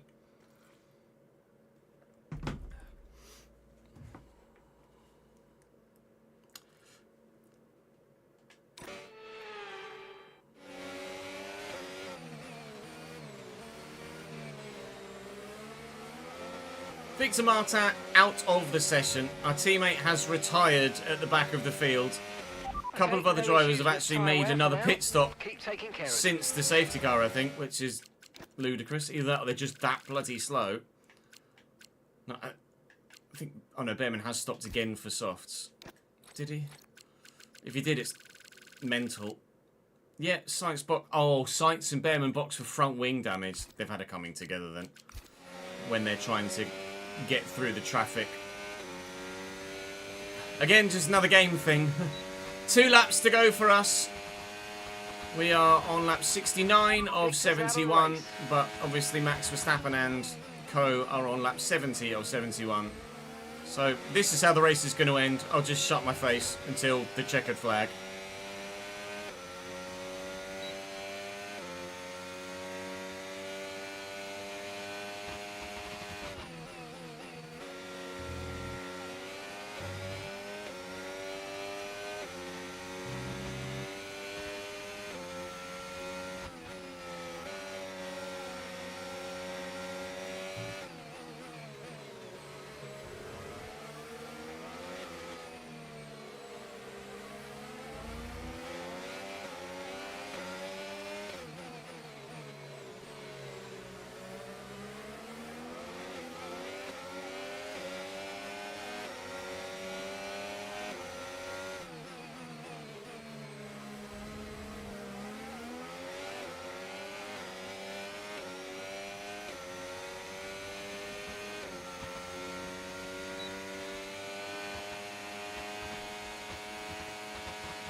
There's more yellow flags behind. Not sure what for. Well, there was anyway. It must just be people lapping each other. Never mind, ignore me.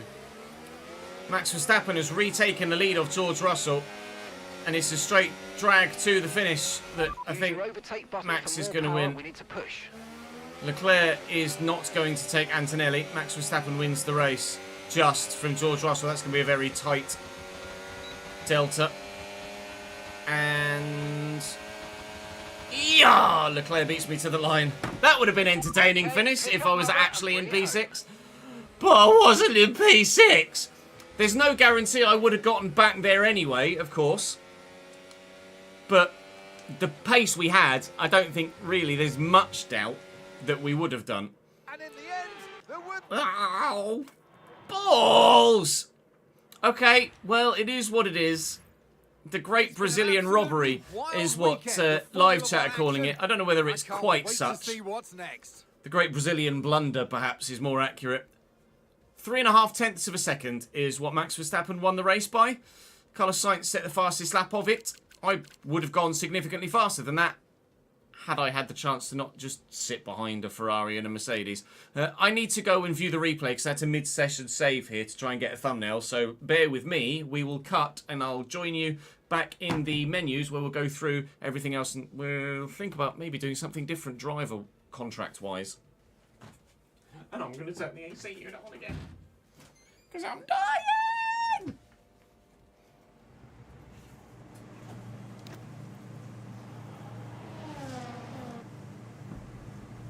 I've said to James in the Discord, his lapped cars getting through on a safety car still too much of an undertaking to introduce to the game, and he's replied said probably I can find out though.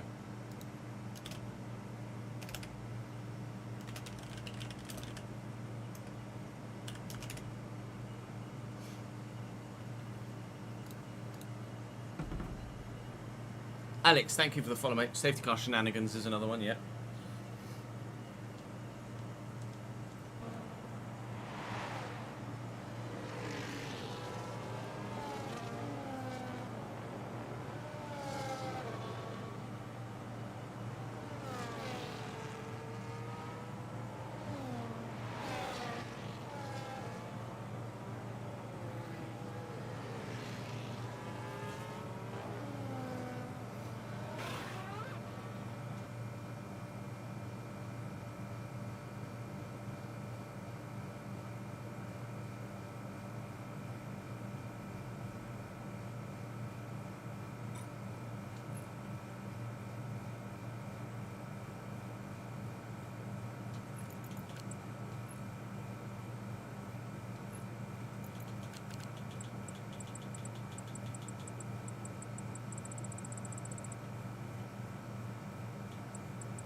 Mugged in Brazil here.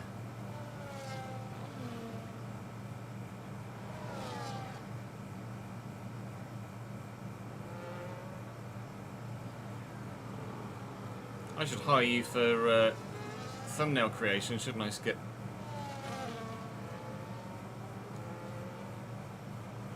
Oh, I'm actually viewing the... I'm not even viewing the highlights. I'm literally just viewing the whole replay because it's not... No, I'm a fucking moron!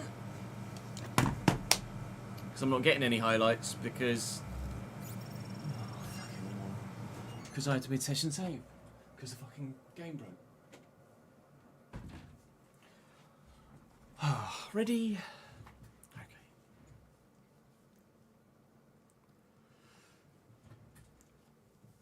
Okay. Repairs to both cars over the course of this weekend, so at least I wasn't the only one to cause a bit of damage. If actually, I caused less damage than Victor Martin, but that might be because of his retirement more so than hitting anything. Fan sentiment is on its way back up again, though, so secondary sponsorship is up 2%. I've not actually looked at this before. Some good races recently, pace and performances have brought in some decent results. As far as this team, you always want to see them making the most of their scoring opportunities, but that's just not always happening at the moment. Sorry. Well, fan sentiment at least is on the way up. But we're nowhere near level 5 yet. That will probably have to wait till next season to then make further changes to the round 24 of 24. What? Chief, I Don't tell me we're going to miss Las Vegas and Qatar. Waiting for development. Let's get that performance. That's got to be a mistake, surely. It's not just taking me straight to... It's not just taking me straight to Qatar, has it? No, Las Vegas Grand Prix. That was weird. That was just a visual bug. Oh, I had a little bit of a... there. No. Just a visual bug. Okay. Meeting restructure. Let's do a team restructure there to fix that. Development focus. We did a research focus recently. Talent discovery drive. Yeah, do that. Can I do anything else on that side? I can. Let's go chassis. And then we tend to do the same things here, but I might actually do the advertising. Technology Expo, receive 100 resource points each day for 7 days. To be fair, 700 resource points come in very handy indeed. I'll take that. Messages, points on the board, performance comparison. Yeah, the performance comparison is a little bit misleading at the minute because we've got a slightly weaker first car, which we will now change as we move to the next round of the championship, because obviously we're going to switch back to Victor Martin. So we're upgraded everywhere here apart from engine power. I'm going to do engine power again. It'll be done for Qatar, which will come in handy. Not really needing to change much at the minute. It's only really one race all season we've had to take a penalty for, isn't it? So 1,400, 1,300. Can't actually afford to do anything here anyway. All right, we'll save those resource points then. On the development side, there may well be more we can do between now and the next Grand Prix as well. But no, not yet. But what we will do is assign upgrades, and we will move all of the movable parts to Martat. And I'm going to drive as Martat again for the rest of the season. And we will have a significantly faster car with Martat. Look at that. I told you, the performance index is a little bit misleading. We're actually right there with Williams challenging for P5 in the performance index. We are genuinely a midfield and, dare I say, front of the midfield car after this first season. We're still significantly off the front. Look at McLaren and Mercedes. Or Red Bull, sorry, and Mercedes. But we're still a long way to go. We're further off Mercedes and Red Bull than we are off Sauber and VCarb at the back. So let's not get too carried away. I've got more and more money at the minute. I'm hoping Yuki at some point will disappear from here so I can approach someone else. I can send another contract to Hulkenberg, and I think I may well do that. I want to talk to Liam Lawson as well, but I can't at the minute. We're going to raise some funds. Well, we're going to be raising more funds throughout the rest of the season anyway. So maybe I just go back in for... Maybe I just go back in for Hulk and just give him the 17 million. Because we're clearly going to earn more and more money as time goes by. Hey, We've still got 3 more Grand Prix. Multiple parts out of research. Don't forget to develop them. We've got performance. I'm going to offer. I'm going to give Nico. I'm going to give Nico the pennies. I'm going to give Nico the pennies. No, I don't believe going to the driver market works for me, unfortunately. Right, I've got enough resource points now that I can start doing stuff on the aero side again. So let's do DRS actually. DRS is going to be more important than more front or rear downforce at this stage. And then on the development side, more complete. Excellent. This is now new stuff for the car, not just preparing for the next season. This is new stuff on the car on the aero side, and now we've adjusted everything on the chassis side as well. So this is all new stuff for either my car or rephrase, either Martin's car or Maloney's car. All Maloney's, I think, at the minute to help him catch up. We're still trying to catch up on the powertrain front, but this should be the last 2 we need to do on that front as well. We could very well be, I mean, depending on how others react and how others protect, we could very well be a a front-running car. Corporate generate 2 more cash each week. That's still ongoing. I'm going to save the money there. I'm going to spend the money now on the drivers. Oh, personnel department's gone up 1. Yeah, okay, cool. Thanks. Bye. I'm going to spend the money on the drivers. I'm sure if I go to the driver market, it actually doesn't let me approach anyone else because I'm full somewhere else. Yeah, I physically can't approach Liam Lawson. So, what I'm going to do is I'm going to... Oh, cancel. I mean, 68% chance of signing him now as we moved up in the thing. Everything else is a reduced... is a lesser chance to sign. The current contract I can offer him... I'm going to send him... I might be able to get him now. I'm going to send him a contract. We're trying again for Hulk, then. We're trying again for Hulk. Less that we just thought we were going to commit an extra 5 million to Hulkenberg, but actually, we might not be. We might be able to get Hulkenberg for less than what we offered him last time, I think, because of the progress we've made in the... because of the progress we made in the development of the car. He might not accept it. But he might, you know. I think the softs are pretty dead around Las Vegas. Tyre wear was very high at Vegas last year. But 2 mediums is definitely going to be better than 2 hards. Alright. I think we're set for Vegas then. I think we're ready to move forward to the next Grand Prix. And we anticipate having dry weather in Vegas because Vegas is Vegas. So I will actually go to the race weekend here. We're going to drive as Marta. Let me just double check Maloney's components so that Maloney is going to be as competitive as he can be. Yep, Maloney's fine there. Yep, I think he's going to be better off with the one that's currently in the car over anything else at the minute. Just give him a fresh gearbox. And then on the Martin side, well, we can manage that ourselves as we progress to the next Grand Prix. So I'm going to go to the race weekend. I'm going to drive as Marta. And we hopefully will have the opportunity to score points in Vegas again. Only 1 point in Brazil, but it might well only have been 2 anyway. But it could have been 8. Whether that's going to cost us down the line, I doubt. Looks like it's fully dry here as well, which is lovely. Excellent, thank you. Qualifying, maybe the chance of drizzle at the end, but unlikely. All right. Well, we'll put older parts in for practice then. But here in Las Vegas, we should be competitive again. I am gutted at the same time. I don't know really as I'd have achieved much more if I'd have stayed out. I don't know. It's one of them, innit? It's one of them that shouldn't happen because real life rules should be in the game. But if it's too hard to code, it's too hard to code. That's all from me for this one. Thank you very much for watching, chat. It's probably not chat. Don't go anywhere. We're still streaming. Thank you very much for watching, YouTube comment section and YouTube viewers. That is all for us for this episode of the F125 My Team. I've no idea how long this video is going to be.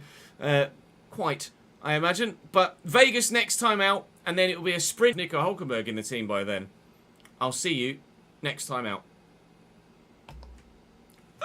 Cool down, cool down, cool down. Fucking hell. Yeah, probably has. Vexity and Pizza. Thank you very much for the follows, guys.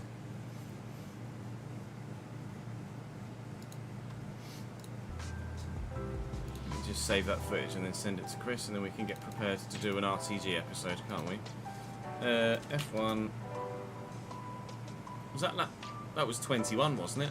Or was that 20? Las Vegas, Qatar. It's 21, I think. Las Vegas, Qatar, Abu Dhabi. That's all that's left, isn't it? Yeah, it was 21. Damn.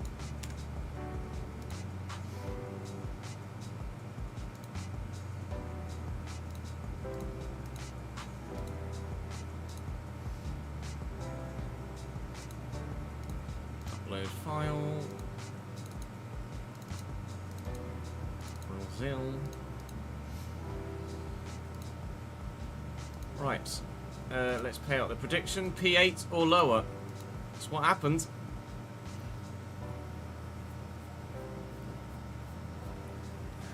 Turns out it was dramatic for the prediction as well, wasn't it? Jordan's happy.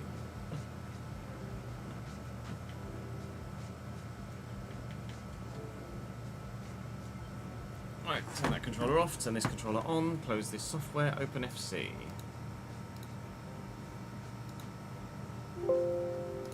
Change that now. Hammer top. Oh, it's all change please. 155k on top of the 20k you bet. There you go. Loving life, aren't you?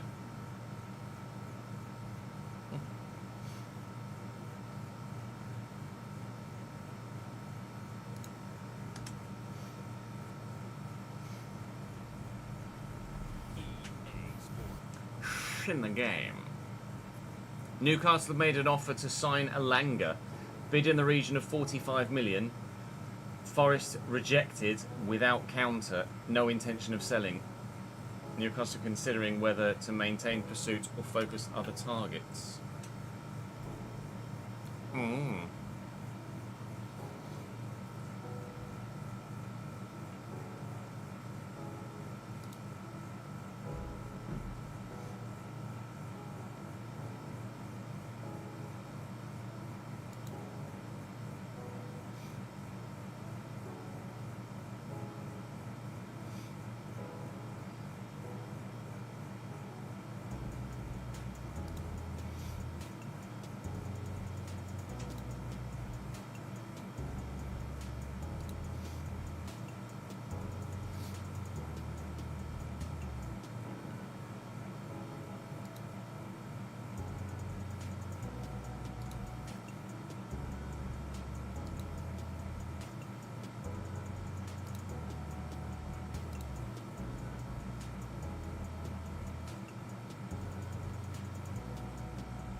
Right, let's get the spreadsheets up, shall we?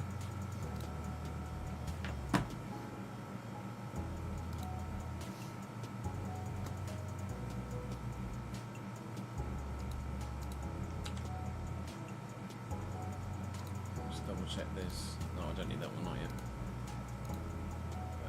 Gifted sublist. What day are we? 24th. Any on 24th?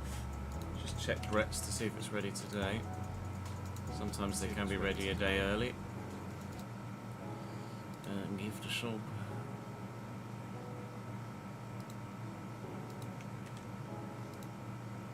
It is indeed ready a day early. Okay, so we'll leave that on the 25th. Let's check the 26th. Danny, thank you for the 5 bits. You're being treated to 2 dad jokes today. My pet mouse Elvis died today. He was caught in a trap. I can't walk out 'cause I love you too much, baby.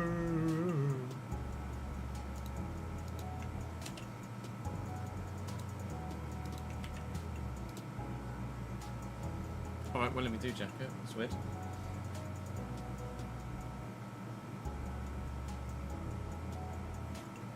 That was it. Right, just those 2 then.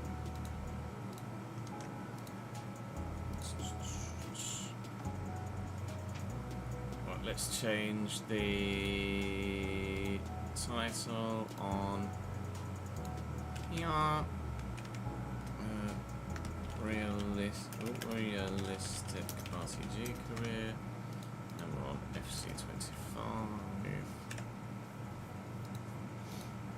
we go. And then on the YouTube stream, let me change the thumbnail and game. FC25, change that one please, thank you.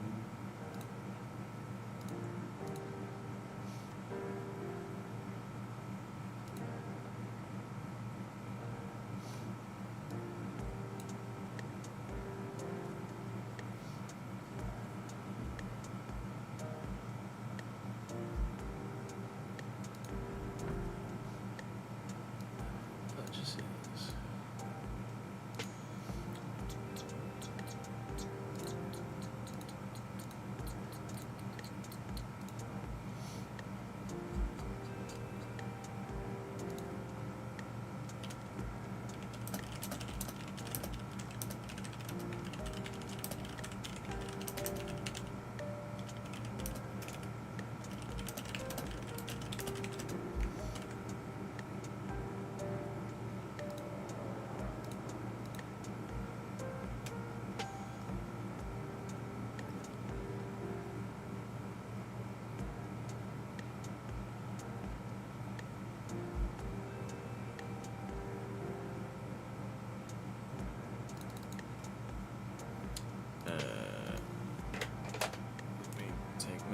something.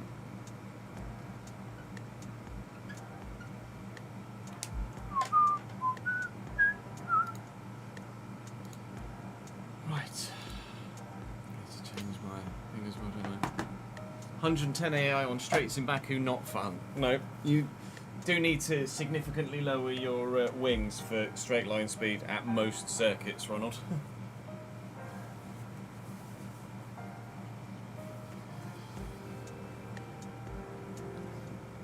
Just got to the end game contracts meeting for the first time. Shows you the 3 bonuses you get on the contract offer for reaching them. Lower / removes performance.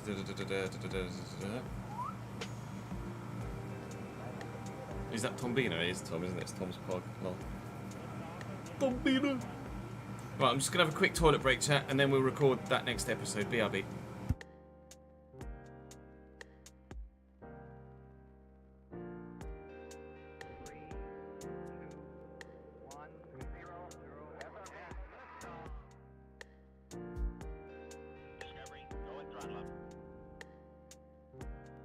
Discovery's 4 computers now have primary control of critical vehicle functions.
Wagon wheel, anyone?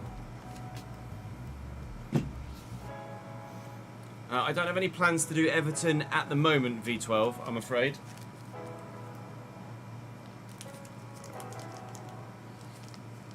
We've done Everton on 17, on 21, and on 25. So at the minute, judging by that regularity, we won't be doing Everton again until 29, I'm afraid.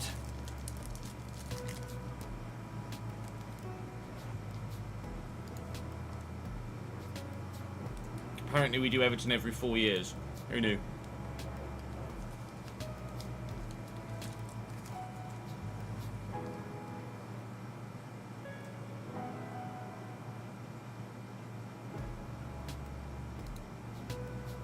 And actually, you know what would be really weird? On top of us only seemingly doing Everton every 4 years, I did Sunderland on FIFA 13, I did Sunderland on FIFA 19, and I anticipate Sunderland winning the vote for FC25. So Everton every 4 years and Sunderland every 6 apparently seems to be the norm.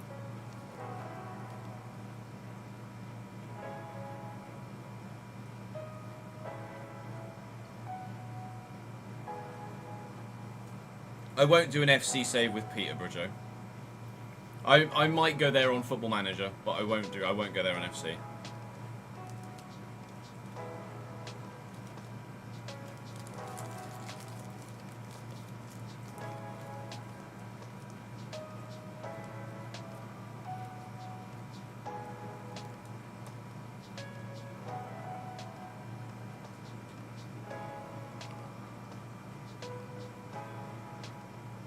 Who do I think goes down from the Prem? The 3 that came up. It's too much of a power imbalance at the minute.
I'm not saying that Leeds, Burnley and Sunderland aren't good teams. I just don't think they stay up.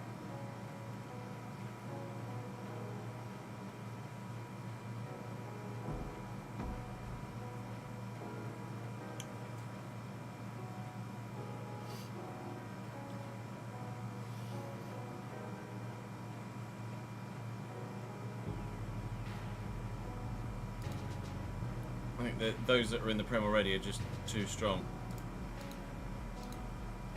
Basically.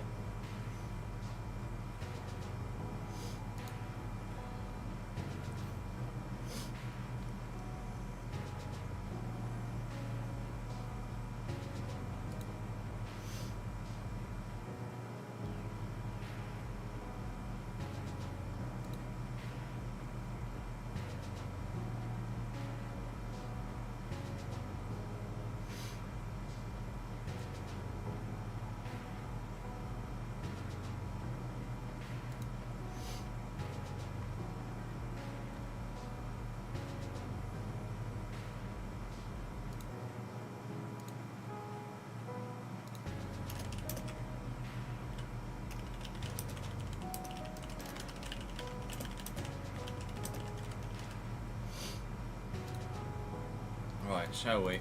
Let's get 3 names from today's episode that went live an hour and a half ago.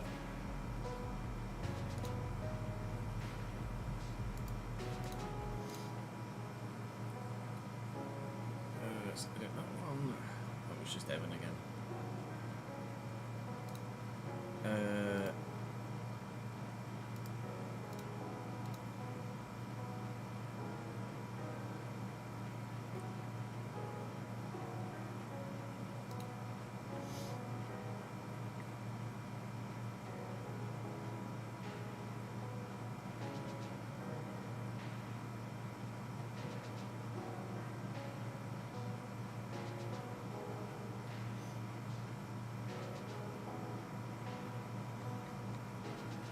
Anyone in chat going to want to use their channel points, or am I just going to take 3 from comments?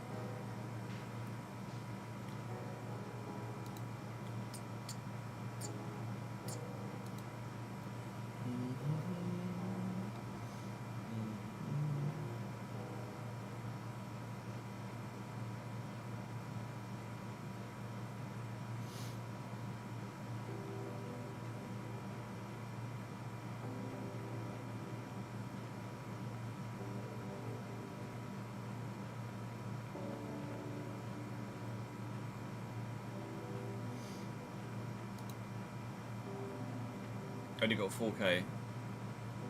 Oh no, Chapper. I'll put you up anyway. Let's do Chapper 657. There you go.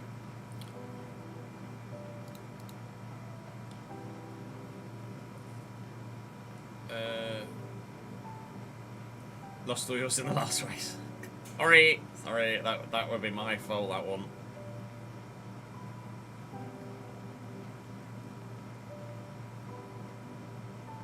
Yeah, what specifically are you looking for, Shawnee? Settings-wise?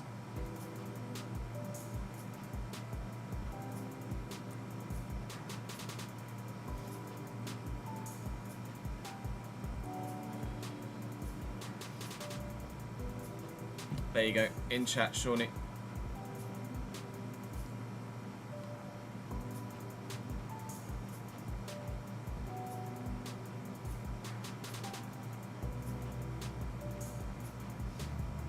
Lost 80k channel points in 2 days. We will be back.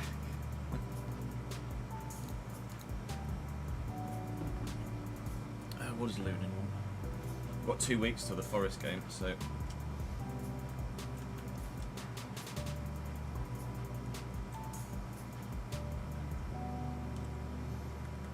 It's going to give us.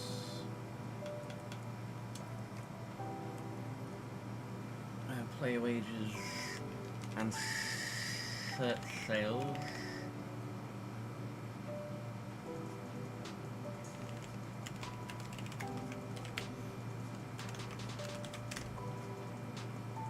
Two to 8 is 114. 114 is 570.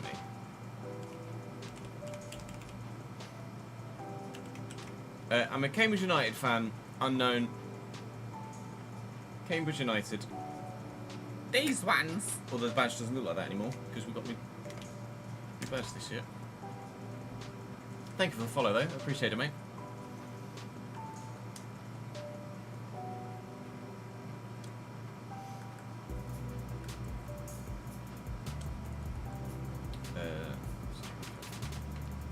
Stupid mouse. Oh look, it's exactly the same. What a great financial system. Said nobody ever. Hence why we've got the fucking spreadsheet in the first place.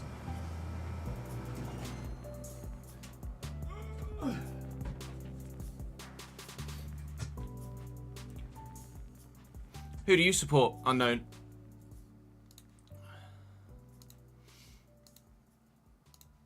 Let's pause music. Let's record a video. Go. Probably more than 3, Chapper, because of cup competition. Well, certainly more than 3, I think, because of cup competition and the chance of winning the Premier League.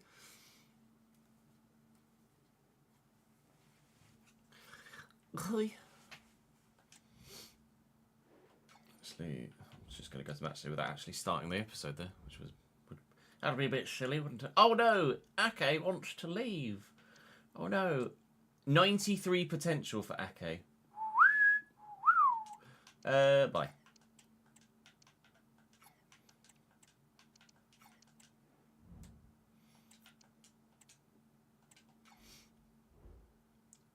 gave myself the prize money for the Carabao Cup, pretty sure. 100 grand. Yeah. Right. It's a live editor thing, adds. One of the miscellaneous things in live editor now is you can reveal Youth Academy overall and potential.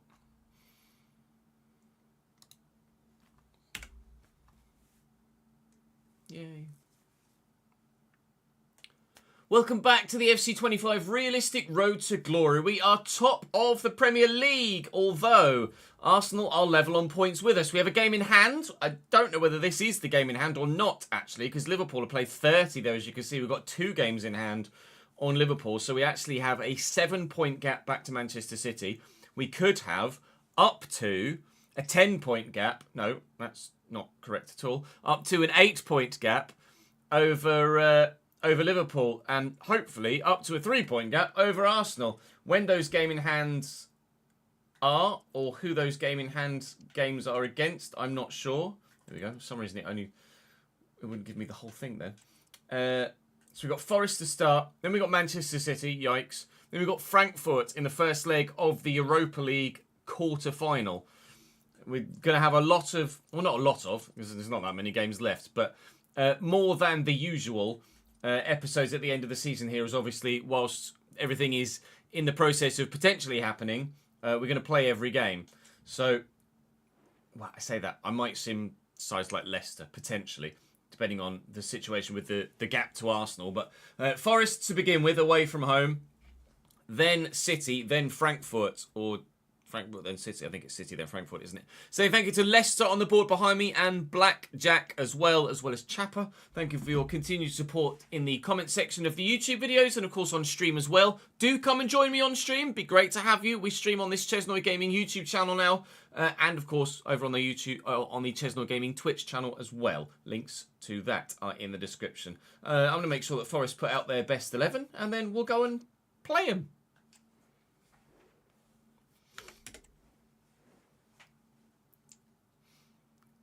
You're trying to figure out a team to support. Have some options on the teams you like, but struggling to pick one. Who are the options on your list? Unknown. Are you based outside of the UK? Is that why you're struggling to pick a team? Because you've not got any kind of geographical drawing to any particular side.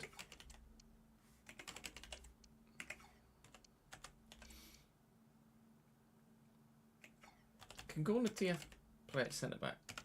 No, but Canvo can. Canvo can.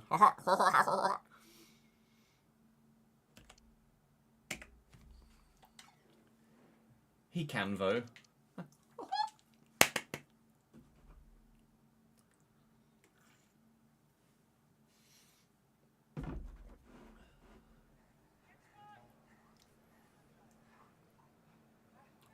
I've got 250 career wins, apparently, in my career now. And we're giving the old Jimmy Bullard or Phil Brown team talk on the pitch. I don't really think we should do that, to be completely honest. I don't like that. The celebration was funny, but certainly didn't agree with Phil Brown doing it for Hull all those years ago. Anyway, Alvaro Valles in goal for them. Ruben Rivera, Matthijs de Ligt, JD Canvo and Patrick Dorgu is their backline. Canvo is a CDM. They only had like a 78 rated centre-back. We were like, can anyone... I don't know if they've got anyone else who can play centre-back. Turns out he Canvo. Yes, I did that just for the pun. Alexander Pavlovic CDM alongside Nico Gonzalez. That's a strong pivot. Ayman Ali on the right, 88 rated. Stipe Buke on the left. Morgan Gibbs-White still here at cam. And Giuliano Simeone up top at striker. On the bench, they've got friggin' nothing. Kieran Bowie, though, you'll remember him, of course. Gorna Diath is all right, to be fair. And Victor Christensen's okay as well. But they're not great, Forest.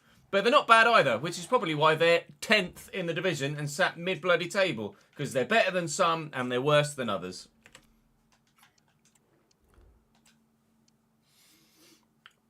(4-4-2) Chesnoid ball. Nah.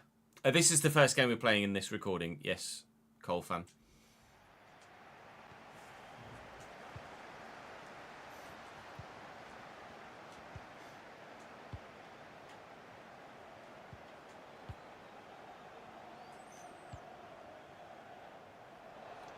Rig just going to get into the space here. Out to Kilitsoi.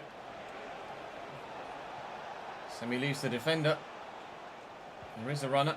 Rig is left-footed, so will deliver a ball, which is straight at the keeper.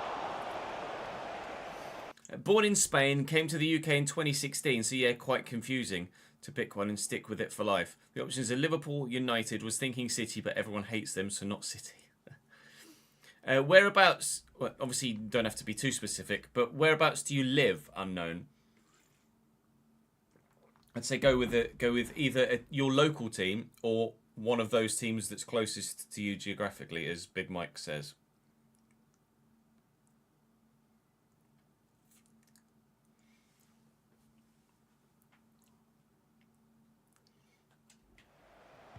Who's your Spanish team as well, by the way? I'd be curious to know. Nico Gonzalez, what a ball. Through to Giuliano Simeone. Great take from him as well. Options around him for a pass.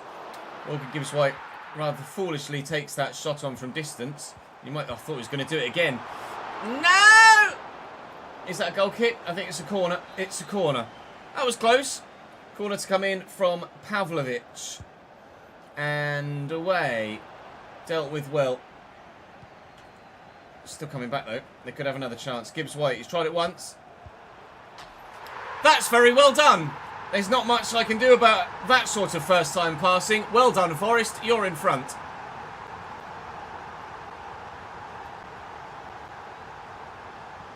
Oh, you live in the Midlands? Same. I'd say, obviously, if you have more of a inkling for big clubs, then obviously, by all means, go with someone like Liverpool United. But if you are close to a side like a local team that are in the Football League, I'd say support that local team. Then you can go to their games quite cheaply and actually enjoy live football too.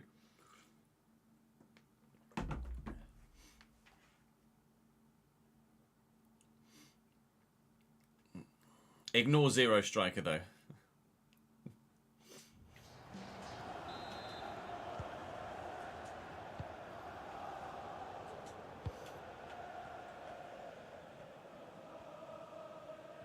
Dibbling and Fernandez and Dibbling again.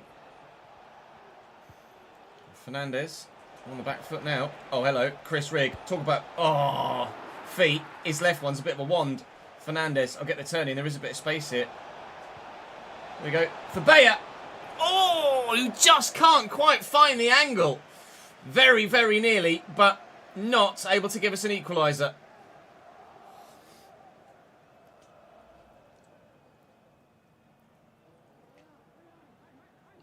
Yeah, Aston Villa's a good shout. Obviously, I guess it depends where in the Midlands you are. If you're like East Midlands, then Forest or Leicester. If you're West Midlands, then Villa or Wolves or someone like that. Here's Rigg. Through the gap. Bayer. This time maybe? No, blocked again. Dibbling maybe. Yes. Alright. Forest, just as I couldn't deal with the way that they scored their goal, Forest aren't really dealing with the way that we're building up offensively either. Already that's better than some of the performances I put in a previous episode. So we'll take it. We're level. We'll go and score again, hopefully.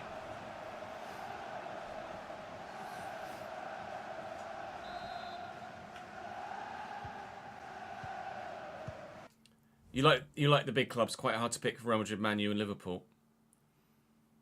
Well, Real Madrid are, I would say, the biggest club on the whole planet. Liverpool and Man United are the two biggest English clubs.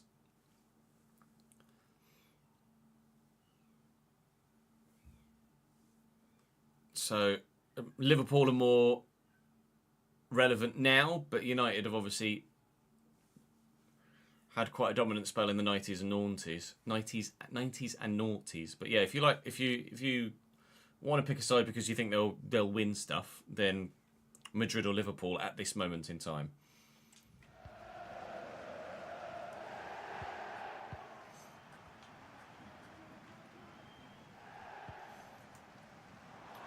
Buke. Oh, Gibbs-White. Good save, Trubin. They nearly got themselves back in front, Nottingham Forest. Pavlovic with the corner. It's not bad. It's not a great clearance either. Ashempon couldn't keep that in play to deny them the next corner. And they're going to take this one short, I think. They are. Pavlovic into Buke. I don't know who he is. He's shown good strength though there to hold off Chris Rigg. He's tried his best to stay with him. Is that going to loop in? It could have looped in, but Trubin keeps it out. It was a little bit awkward. I thought he was going to absolutely Pickford and Origi that. Knock it up and then have the striker come in and just nod it home. That would have been particularly frustrating. Engels with a great run here. Looking for Kılıçsoy, who's found well. And will dart or whip it to the back post. Oh, it could almost have gone in fact. But can't go in or find Dibbling.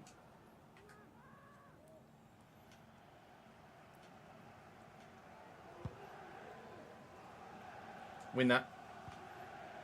All right. Good.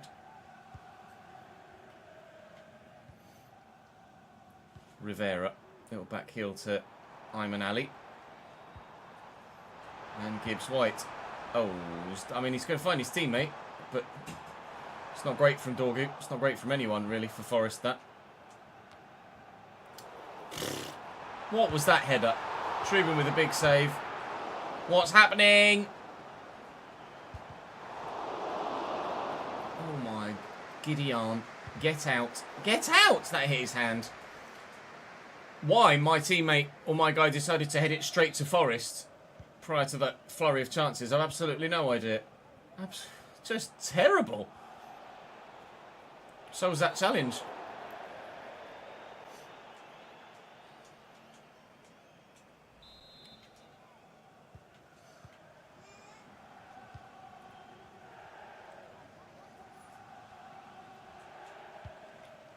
Rigg.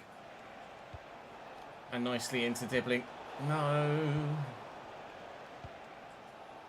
Oh, hang on. Let me just send a quick text to that.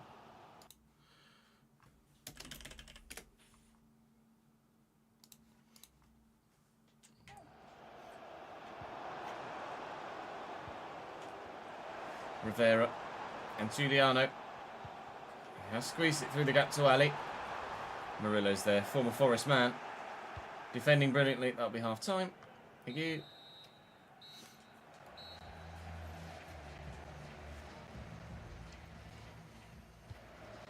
Yeah, I don't see Forest finishing in a European spot again next year, Joe. I agree.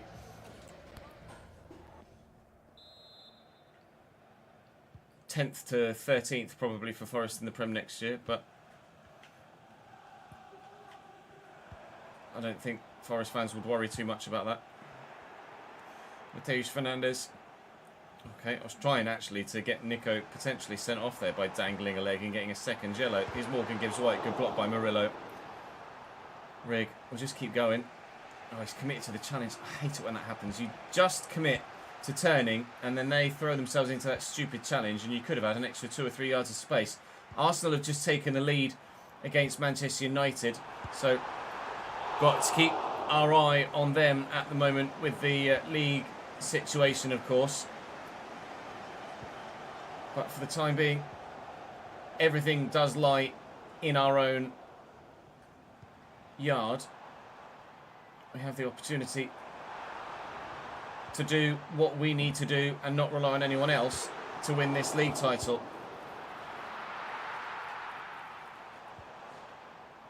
Cambridge, Joe. Cambridge United.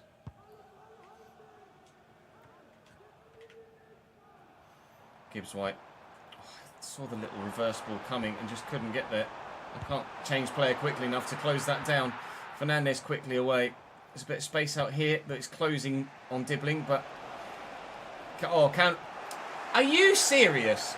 I've turned Canvo and Dorgu's just arrived and gone, murder, I think, is probably what I'd like to do. Do you mind, Patrick? It's just a yellow card as well. He's going to get away with it. That is naughty. Really, really naughty. Dibbling. Trying again to get in the box now then. Edges of it there.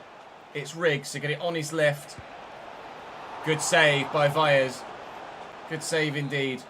From the corner. Dibbling will try and find a teammate again. He can't. That's hit a teammate it had Forest defender, as well as bouncing off a team. Josh Shempong isn't the one from there. Lenny Yoro isn't the one from there either. This is Shempong again. Matej Fernandes from here, maybe? No, 67 minutes played. We're still locked at 1-1, which isn't good enough. Need a win.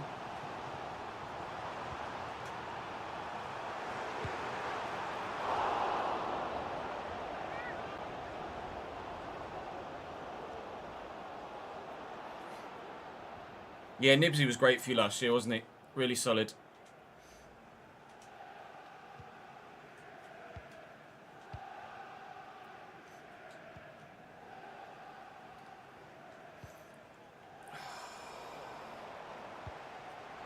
It's a good ball. The obvious thing to do to go for that 1-2, but he has done, and away. Kieran, thank you very much for the raid of 27, mate. I appreciate it, pal. Bear with. In the middle of a bit of a defensive moment right now. Simeone! No! Oh my God! Off the post. Well, Forest nearly take their lead back again. But somehow, we've gotten that lucky in front of our own goal to not have conceded. We could even go at the other end and score ourselves. Bayer's in. Bayer! He's done it again! He's shot across goal and he's got the angle too tight. He's tried to place it, look. And he's just got it wrong. We could be behind. We could be ahead. We're still level at 1-1. Oh, bloody hell. Yeah, thank you for that, Kieran. Appreciate it, man. Hope you're streaming well, pal. Welcome in, Raiders. You join us in Season 10 of our Realistic Road to Glory. Doing what we can to try and win the Premier League title for the first time. With Bradford, having come from League 2. Yeah, Trubin and Lunin have both been very good.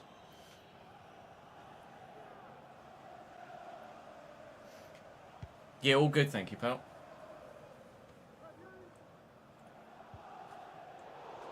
Engels to Trent. Could beat his man, has done. Looking for Bayer, finds him brilliantly. Bayer has teammates arriving. Here is Rig! Goal! Beautifully worked, 82nd minute. We do get our 2-1 lead. Bayer couldn't score one to save his life, but he can set one up. Oh, thank Christ for that. Thank you for the follow, Kieran. Deary me. Deary me. Finally. Oh, nicely intercepted by Rig. We could finish them off here. Bayer. Oh, for Christ's sake! Oh. Fine. With the throw, that was supposed to go to Adeyemi. He's used a hand. Good.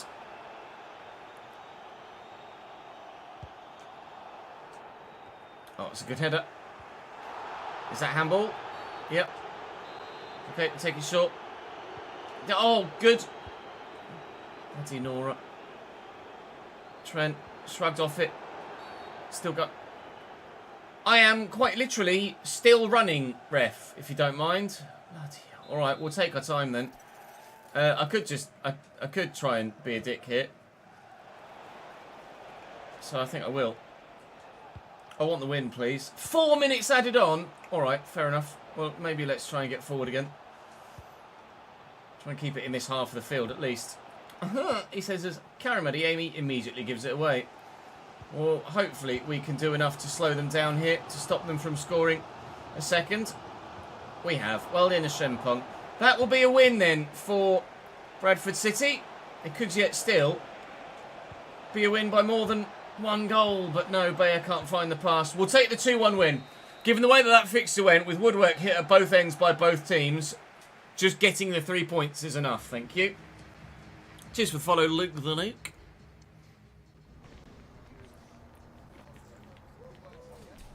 Ah, you were the one that instigated the raid, were you, Ben? You've certainly done that from us to other people before.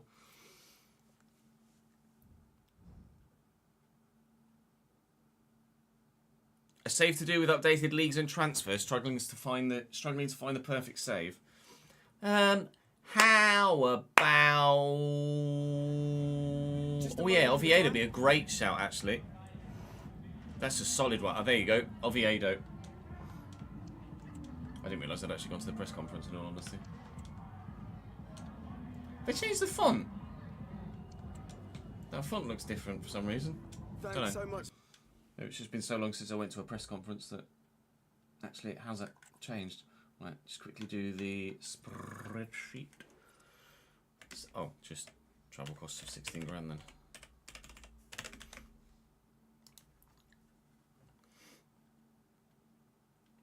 Of the three, considering your Spanish background, I know, I'd say Madrid.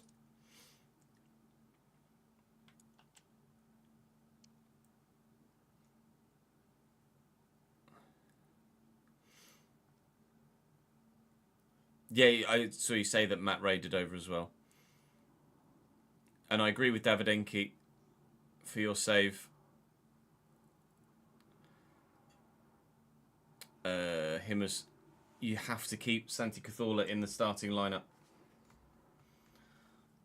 Oh, I got play. Oh, City. Fuck.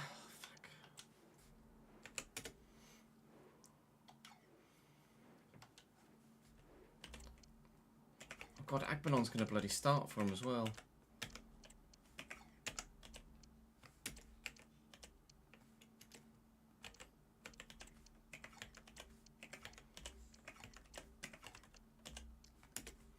Grabara and Agbenon both start for City.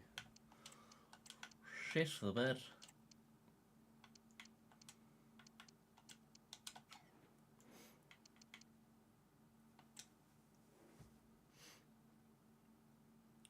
Least favourite save I've done? Christ knows.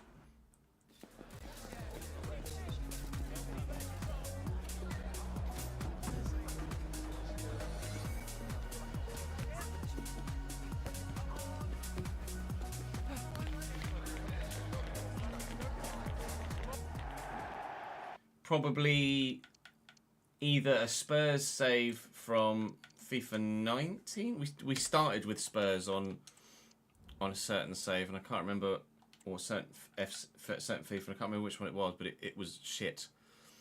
That or Forest on 22, I remember being particularly annoying because of the gameplay. Bradford City rejects start for Manchester City. Never a phrase you thought you'd hear. Kamil Grabara and Noah Mikic both start.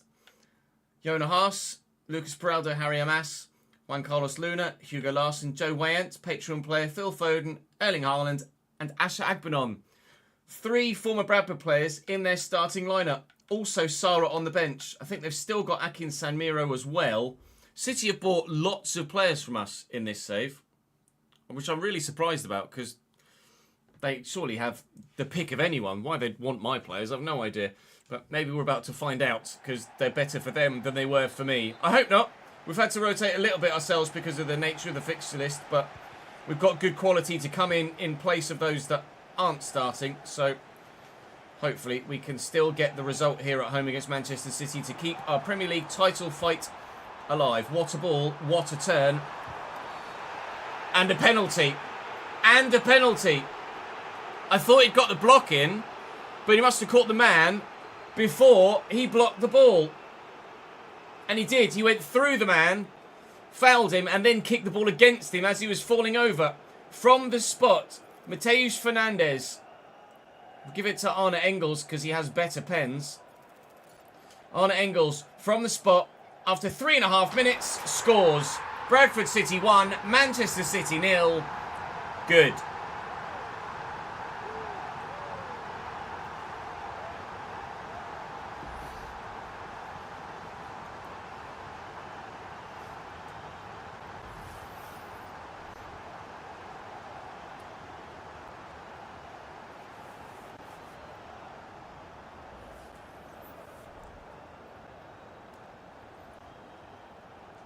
Sunderland might be the next save we end up doing, Himmers. Depending on how a vote goes. Sorry.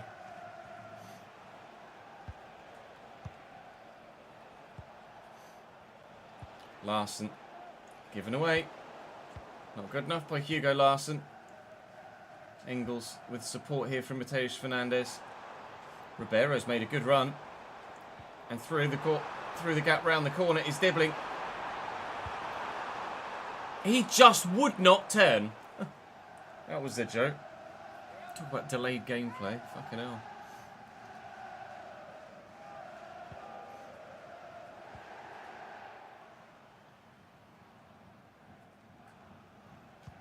Oh, I nearly got that. I did get to that one though.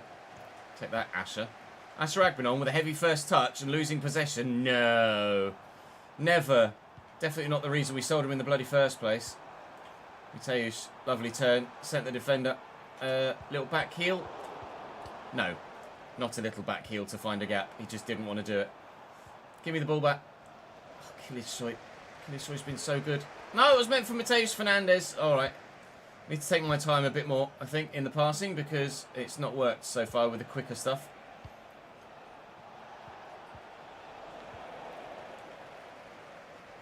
If I can turn.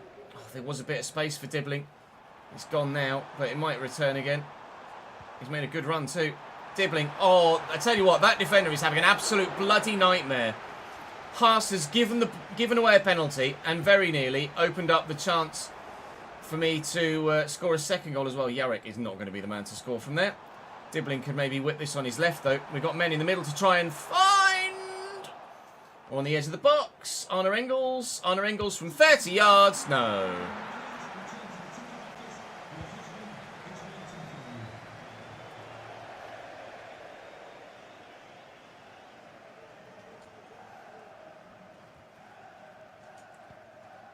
Kılıçsoy to Trent to Kılıçsoy, quickly looking for Bayer. It's not Bayer, it's Rodrigo. Didn't find him anyway. Larsson. Go on, Phil. You absolute spawn bag. Thank you. Oof, just got away. Just got away.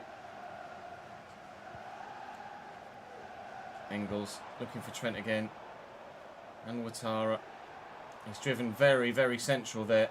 Kılıçsoy. It could still be found. And a quick pass off here to Rodrigo Ribeiro. Haas does enough this time. Thank you. Run then, Trent. Oh, of course. Stumble and just hover just long enough for the City man to actually get to it. Offside for Haaland.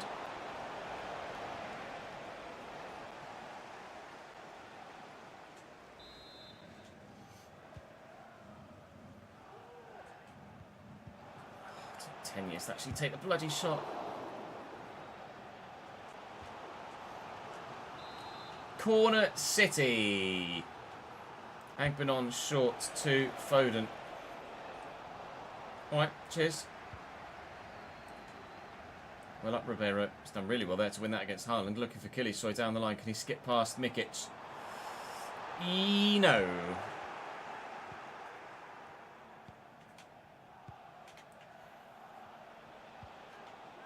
Can't get there. They work this well, City. Never mind, we've tackled Foden. That was not supposed to go there. Keeps. And away. Okay, excellent ball towards Rodrigo. Thank you, mate. Oh, lovely from Mikic. Oh, I read that! Comfy. Good. Get out. Oh, fuck me. Passing on this fucking game is so bad. It's so bad.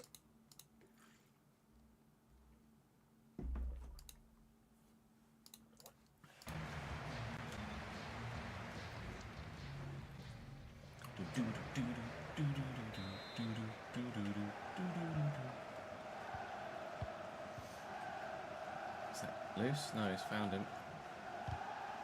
Agbenon gives the ball away. Dibbling. Ribeiro's there. Oh, well intercepted, Luna. Agbenon again. Gives the ball away. He's just... All Agbenon has done in this game is prove exactly why we sold him. Fernandes. Okay, I did press pass there and he's just kept running and then it hit Fernandes' hands. Oh, fucking hell. getting screwed over here. Thankfully, I've still got the lead, but I'm absolutely getting screwed.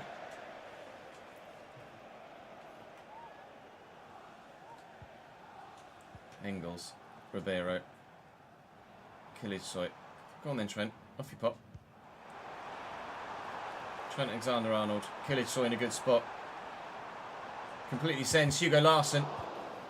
And then fires it straight into... Why would you not close the ball down there, Murillo? What in the hell? What in the hell, Trent? Ah! Go on then, Fernandez. Fernandez! Oh! It was floating. Grabara does very well. To be fair, Grabara was very good for us. And we begrudgingly... Oh! Murillo heads over. We begrudgingly sold him to City. But we couldn't deny him starting for the champions.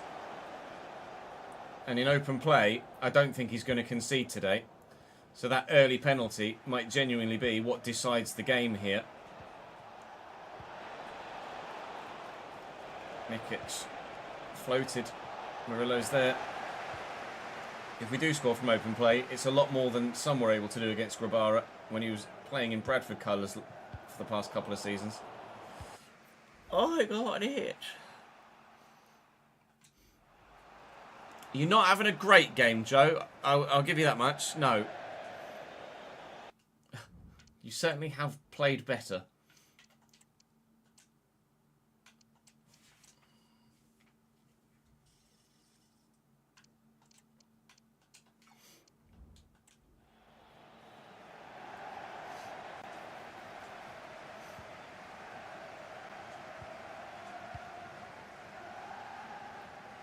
Engels and Fernandez. Not the sharpest of turns, but a turn nonetheless.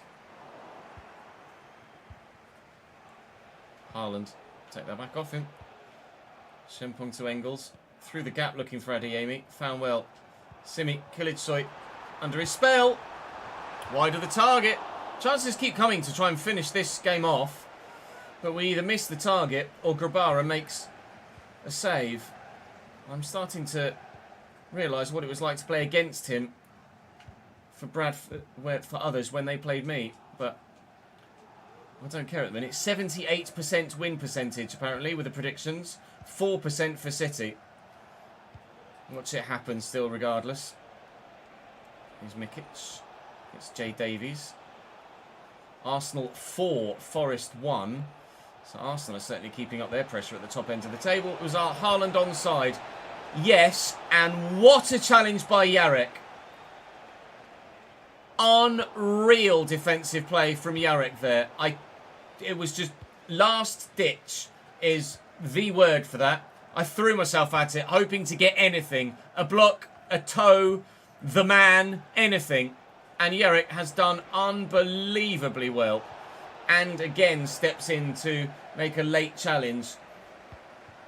He's only playing because others are tired. Jarek.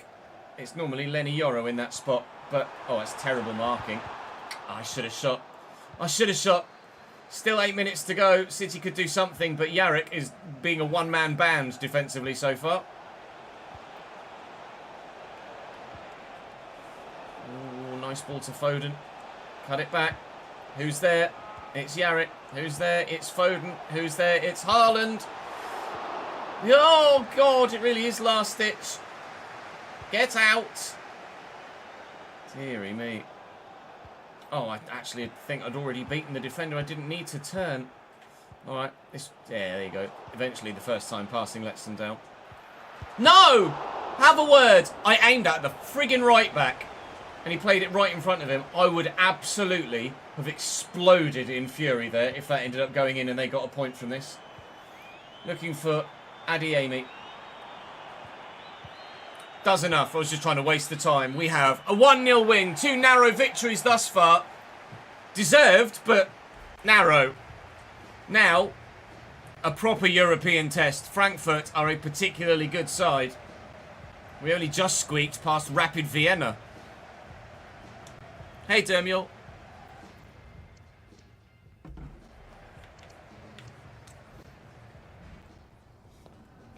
Jarek got man the match. That says everything, doesn't it? A 7.1 for you, Joe, actually. Not that bad.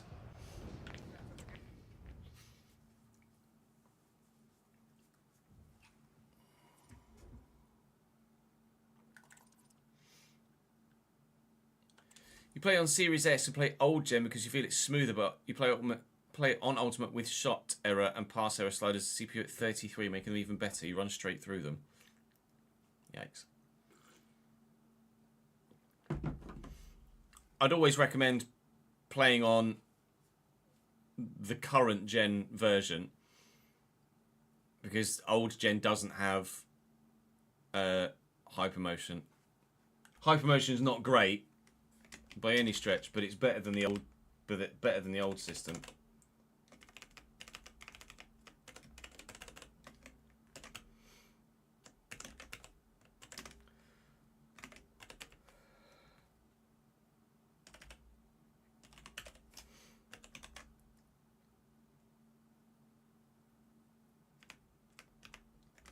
Match tickets 25111, big attendance for that one.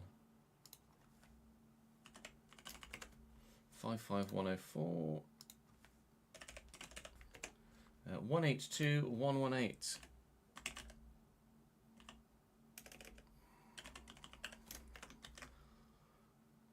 Nice.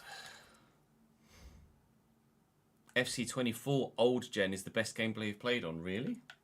I am surprised to hear that.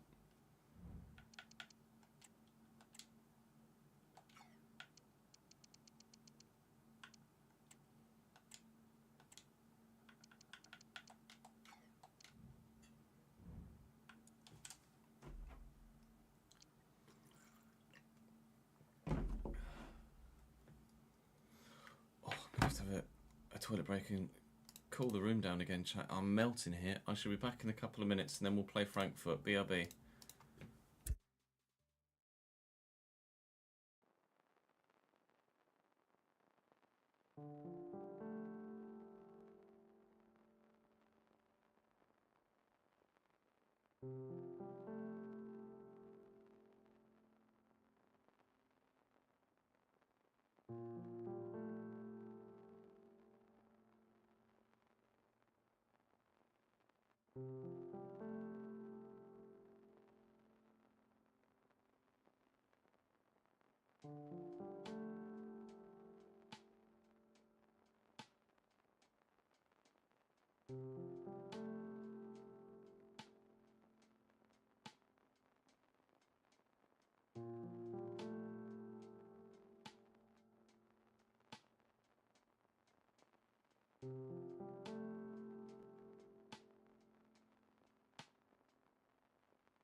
How do I stay interested in career mode? It's the recording the content that keeps it interesting for me, Daz.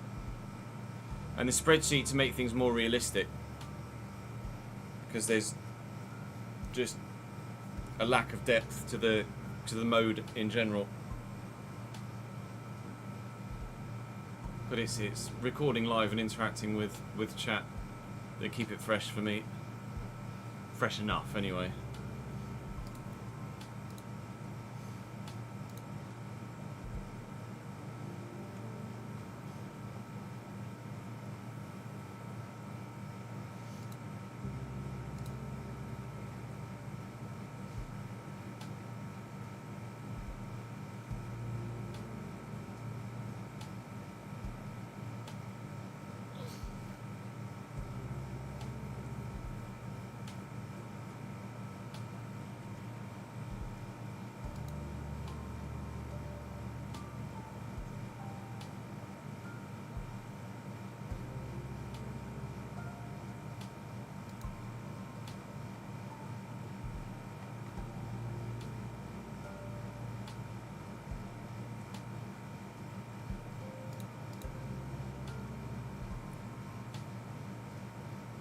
It does limit tactics. It is their intention to bring that functionality back, but for this first iteration of the new tactics system, they weren't able to get that sort of functionality in. They needed to kind of have it be quite rigid to work initially, and then they can add flexibility to it later. It's only the first iteration of FCIQ.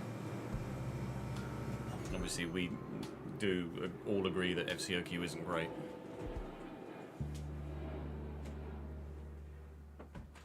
But what first draft of anything is?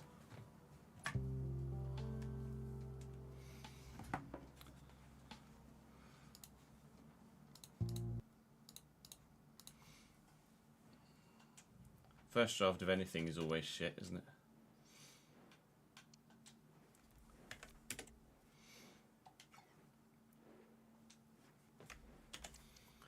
Thijs de Linge and Gonzalo Ramos.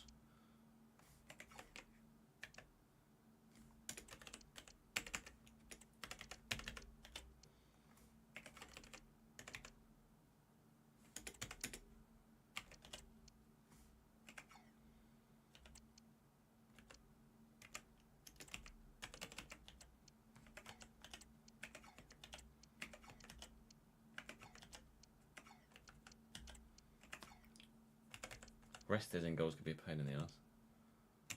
Put Hoyer on the bench. Just because he's a former player of ours. Oh, they're missing Rashidi.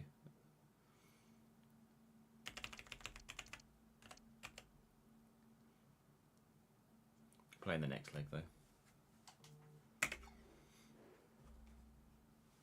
Good afternoon, Setter. How are we, sir?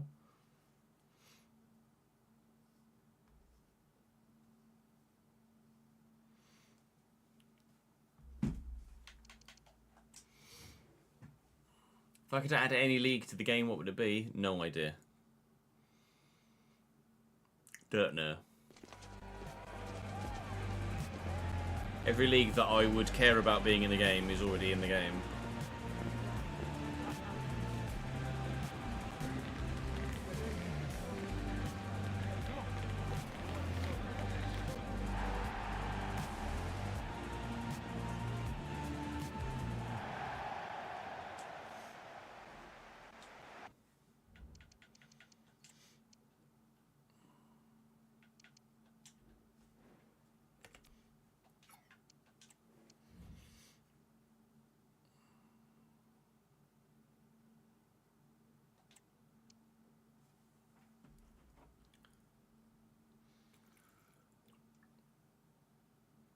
Oh, GG's set up.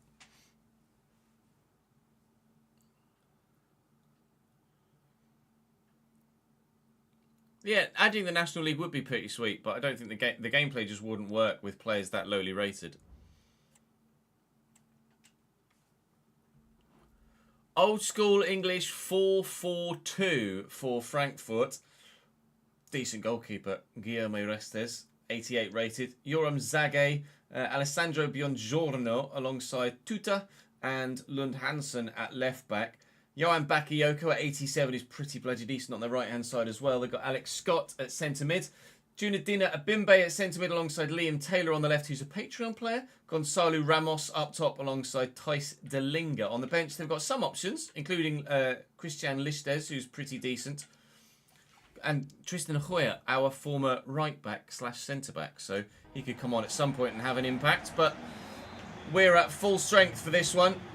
But we know how difficult the games in Europe have been thus far this season. So they've got some really good players in certain areas. They've got some players in other areas that are going to be good enough to cause us real problems in this game.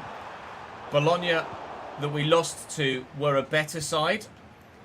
But that's not to say that Frankfurt won't also beat us. Hansen with great pace there. I tried to turn his side early and catch him out. Wasn't able to do so.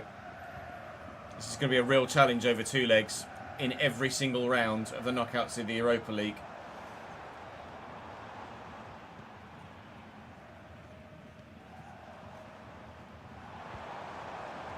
Thijs de Linge. Ball back to Dina Abimbe. Here's Bakayoko. Good save by Trubin.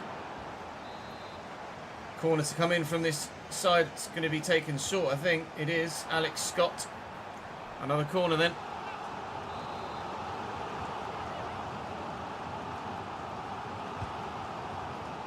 Flicked away well. Great turn by Dina Rabimbe. Good block by Ouattara. And terrible effort from Buongiorno. I need to be more angry at this, CJ. Do I? More angry at what?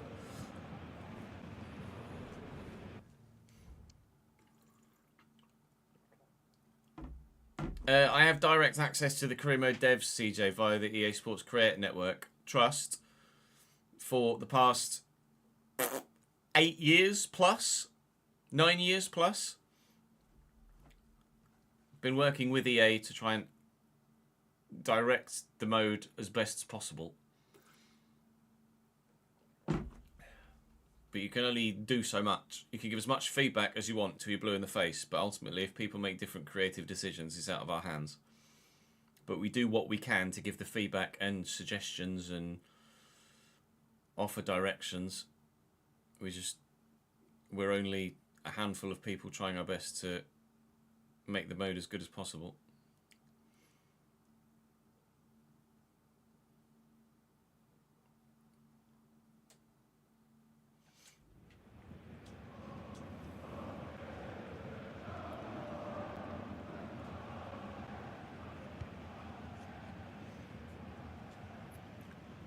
So what the Frankfurt man was on about there. Just lost the flight of the ball. Never mind. Rig lost the flight of his feet. Bakayoko. Well in, Arna Engels. That's a brilliant challenge. Make a better run, please. You're literally just running through the middle of the two centre-backs. Like, run into a channel. Do something. Rather than just run at the two defenders. Ugh. Oh, it's well worked by Frankfurt. Here's Ty Stillingen out. Trying to outmuscle him. And Lenny Yoro has done just Lenny Yoro things. Mateusz Fernandes does really well to drive away. Dibbling's there in the gap. Good first touch. Good second touch. We're away from the defender. And a simple 1-0 lead. Maximilian Bayer back on German soil. Scores no matter what country he's in. Easy for you to say. 1-0 Bantams.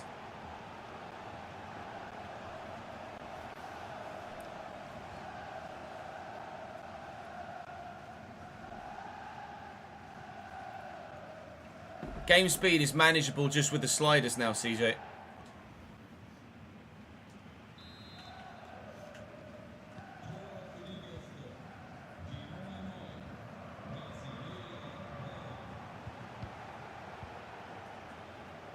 Ty Stillinger into Liam. Taylor tackled well by Sempong. Forward. Fernandes. Engels. Completely sold Dina Rabimbe there. Arna Engels running this midfield right now. And Tyler Dibling with loads of space. Just couldn't get it to him. We get to that with Ouattara. No. Scott. Well in. Maximilian Bayer is not the man I expected to be tracking back there. Rig does really well also. Out to Ouattara here. I'm just going to drill it through there to Bayer. And look for Dibling into the channel. Oh, it nearly works. Tuta defends it very well. Taking some risks back there, Frankfurt, but they haven't paid for them yet.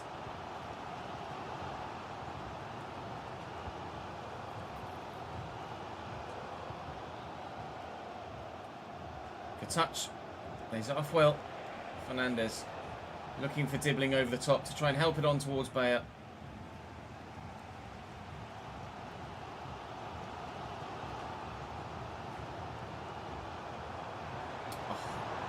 Pace is too good. Change the direction equally. This is a great run by Liam Taylor. Here's Dina Rabimbe. Back to the Englishman out wide on the left-hand side. Dina Rabimbe again. Oh, I just can't sort my feet out quickly enough. But thankfully, Dina Rabimbe can't finish. Glad you're enjoying the F1 content, Desroy. Thank you for dropping by, mate.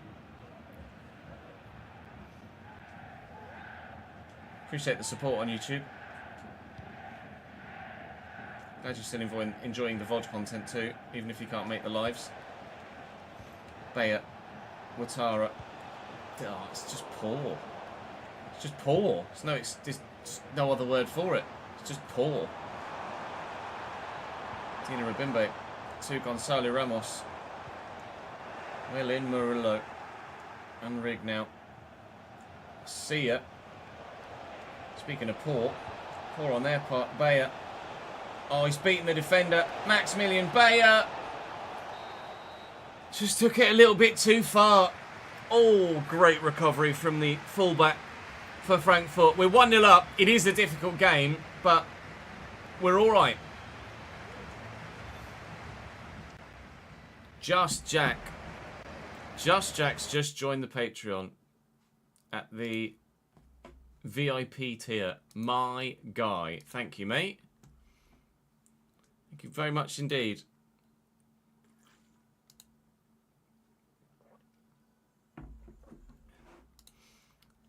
Do leave your comment on the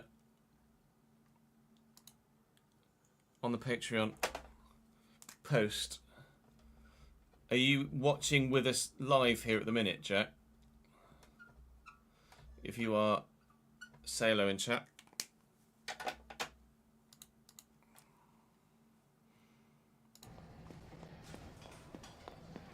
Me cursing at myself is big entertainment.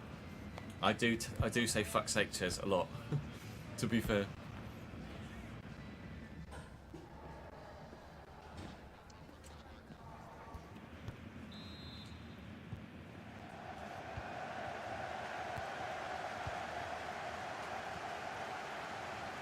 Engels across to Fernando. It's a lovely take by Fernandes. Completely written the defender out of the game. Looking for Bayer here. Not finding him. It's Kilic that the ball has gone towards. Edge of the box here is Rigg. And then in there is Dibbling. Finding the space, I thought, to get the shot away. No second goal for Bradford. It's been a difficult game. I do feel like we're the better side and have played the better football. But at times, Frankfurt do make me wonder whether they'll grab a couple of goals. And then Engels again continually running things. Bayer looking for Kilic. Tuck it back for Bayer. And here comes Fernandes. No! That's not the man I passed to. Fuck.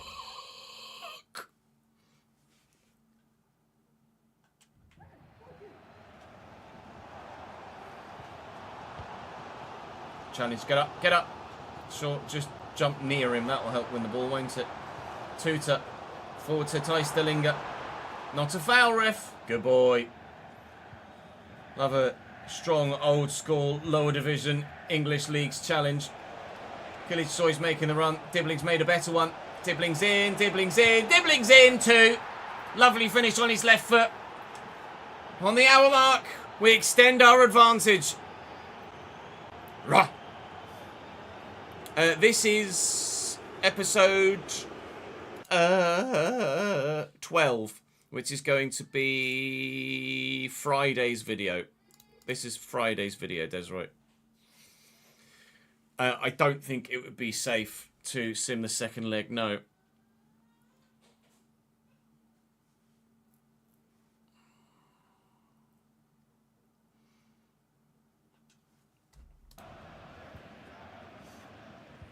If I could score a third, I might be happy to sim the second leg.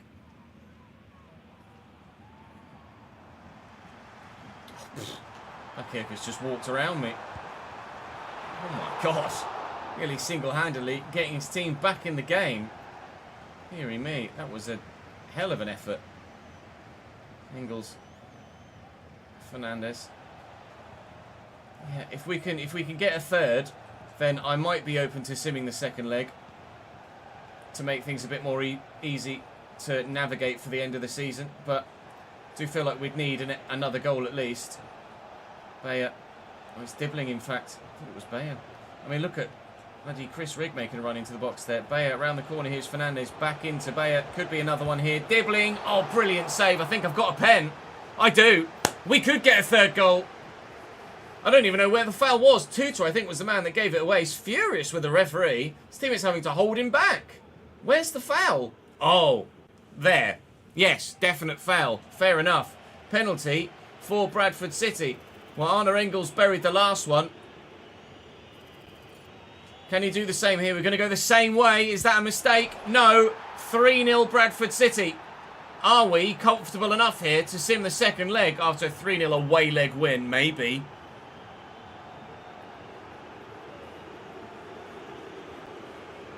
Yeah, Danny had 19 episodes to catch up on. And he did it. He's done it already.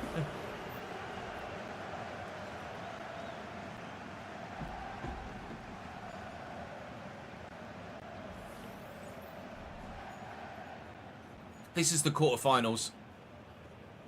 Ads. Plan is for Vegas on Friday, Daniel. Yes.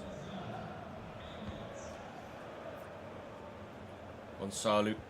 Nice tackle by Engels. Rig. Caught on it. Nice challenge.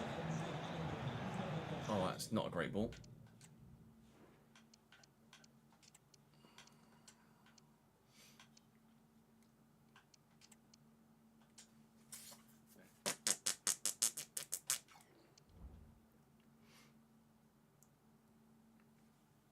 Go for it, Des.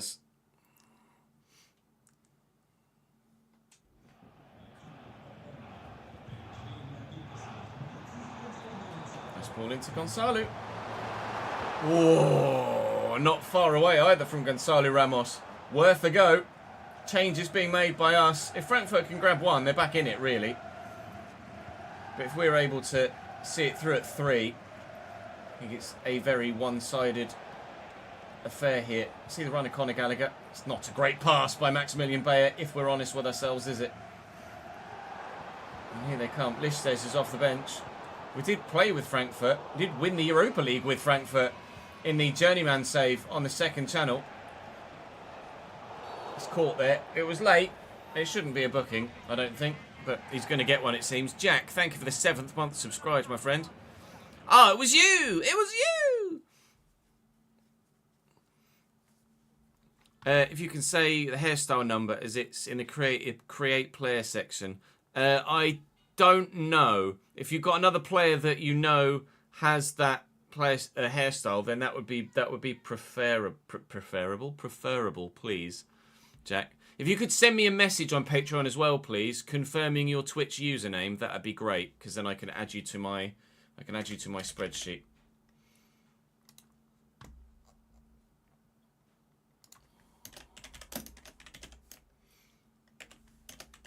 Well, I can add you to the spreadsheet anyway. But I keep all of the information in the same spot. You could let me know when your current Twitch subscription runs out as well, please. That would be great, because then I can make a note of that date, and I can gift you your sub when it becomes available again. Not in search, as you moron. 27 is T. Hi, Chelsea, it's me, Just Jack. Yeah. Thanks, mate. Appreciate that. And if, like I say, if you could let me know when your thingy expires as well, that'd be great. And yeah, turn off auto renewals on the Twitch sub too.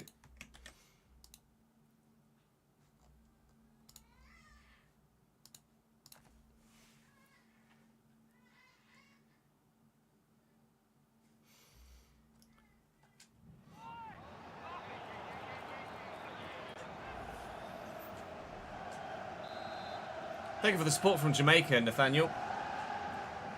Murillo and Rig from the free kick beats his man.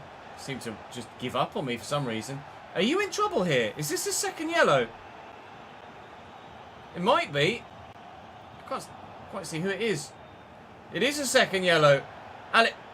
Alex Scott, you know the free kick at the beginning of this highlight? That's one Alex Scott gave away. Then he's gotten booked twice in the space of 4 minutes. That's unbelievably poor from him. Absolutely ridiculous. Conor Gallagher has decent free kicks, but we'll lay this one off. It's a bit too far out to shoot initially, but Conor Gallagher can have a go from open play now, but straight out of Estes, unfortunately. They've made a couple of changes themselves here, Frankfurt. 3-0, I think I would be comfortable to sim the second leg. 4-0, absolutely. So let's try and score a fourth, shall we? We'll look to send player in here. And then around the corner is Kilic up against Buongiorno, who's struggling for stamina. I should have passed it, not run with it. Idiot, Ches! That was the 4th goal, just waiting to be tucked away. Well, they've got 10 men, but there's not much time left in the game for me to actually try and make them pay for that red card. Diakite's in the box here, and Gonzalo Ramos has his effort blocked. Diakite in the box still. Diakite still going. Good save by Trubin. Woof. All right. 2 minutes to play in stoppage time. Bakayoko with the corner. Ouattara away. Ouattara and Kilic away, who's now back to his feet to try and close Diakite down. Buongiorno with the effort. Cleared away, and the ref will blow his final whistle, I think, before we have any sort of chance. Controller at the top of his head. Before we have any sort of chance for scoring a 4th, Alex Scott will be suspended for the next leg. They do have an 85 rated right back, who I think is actually a Patreon player as well, Rashidi Joseph, that is or was suspended for that leg. So they will be slightly better in the next game, but I would be comfortable enough, I think, to sim that next leg, given our performances in that particular fixture. We are still level on points with Arsenal as we approach the next episode. So it's really touch and go right now in the Premier League with 8 games to go. Going to make sure we update our finances accordingly, and then we'll go and get through that Leicester game. Just £56,000 worth of travel costs. Okay, cool. 56 grand to go to Frankfurt.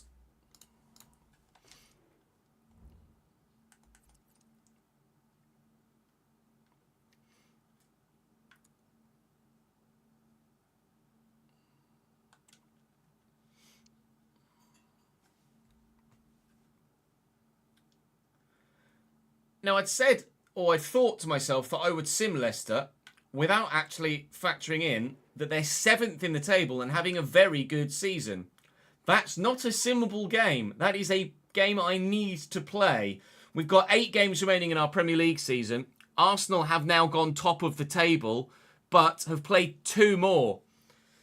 It looks, with Liverpool dropping more points, like we could put ourselves in a fantastic position to win the Premier League a few games before the end of the season, which would be fantastic. Leicester, Frankfurt, Chelsea and Villa will be the played games in the next episode. Frankfurt, I'm pretty sure I'm going to assume that second leg, especially at home. And then there's not much left to go of the Premier League season after that. And then we'll wait and see who we get in the semi-finals of the Europa League. But I cannot sim that Leicester game, knowing how good they've been this season. So drop the video a like to make sure that I know you guys are still continually enjoying this save. Please make sure you subscribe to the channel so you don't miss out on the remainder of this run-in, or of course the save that follows. We will have a vote for that in due course. But for now, that's all for today's episode. Have a fantastic weekend, and I'll see you back on the channel on Monday. Quick, turn the AC on again.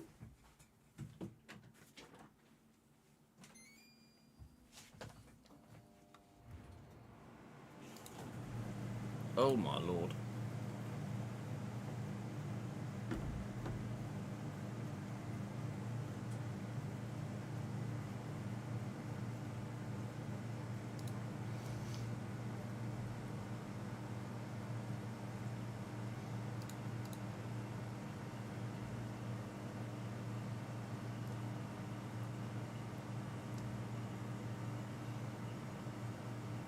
Well, it's not. I didn't mean that literally, CJ. It's obviously not a beta version. Like it's been like 3 years in the making.